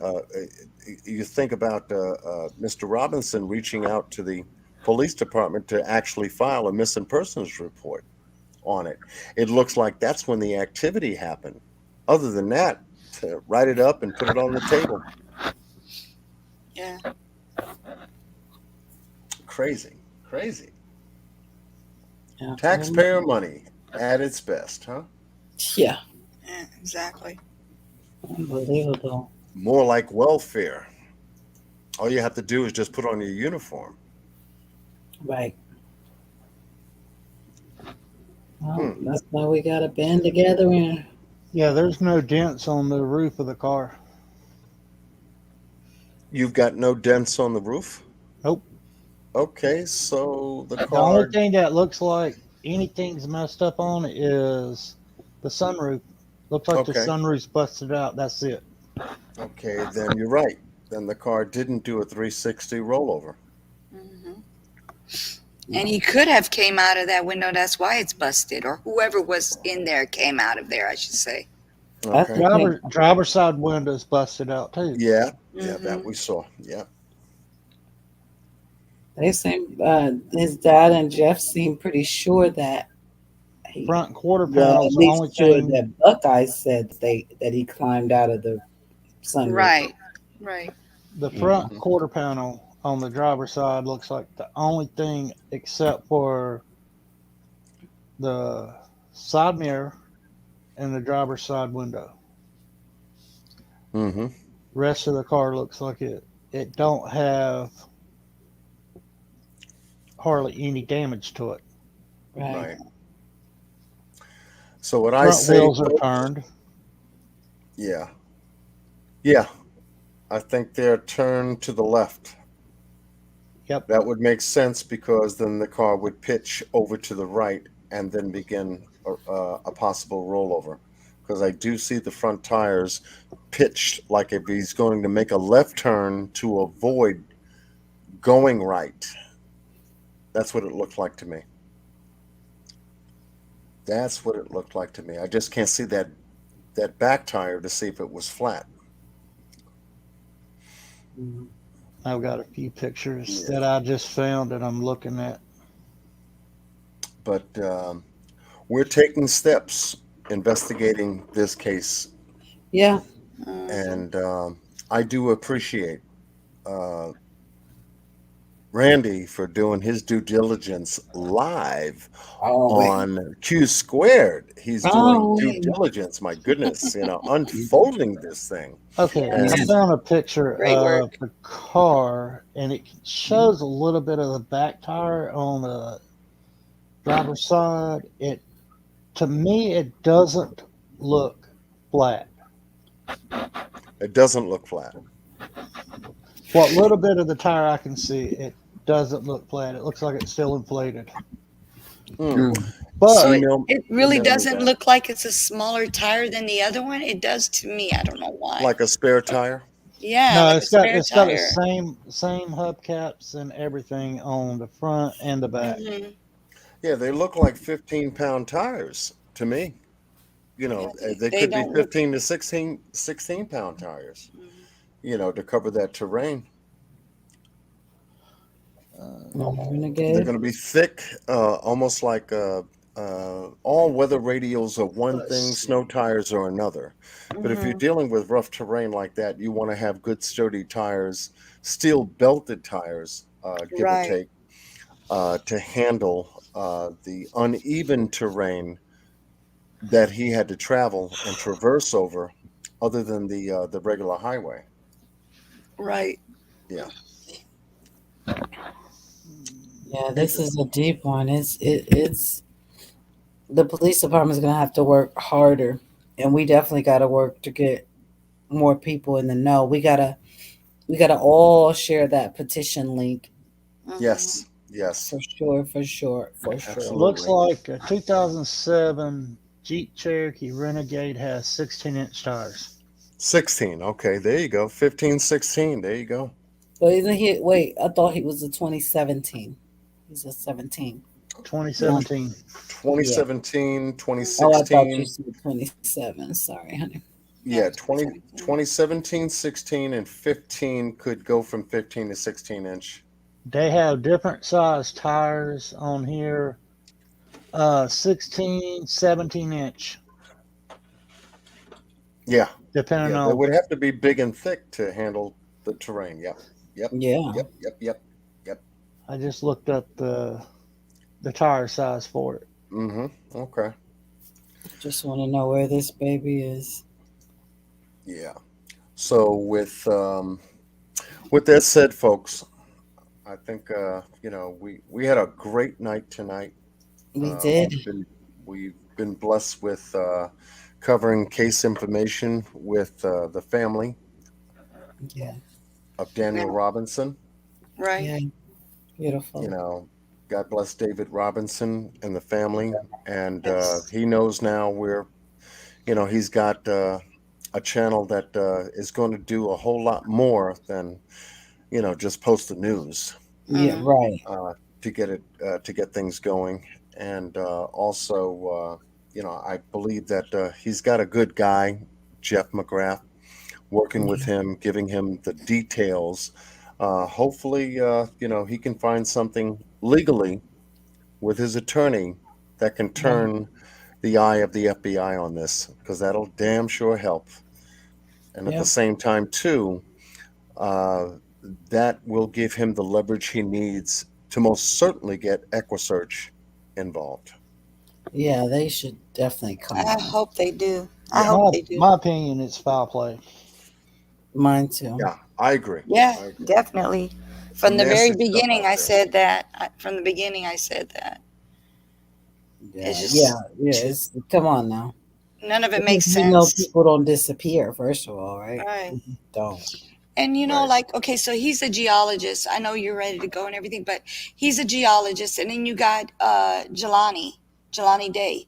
Look how he's educated as well. What is going on with these educated people just coming off the grid? Like, what's going on? It's weird. Yeah. It really is.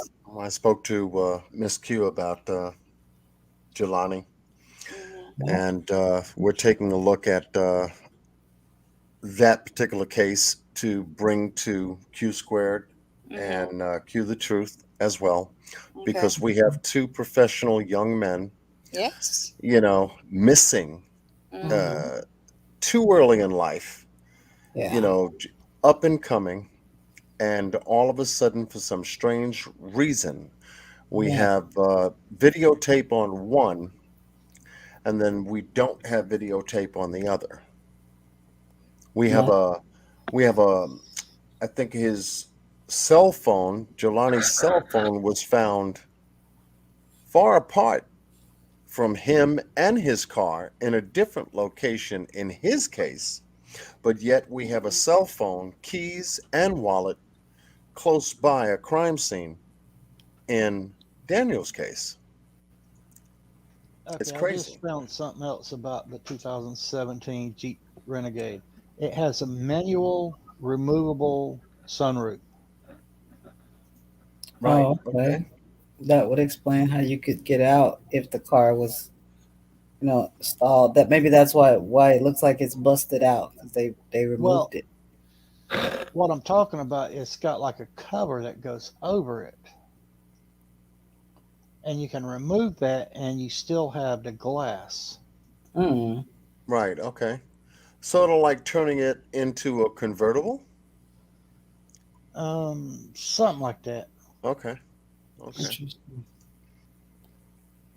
the visual. Okay. We'll have to dig in. And it looks like it needs a key to take it off. Oh shit!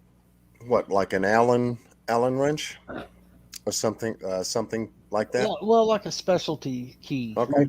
Like with those wheel locks and stuff. Yeah, something like that. Where? Okay. I know. I seen someone in chat talking about the sunroof. Yeah, there's a lot more to decipher, and I'm glad they're gonna keep in touch. Oh, by the way, y'all give me just a minute. Yes. To get my heart into it and get this design for the shirt out, and everybody that can afford it, we gotta buy a t-shirt. We gotta do it. The money is gonna go to their GoFundMe. You all heard him tonight. We expressed it. It's explained. I don't want no problems. I want no shit.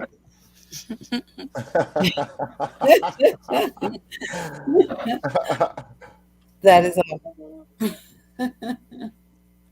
Oh wow. Yes, that's right. Lay it down. Okay. Period. Okay. No drama. We're not here for no drama.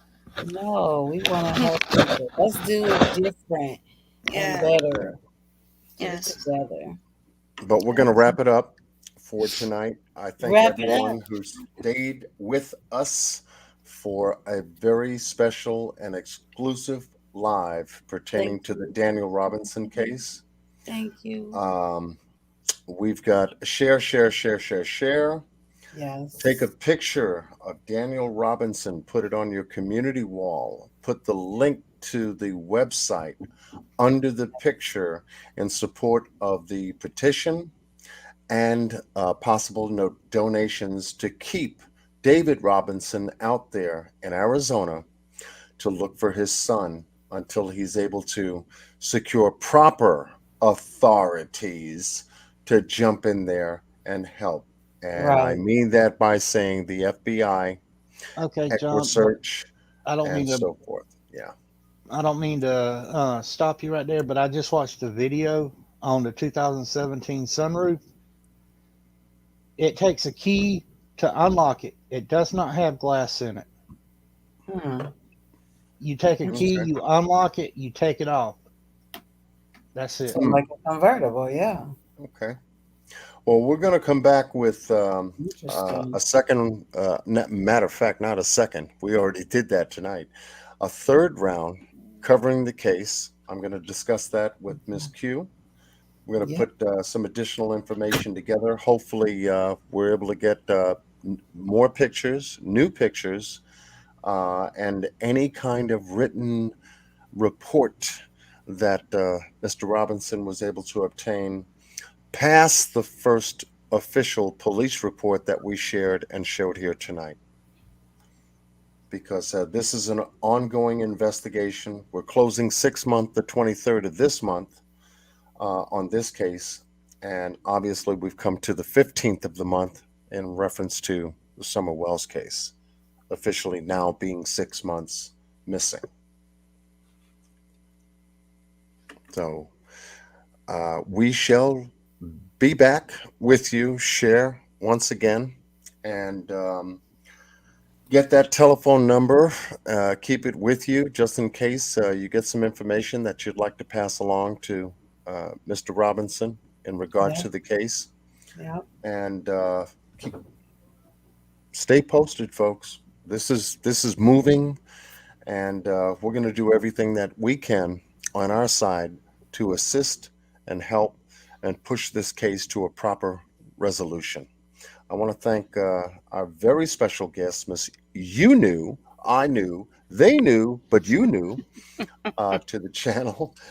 I think she's done a fantastic job in 3 independent interviews on her channel covering the case with Mr. Robinson. I thank you for being here. And we want you to come back. We want you to come back. We want your work to definitely, continue to carry the weight that it started to carry, because it's now over here on my channel. It's on Miss Q's channel. Yes. And with the both of us, the 3 of us, we can most likely multiply another one or one more again with another content creator to cover the case as well. We can begin to multiply the story across the spectrum. Definitely. Mr. Randy let me tell you, you not only hold it down in the room, you hold it down on the panel with your live due diligence investigative work, bringing up pictures and articles and stuff while we're in motion. My goodness. I love you guys. Supposed to have 2 fries. Yes. And So Miss it's open Q. and fries are missing. Hold on. Sorry, I thought I was muted.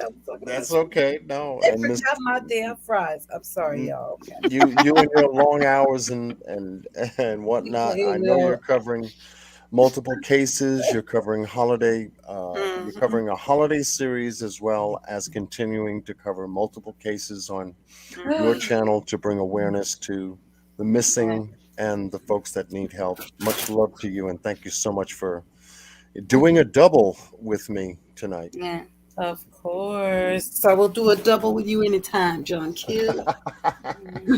Miss Q's got John Q doing doubles now. Wait a minute now. I thought I was doing one. She said, no, we can do one more again. One more again. Hey. This was She all got me doing John. one more this again. time. All right. Oh, somebody get Paulina out of here with that porn bomb. Oh my God. Well, that's what it is. Yeah, Thank that Vastec. Yeah, that crap. That Vastec. Let me see. Paulina. Let's Paulina see. Porter. Yeah, right. Yeah. Oh, you got it. You got it. You got it. You got it, Randy. I was right behind you. I was right behind you. Anyway. They forgot my fries. My son don't want to share his fries. Now, listen, you know the little tape that's supposed to be across the bag? It wasn't closed all the way, and I'm missing fries. I think the driver helped You unhit her. Yeah. God dang it. Thank y'all for coming out this evening. Yes. Much love as always. And much love. Like I said, share.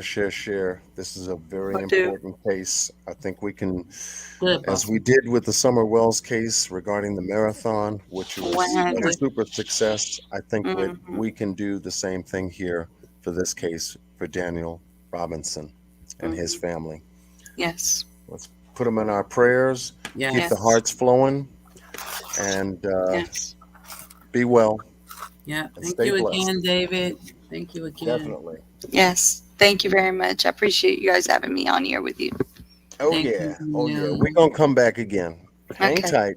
We all got email. Yeah, maybe one of these days you guys can come to my live and we could do something on there as well. Yeah, definitely. Let us know. Let us know. And, we could do a mukbang because I do mukbangs. She got food over there. Give me a reason to eat some food. Girl. Got food over there. As long as they don't forget my damn fries, you knew. Right? Exactly. Yeah, we're about to do one tomorrow. It's Flaming Hot Cheetos. Oh my God. And it's like a challenge in a mukbang.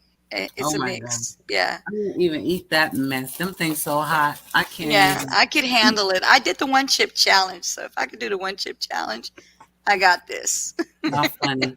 If y'all seriously, if you I don't know if I, sometimes I can't make it, but I try to share it.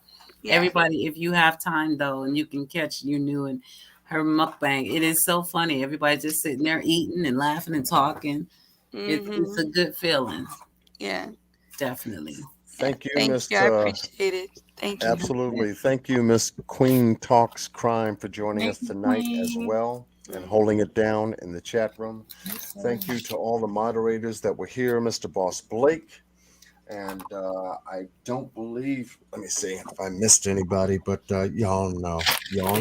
John Q has got much love for everybody that's been here working with us and covering these very important stories. Yes, thank you. Be well and stay blessed. You too. With Godspeed. You have a great evening. We'll see you next time. Okay. Bye.